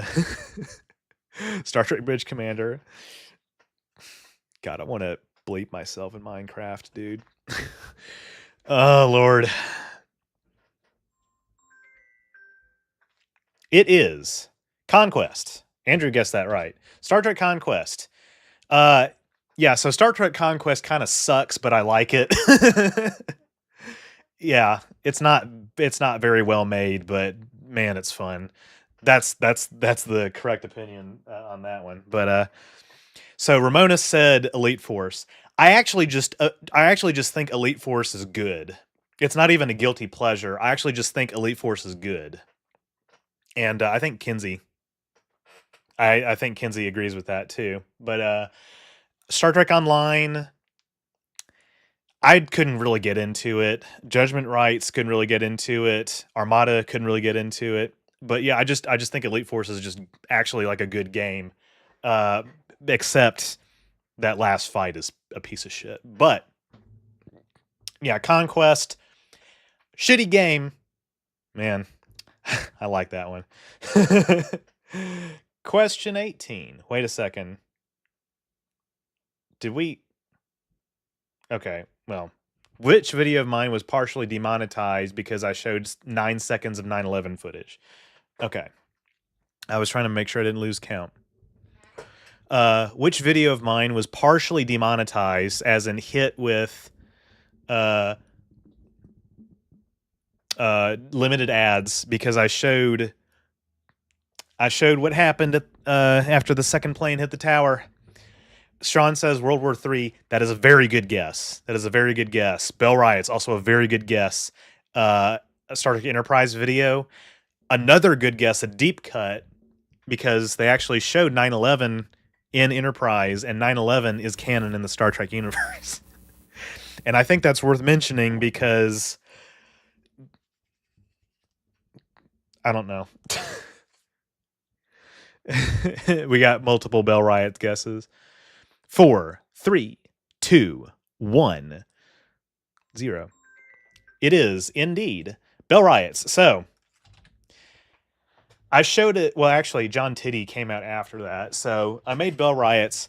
The rough cut that I rendered at 1080p for top members and patrons had no copyright claims on it. This wasn't a copyright claim. It wasn't monetized, but it was not struck with limited ads either.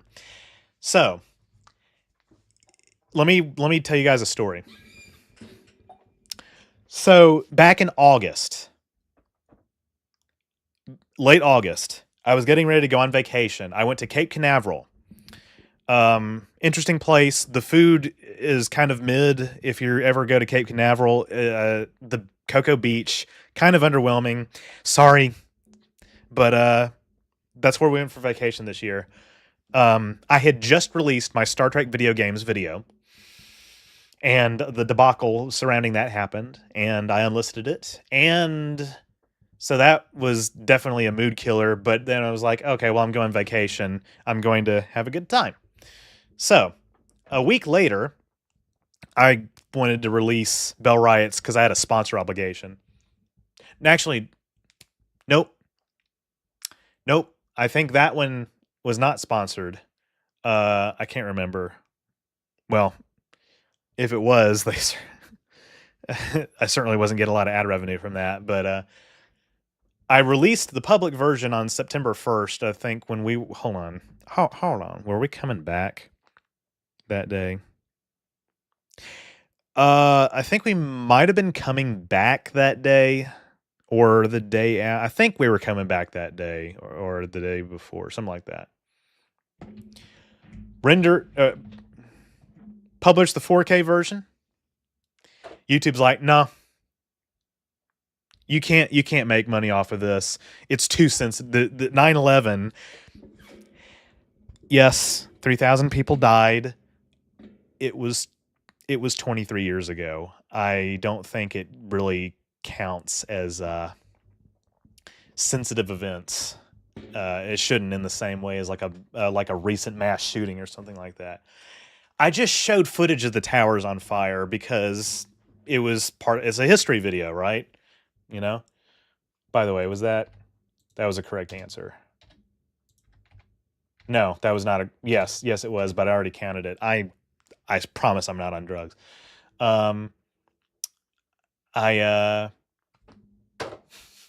It's like, I don't know. It got a decent view count, 30,000 views, and I've made like $30 off of it. That's not a lot. It should be over 300. A sensitive event happens off of Sycamore View every day. They wouldn't think about demonetizing that. And even if they did, it still would not be the same standard I think that they use for this. And by the way, guys, it was manually reviewed. A human chose to do this. This was not automated. A human being chose to do this. A person who, went to school, maybe went to college, lives, I don't know, India, United States, somewhere, right? They looked at it and they were like, no, you're trying to capitalize off of this tragedy. And they were like, no, yeah. Literally, in fact, Fox sucks up every second of content that they can monetize on the news, and it's a double fucking standard, dude, because like I can't do it, but all these news organizations that YouTube has catered to, like ABC, CBS, Fox, NBC, they can do it. They can do it, but me, no, I'm not allowed to do it. This is censorship. It is censorship because my video is not getting the reach that it should, or I'm not getting compensated in the way that I should be able to. So, but eugenics wars, that was, World War III, those were all good guesses. You're not the only channel that happened to. There was also a Decades Retrospectives channel that mentioned YouTube censoring it. Yeah. Now in John Titty, I did blur it because we live in hell. But yeah. YouTube is all like, remember the towers, and you just want to make money in the year of our Lord 2024. I know, right? Never forget. Hey, I wasn't forgetting. I was showing it, but apparently that's not allowed. Oh yeah, by the way, I also showed 9/11 footage in my For All Mankind video, and that did not get demonetized, so I don't really know what was the difference. I guess it was a different angle of the towers on fire. YouTube reviewing Tyler's video. My favorite videos are Banjo-Kazooie, Super Mario, and oh fuck, yeah. I like fire trucks and monster trucks. Question 19. Which YouTube feature have I encouraged my audience to use more often in order to see all my newest uploads? Oh, we're getting to the easy questions now. Next question is going to be a dead giveaway. Yeah. John Titor did the bell rise. Ramona says the subscriptions link. Brian says bell icon. These are all valid guesses. You guys are maybe close. It says bell icon. Oh man, a lot of people saying bell icon. Draco says subscribe. I keep thinking it might be a tab of some sort, but I can't recall because I don't know that it exists. Bell memberships, another good guess. Maybe not. Don't forget to subscribe, right? Yeah. Subscribe. The subscriptions. the subscriptions tab. No, I'm giving that to Phobia because he was being facetious, but like, although I got yelled at by Tyler for not using the subscription. Yeah. No, but seriously though, I guess I just never really have understood why people don't use it. Like, if you're subscribed to a channel, and again, I'm sure gonna drive some people fucking nuts, but I don't feel bad saying this. If you are subscribed to a channel, why the fuck would you not use the subscriptions tab to see the newest uploads? Why would you rely on recommendations? I don't get it. I do not understand. I cannot comprehend and now going to a channel page specifically to look for new uploads, that's also valid, but the subscriptions tab feels very obvious. The very first, this is from Phobia, the very first thing I do when I go to YouTube is check the sub tab. I can't fathom why I wouldn't. Man, I can't either. Drake also got yelled at for that because I don't want to see every video. Oh my fucking god. I'm going to scream.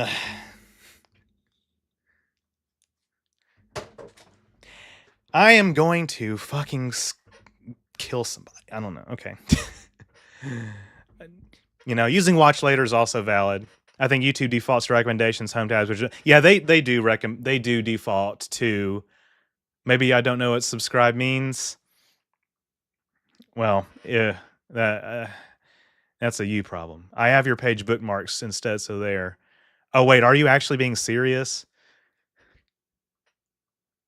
Are you actually being like serious? Because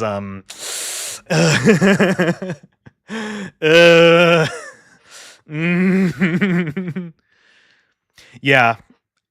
All right, let me ask you guys a question. Okay, I know I'm probably driving some of y'all nuts, but I don't really feel bad doing this. Are you okay? Yeah, you had me going, Flare Prime. But anyway, like, for those of you who have historically not used the subscriptions tab, what were you using? And if it was recommendations, why were you doing that? Why? We know YouTube's recommendations suck. You know, people, and again, people watching the playback of this will probably see me say this too. And again, I love you all, but like some people who are, you know, I'm cool with have said things that are kind of concerning to me, like, oh, I didn't know you made this kind of video. I didn't, you know. You probably didn't go to the goddamn subscriptions tab. See, I'm sorry. Kinsey and Phobia and I, you know, I feel like sometimes, you know, maybe we, you know, view things a certain way as YouTubers that it's not going to be seen the same way by our audience, but I think this should. I literally get everything from either Discord or Patreon email. That is very niche. That is very niche. The channels I watch are on my Steam Deck. I don't really know what that means. Like, you mean like the channel pages? You just go there and you just like see if there's a new upload. I mean, I do try to upload on Fridays. Usually, if I don't have a new video, I'll have a stream, or I try to community post. Before I had you mention the subscription tab, I didn't know it even existed. Then I started using it. Well, I'm glad you are now. I'm glad you all are now. I probably need to stop talking before I say something I regret. You guys are great. You guys are great. No, I mean, again, if you're using it now, that's all that matters. I can't conceive of how that wouldn't be the first thing somebody does. But it's okay. We're not all the same people. It's so far beyond that. I have my YouTube subscriptions tab and my browser tab at all times, and it just gets refreshed. It's so integral to finding things on YouTube, I never even close the tab. See, and I don't even go that far. Like, I actually do, like, you know, look at other places, recommendations, sidebar, channel pages, but the subscriptions tab feels like by far and away, hands down, no contest, the most patently obvious place to go. Okay, and I don't want to sound like I'm trying to insult people's intelligence or whatever. You delisted the video. Well, okay, yeah, Clayton, I unlisted the video games one. That's an exception to the rule. Obviously that's not going to show up in the sub tab, dude. Man, y'all are crazy. What is the name of the Star Trek fan comic I've begun releasing for patrons and members? No, this one's pretty easy. This one should have been earlier, but it's a good segue. I click the bell for a bunch of channels and keep up with most of them. I skip some videos, but usually watch them later because I like to support indie creators. So that's good. Well, like, I don't know. I think the bell is useful. The bell is kind of controversial. Phobia doesn't like the bell. Kinsey and I, we like the bell. I feel like I'm doing a Seinfeld bit. Yes. Okay. Also, what Phobia just said is really fucking important, and I need to read it out loud. But putting stuff in watch later and going back, I do that. But Star Trek Endurance. This is being thrown in. Does the USA still exist in the Star Trek universe? It does not. It is a defunct country. Star Trek Endurance! Hey! Lots of people probably don't have the time, so I get it if they can't do it. I genuinely do not think that's a valid reason. I think saying I don't have enough time is not a reason to go to the subscriptions tab.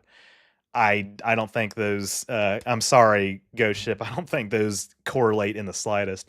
Phobia says, to be clear, we aren't saying you have to watch every video in the subscriptions tab, which again, I thought that should have been patently obvious. Oh yeah, correct, another correct answer. We aren't saying that you have to watch every video in the subscriptions tab, obviously. What we're saying is if you don't use it at all, you're going to miss every video YouTube doesn't suggest randomly. Now, people, Phobia tells me all the time, other people tell me all the time, oh, I didn't see your new video in my recommendations. And it's like, well, and Phobia says that because he's trying to point out how the recommendations are ass. He uses the subscriptions tab. But like other people who say, oh, I didn't see your video recommended to me. I want to say, why are you relying on the recommendations? We know. As bad as recommendations are, at least it shows me new channels. Yeah, we get a lot of new channels, and they're like people playing Breath of the Wild and in their basement with like 15 views on a VOD. If I'd use the... Okay. Clayton, my man. Clayton. Oh my God. You're gonna make me go Joker, dude. You're gonna make me go Joker mode, dude. The subscriptions tab is obviously not where you go to find new channels. Oh man, we've had this exact conversation before. When you open YouTube by default, obviously it's going to be recommended. But if you click on a video, like my video should show up in the sidebar in Certifiably in Games videos, Rowan J. Coleman's. If they don't all the time, whatever, right? But they often should. But at some point, people can come across my channel. Once you are subscribed to me,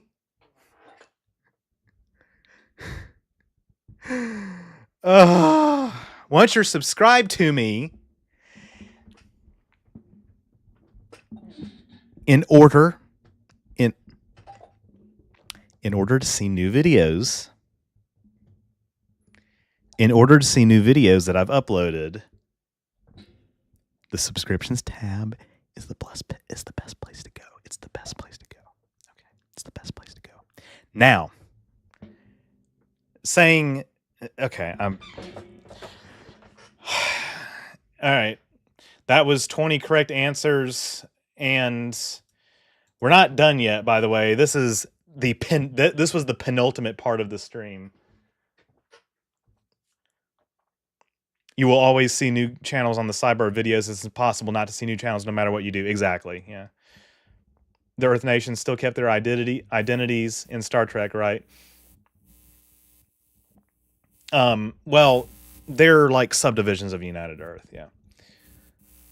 Are you saying I should subscribe? Of course, always. Yeah. Okay. This was the penultimate part of the stream, but I am going to stay true to my word. So, what did I say? That was 18 correct answers. So you guys did really well. You guys did really well. But it was over 15. So that's $50 I'm about to drop. So there's going to be 10 people who are going to get memberships. So this is what we did earlier. Engage with you. Damn it. How do you... Why would they do this? All right. I guess I need to go to another... I guess I need to go to another account to do this, because I think Phobia said it doesn't work on brand accounts. All right. Let me gift memberships.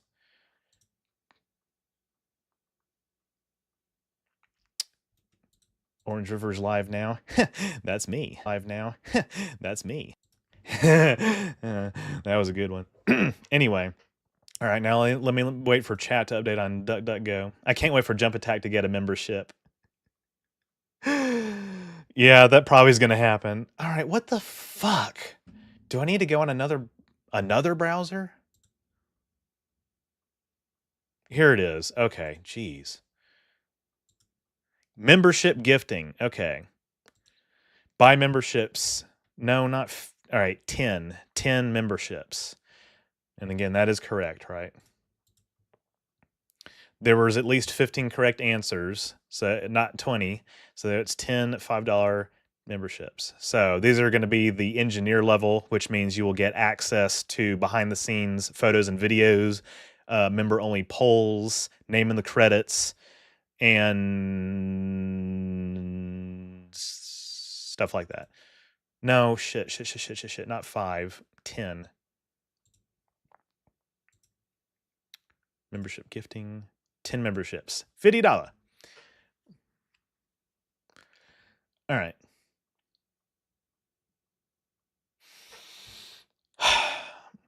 Here goes nothing. Can I put this on my credit card?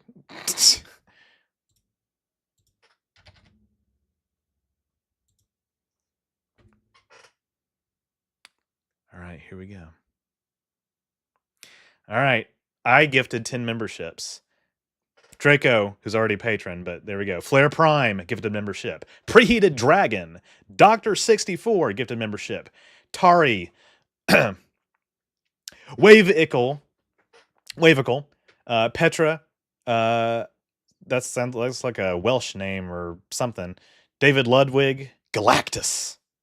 Yes. And hey, what you call it? Tyler Pilkington, that's me. I was not gifted one. Make it a rain. Congratulations, guys. Yeah, if you know, you know. And thank you, Flare Prime, for the $5 super chat. I really appreciate it. I really do. So what's interesting is that I don't know if you I don't hold on. I don't know if you guys knew this. But wait a minute. Why is okay? Can I get this to show? All right, fan funding. All right. Now let me add something up. I told you guys that was the penultimate part of the stream. What is the ultimate part of the stream? Well, as is typical, we may or may not have a fundraiser, but let me count what's been given so far. We got $1. We got $2. We got $10. Let me convert this currency.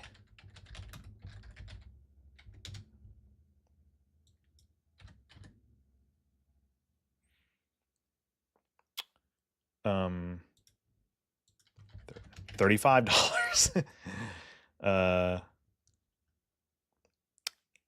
We got $5 from Flare Prime, and another 10 from Preheated Dragon. Thank you for the 10. I appreciate it. That just came in. And as counterintuitive as this might seem, I'm going to add my 50, and Draco just gifted 5 more. That's awesome, dude. Thank you so much. Thank you so much. So that's $25. Brian James was just gifted a membership. Evil Fried Rice. You're telling me a shrimp fried that rice was gifted a membership. Carly herself was gifted a membership. Comrade Bambi was gifted a membership. Mr. Obsolation was gifted a membership. Thank you, sir. Thank you. I appreciate it. So, after I just got through, hold on, let me look at mod chat for a second.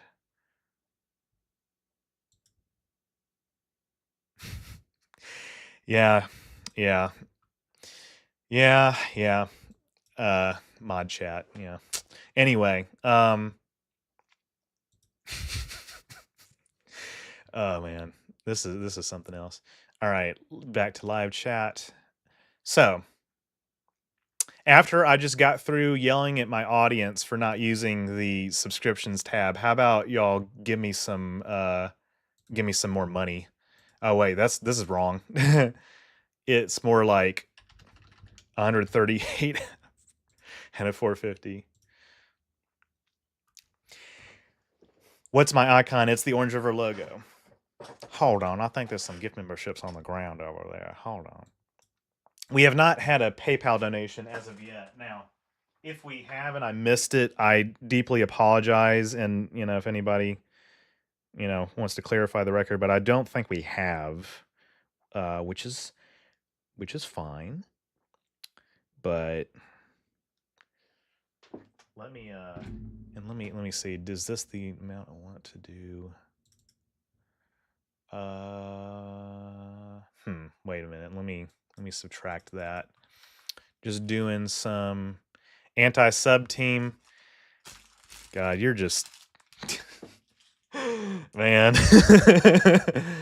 Oh Lord. Anyway, let me see if this is the amount that I wanted to do.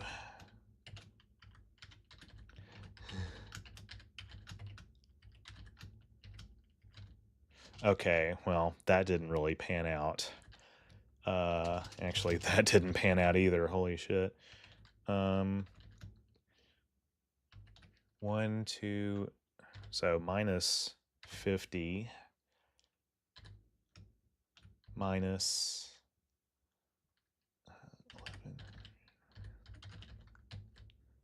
11. Oh shit.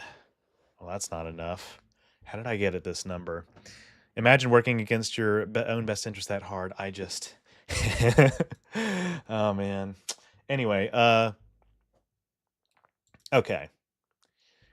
Y'all can talk amongst yourselves. I'm going to try to keep talking so I don't have dead air, but we are on our way. We are on our way, and the PayPal link is pinned in the chat.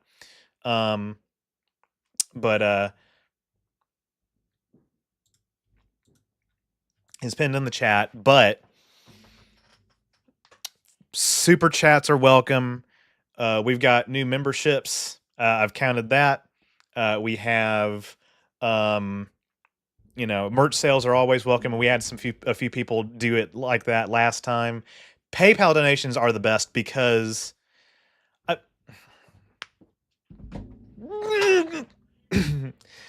I'm looking at the sub tab and it's a mess. Then unsubscribe from some of those channels, dude. It's vids from topics I don't care about. Then why are you put them there? You put them there. You did that, man. You did that. You put them there by subscribing to those channels.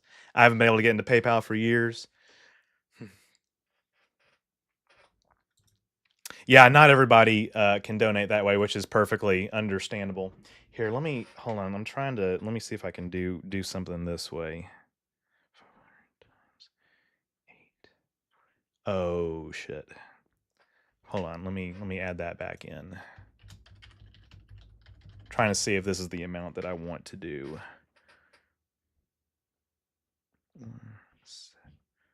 135 times 8, 1080 plus 400 times 8. Okay, 4280 minus 4280. Okay, minus we got a new $5 super chat from Frozen Toy. Love the videos. Keep up the great work. I watch all you put out. Thank you so much. I appreciate it. I will add that to the fundraising tracker. And we might be adjusting this. And I'll give more details about the issue in a minute. But I'm trying to get this number, see if this is where I want it to be. I'm doing some funny math.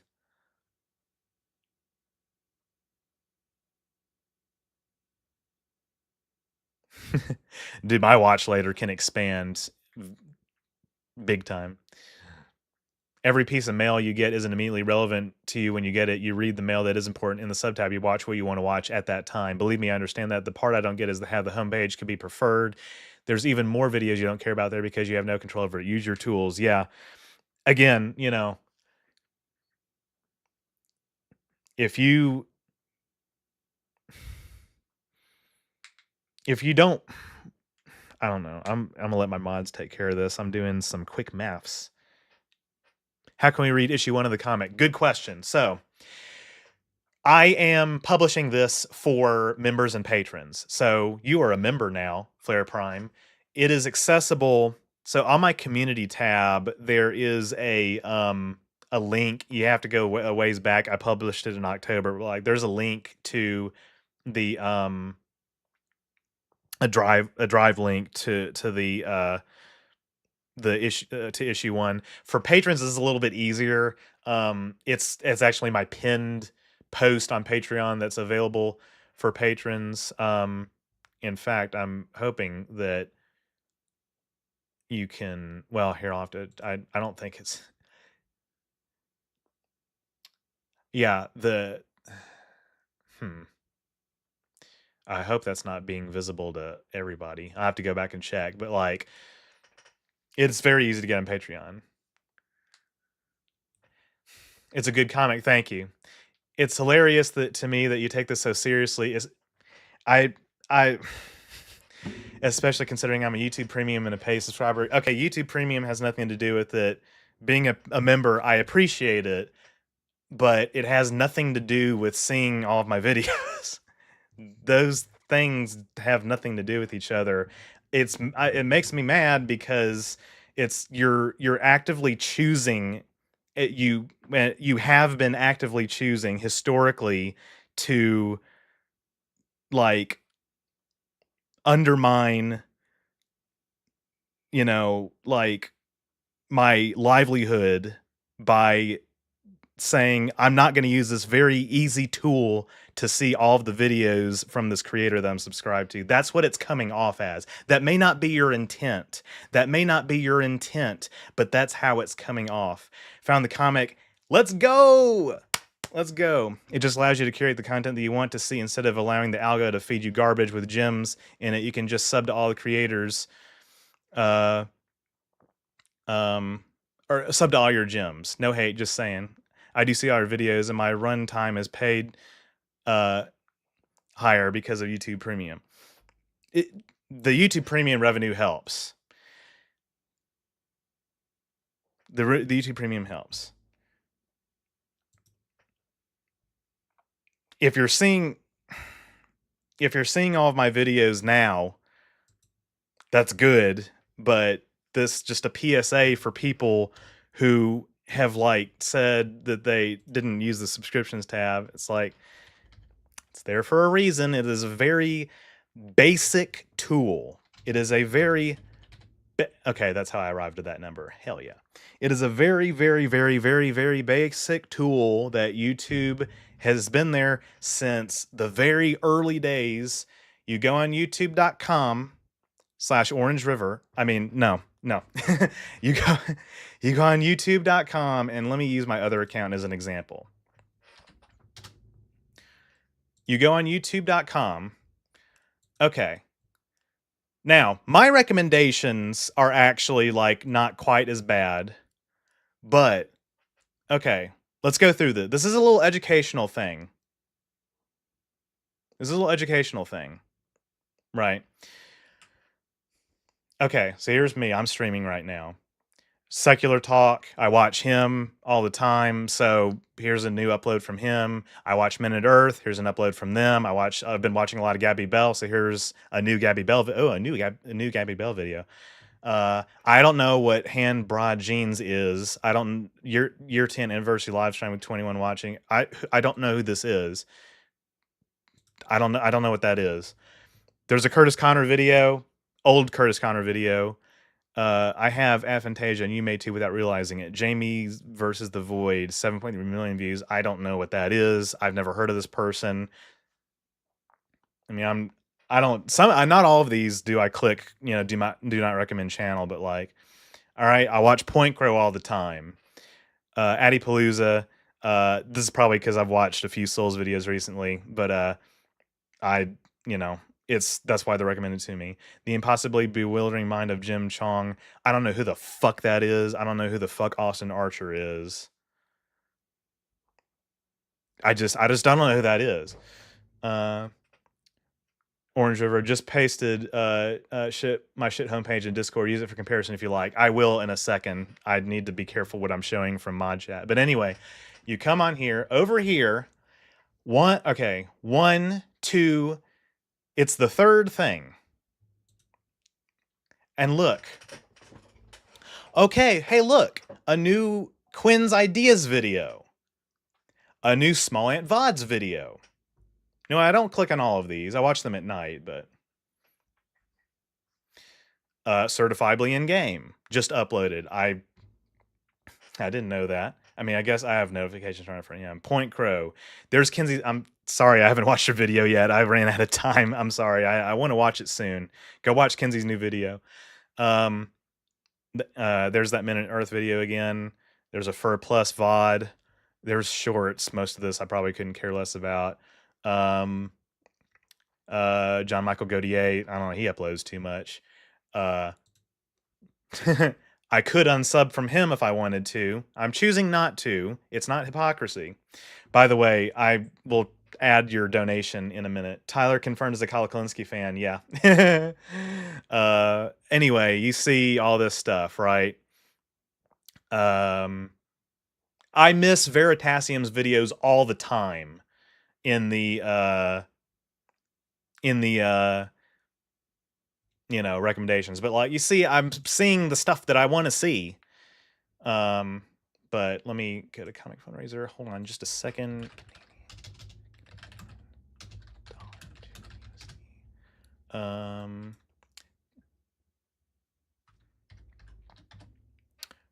Thank you so much. I'm converting to currency just to be like fair and just and everything. But I appreciate it. Yeah, let me look at this. Okay. All right.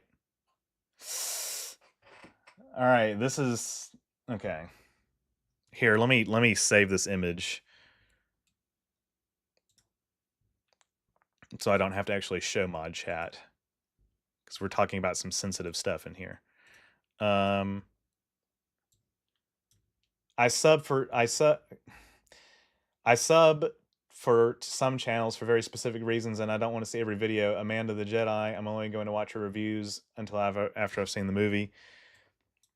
I mean, that's fine. How did you say you were seeing all of my videos again?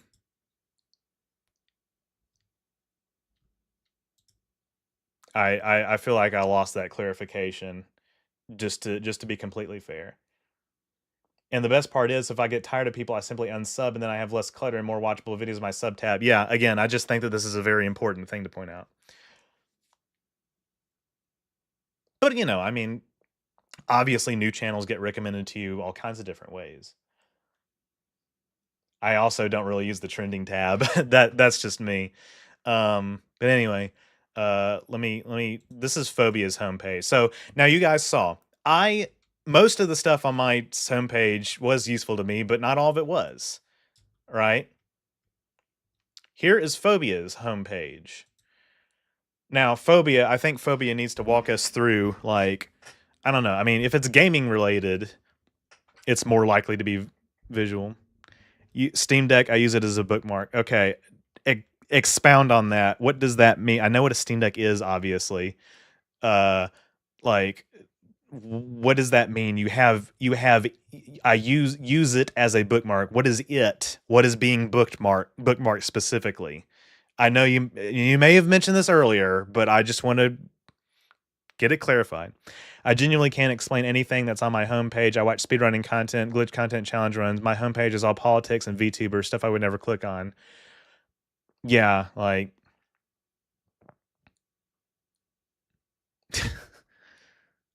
yeah, a lot of this... yeah, I don't know. I don't know what most of this shit is. Yeah.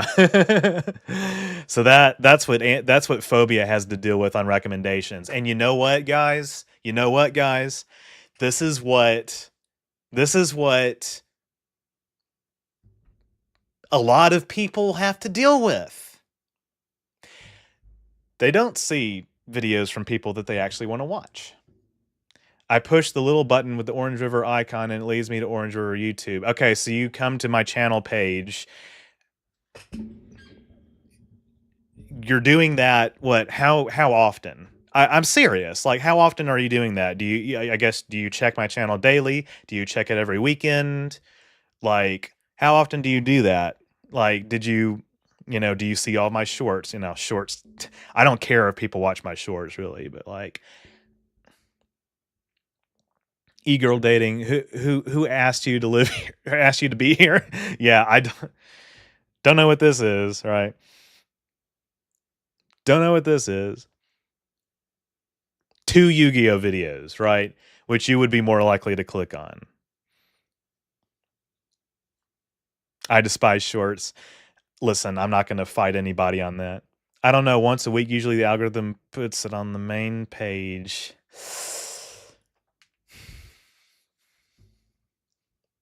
Well, I'm not going to pick apart and micromanage and ask you if you've seen every single upload up and down the list that I've published in 2024, but that's a little risky. Yeah, I mean, I have to make shorts because, like, YouTube has pushed a lot of discoverability in the algorithm to shorts.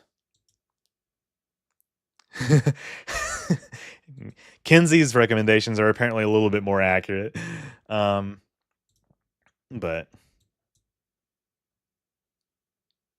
yeah. Oh god, the Flash games. Dude, the Flash games. Man, I hate that. I hate seeing that on YouTube. But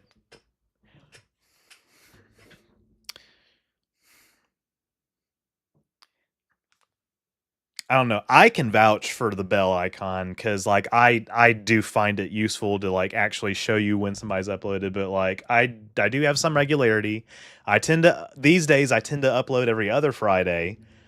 Sometimes it'll shift around a little bit because of sponsors. But, like, the way that and listen, I'm not saying it's a sin if you see a video of mine 6 days late or anything. Of course, that would be absurd. But if you just use the subscriptions tab on a regular basis and you clean out the clutter and just, kill your darlings, as they say. I don't know if everybody knows what that phrase means, but you kill your darlings. You declutter it. It will show you what you want to watch. Seems pretty straightforward. I think it should also be clear that it's totally cool to be a casual watcher of things. We were just mostly curious. Yeah, I mean, and again, like Phobia said, Phobia and or Kinsey said, we're not saying you have to watch every video. that is in your recommendations. I mean, in your definitely not recommendations. We're not saying you have to see every video that's in your subscriptions tab. You don't have to watch every video from me, of course. Of course, it's a free country.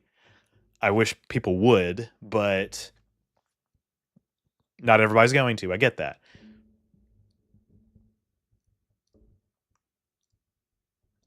Phobia tells me to unsub from Ember because she live streams Project Zomboid, which I don't have interest in, that I'd miss all her Valheim content. Like, huh? I don't know. That's for you to decide. Is there an easy way to clean up subscriptions? Seems like I have to go to every channel and unsub. All right.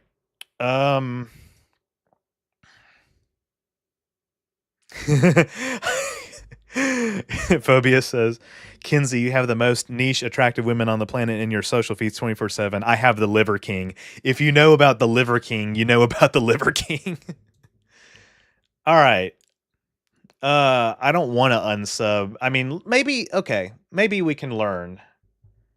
Maybe we can learn something today. Desktop. Maybe let's find somebody to unsub from. I don't watch every video that Certifiably puts out. Okay. Let's take Swanky Box for example. I don't know, I just haven't watched him in a long time. I don't particularly care about his content anymore. Sad to say, but let's see. Okay. So if you click the three dots, now again, if that's hide, that's hide. I don't want to hide it, but I mean, I go to Swinky Box's channel. I could hit unsub, right? And then I would go back, and if I refresh the page, he wouldn't be there. I don't know. Maybe I will want to start watching him again. But like, okay, okay. I'm subscribed to how many channels is this? Does it show, where does it show how many that you're subscribed to?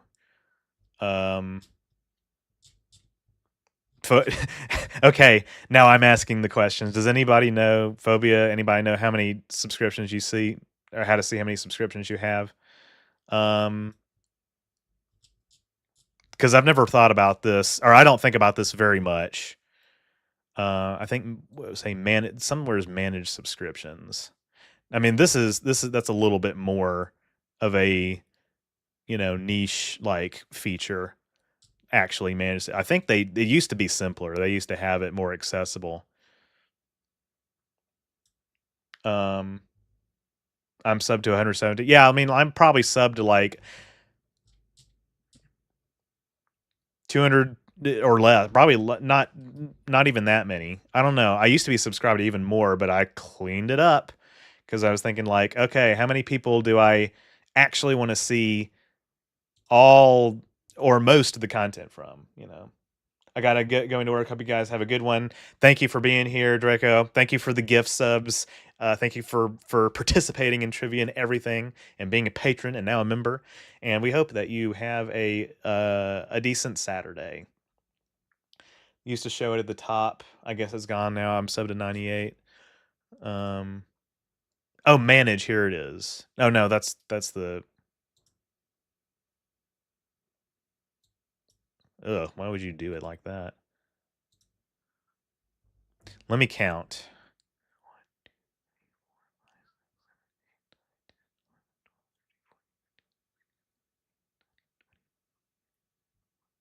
All right. That's a batch. 2, 3, 4. Okay. How many is that? Where's my calculator? Damn it. Where's my calculator? Shit, I'm probably up sub to like a little over 100 channels. How many channels are y'all subscribed to? Let's go around and share that. Also got to peep that Gabby Bell video. I know, I got to watch that too.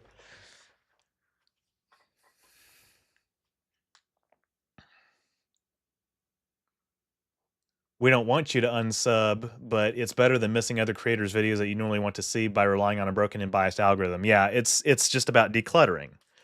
It's just about decluttering, you know. Yeah. Okay, that is done charging. But yeah, I mean, again, we're just trying to do you just got to understand where we're coming from, guys. We're just trying to do everything that we possibly can to try to get people to see shit, you know. Right? That's it. That's it. But like how many channels are y'all subscribed to? Cuz Phobia said 98. Kinsey said 117. I'm probably like in between those. These are pretty normal amounts of people to be subscribed to. All right, let's not be afraid to share. Sharing is caring.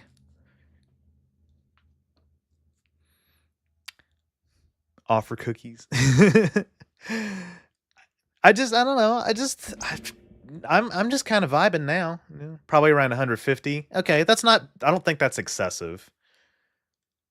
More than 200. Okay. And I think maybe on one of my other accounts that I used to, subscribe to a lot of people but not watch all their videos, maybe it did exceed 200, but what I just laid out, like I'm obviously not watching all their shit. I think I'm over 200. I think you guys need to start decluttering. Again, we're not saying that we have found Dunbar's number of channels to be subscribed to, but like it's working for us. It's working more for us. And I think I might pare down even more. I might go under 100. Who knows? Excuse me. Maybe not. I've been watching Gabby since she was at 14K. I just discovered her recently. She is so funny. God, she's funny. I keep up with almost all of it. There you go. And see, as long as you're doing that, that's what matters. That's what matters. But yeah. Star Trek Endurance issue 2. I have a pretty funny trailer coming out for the announcement, which is going to be kind of like a second trailer. We did voice acting for all of it, but I had a lot of fun doing that with my friends, and Sean has done a good job of Sean and CJ have done a great job of illustrating this comic. CJ, friend from high school, he did the line work. Sean did the coloring, and it's it's the continuation. It's the middle of the story. I'm probably going to do 3 issues, but oh yeah, I had to check something real quick while I'm talking. But like, yeah, I'm really happy with how it's turned out, and I think you guys will be too. You guys like the first one? Oh shit. Okay, this post is only pinned for members. Ooh. Whew. All right. There we go. I was worried for a second that I'd done a boo-boo, but I did not. Because I thought ahead.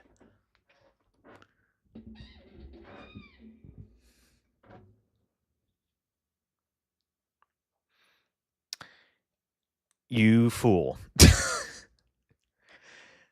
That's not... do you actually not understand what I'm saying? Or, I don't know, man. It's like... Obviously, a lot of people have only recently seen her because she has over 1 million. No, is it 1 million? She did cross 1 million, didn't she? Hold on.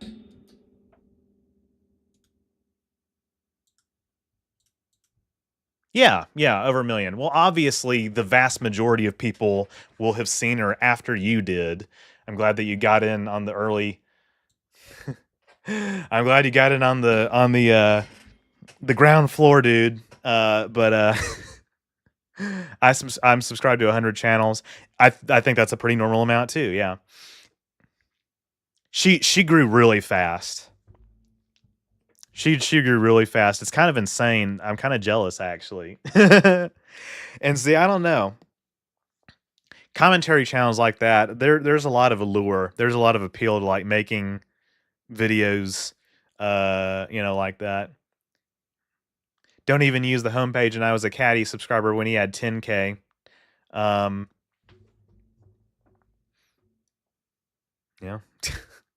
Word of mouth is very powerful too. You know, Phobia introduced me to Caddy years ago when he had, I think when he had less than 1 million at least, right? Now again, I could have been following him very early on, but I didn't watch a lot of gaming content, but gaming in the Clinton years. Yeah, everybody knows gaming in the Clinton years. The Death of Commentary video was good, yeah. Gaming in the Clinton years. I need my silver play button. I need my silver play button, dude. Oh yeah, I was going to show the trailer. Hold on. Yeah, I was going to show the trailer, and I'm publishing it tomorrow.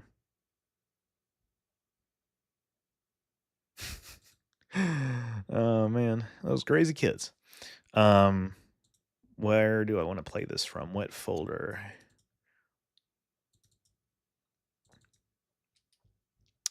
Actually, no. I think I'll do it. I think it's. No, not that one. This one is in this folder. Issue 2 trailer 1. Okay.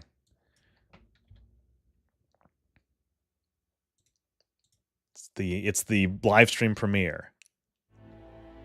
Captain's Log, Stardate 81003.85. Not only are the anomalies in local space appearing at an accelerating rate, but the USS Petrov seems to have disappeared in a wormhole. I think we have a moral obligation to at least try to track them down. They could be hurt. It's worth the risk. I'll send Endurance's Aero shuttle, but I'd like to request a shuttle from another ship to accompany her. Ooh, big tease. Of course, she was in issue 1, but still. This is gonna go hard tomorrow. Rachel doing Valdez, Dr. Valdez. Now, like I said, people are going to have. I think you guys are going to like the announcement trailer. Well, I say announcement trailer. Okay, all right, that's enough. I say announcement trailer like this isn't that too, but like when it's out, you guys are gonna get a kick out of it. I can't show it now because I don't want to spoil it, but it's a little bit more of a skit, right? Yeah, that was the announcement for like it is coming, right? The release trailer, the it is out now trailer, which I'm probably going to publish in January or February. Oh boy, dude. That was fun. That was so fun. And patrons and members will get to see it early. In fact, I think all you guys who are like patrons and new members will get to see it within the next 30 days. And because I think I'm going to be releasing it publicly in the next 30 days. I need to render the second version of that. I'll do that later. Excuse me. But yeah. Oh man. This comic has been an experience. This is obviously Tindy's involvement is kind of like a more recent development, but this is a story that I've been wanting to tell for a very long time. This is like, a story that I came up with very early on in my not even before I started making YouTube videos. I was conceiving this, and I will say that as a comic, it is a little bit condensed from what my original vision was, what I originally wanted to do. Excuse me, I apologize. But I wanted to just get it out there, get it off my chest, right? This is kind of my throwing savings away project a little bit, but that's why we're doing these fundraisers. And we did a fundraiser for issue 1, and it was fully funded. I'm incorporating, of course, like the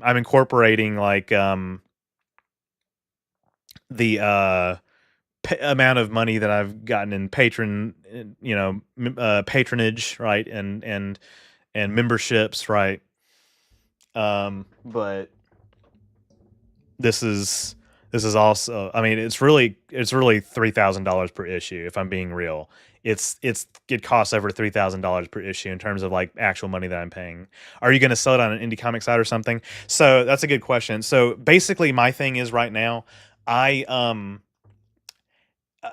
legally I can't. This is unofficial. This is unlicensed. I do not work with CBS. I do not work for CBS or Paramount. I have no association with CBS or Paramount. I am not even particularly I don't even particularly want to be associated with CBS and Paramount necessarily, unless they hired me to work with Mike McMahon to do Star Trek Cerritos, the spin-off series that I think should get made. That would be based. Or make this. But yeah, I can't legally sell it. The kind of fundraising that we're doing for it is also I mean, it's not against the law. It's strictly speaking. This is fan art. I'm basically just getting like donations from people for my fan art. The fact that it is on Patreon and memberships, I'm doing that to kind of limit the exposure a little bit artificially. I'm seeing reasons that maybe I could release it publicly in the future, and I think I would like to release it publicly in the future. But this is kind of like early access, I guess. The fact that it's on Patreon and memberships and people are paying to access it under some definitions that could be like skirting, the rules, but I sell t-shirts. I sell t-shirts with Tindy on them. Like that's kind of skirting copyright infringement if we're being honest, but it's fan art and people have shops where they sell stuff that is way more infringing than my fan art, It's cool that you're following a creative dream, but it's scary because all it would take is one letter from CBS and it would be over. Yeah. It would have to be even more underground at that point. Like I probably couldn't talk about it publicly at a certain point. The fact that I'm doing it now is obviously like, I mean, it is a small risk, but realistically it's not, I mean, nobody is going to know, like, just genuinely, just like I just said that I sell merch with Tindy on it. It's kind of in a gray area legally, but I people actually infringe copyright and get away with it every day. And I actually think they maybe shouldn't be able to do that. But I'm also the copyright system's screwed up anyway.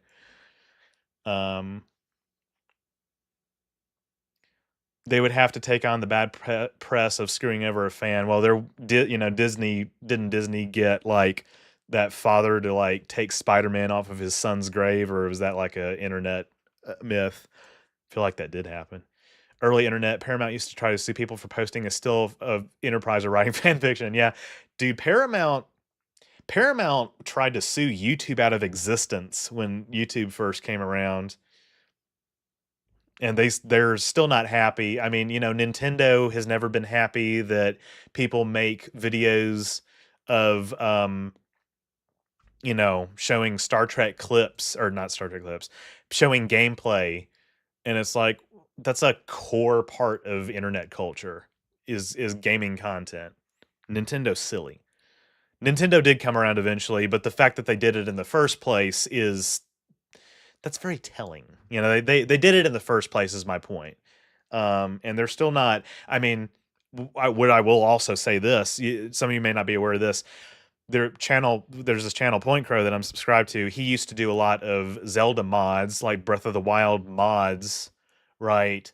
Nintendo basically like nuked his channel and got his channel taken down, and in exchange for getting it put back up, he had to delete all of his Zelda mod content and can never ever do Zelda mods ever again on that channel, or probably on any channel. So you know, this is true.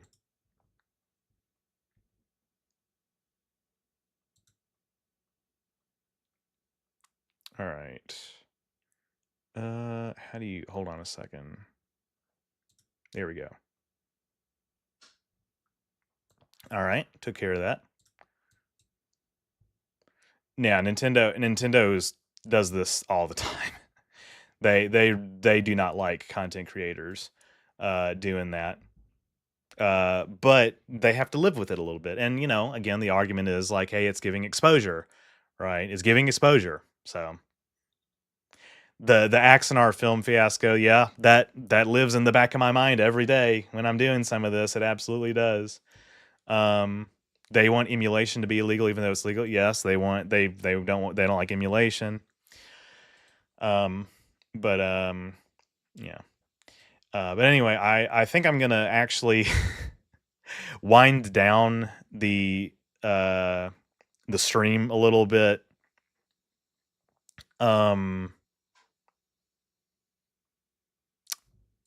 You know, some of this funding is kind of arbitrary. I knew going in that this was not going to be a profitable project, but I do appreciate all the people who have donated super chats and stuff like that, and all the new memberships, all of the all the gifts and everything. Thank you so much. I'm not leaving just yet, but everybody can get their last few questions in. Thank you for expressing interest in my comic and in this channel, in this year in review. It's been kind of a wild ride, but I got somewhere to be tomorrow, so I probably want to go ahead and wind this down. But I'm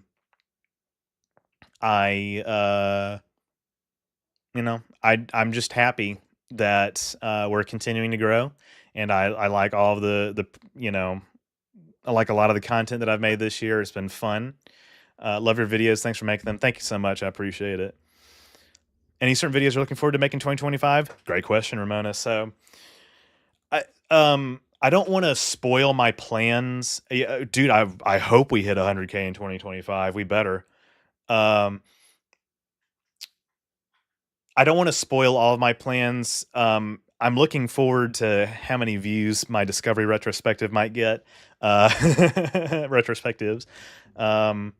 Lower Decks Season 5 is going to be my first video of the year. That's coming out on the 3rd, in all likelihood. I'm working with a sponsor right now, and everything should be hunky-dory with that.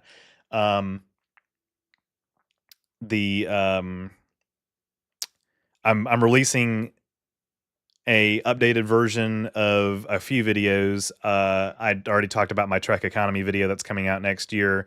I'm not looking forward to the comment section on that, but I'm looking forward to releasing an updated version of Teched Out, my documentary about technology, my documentary about cybernetics that I did in college. I better watch Lower Deck Season 5. Yeah, I'm going to be spoiling it, so yeah, you better catch up on that. As long as you keep putting out content, it would not be hard to hit 100K in the next year. That's what I'm saying. I'm thinking it should.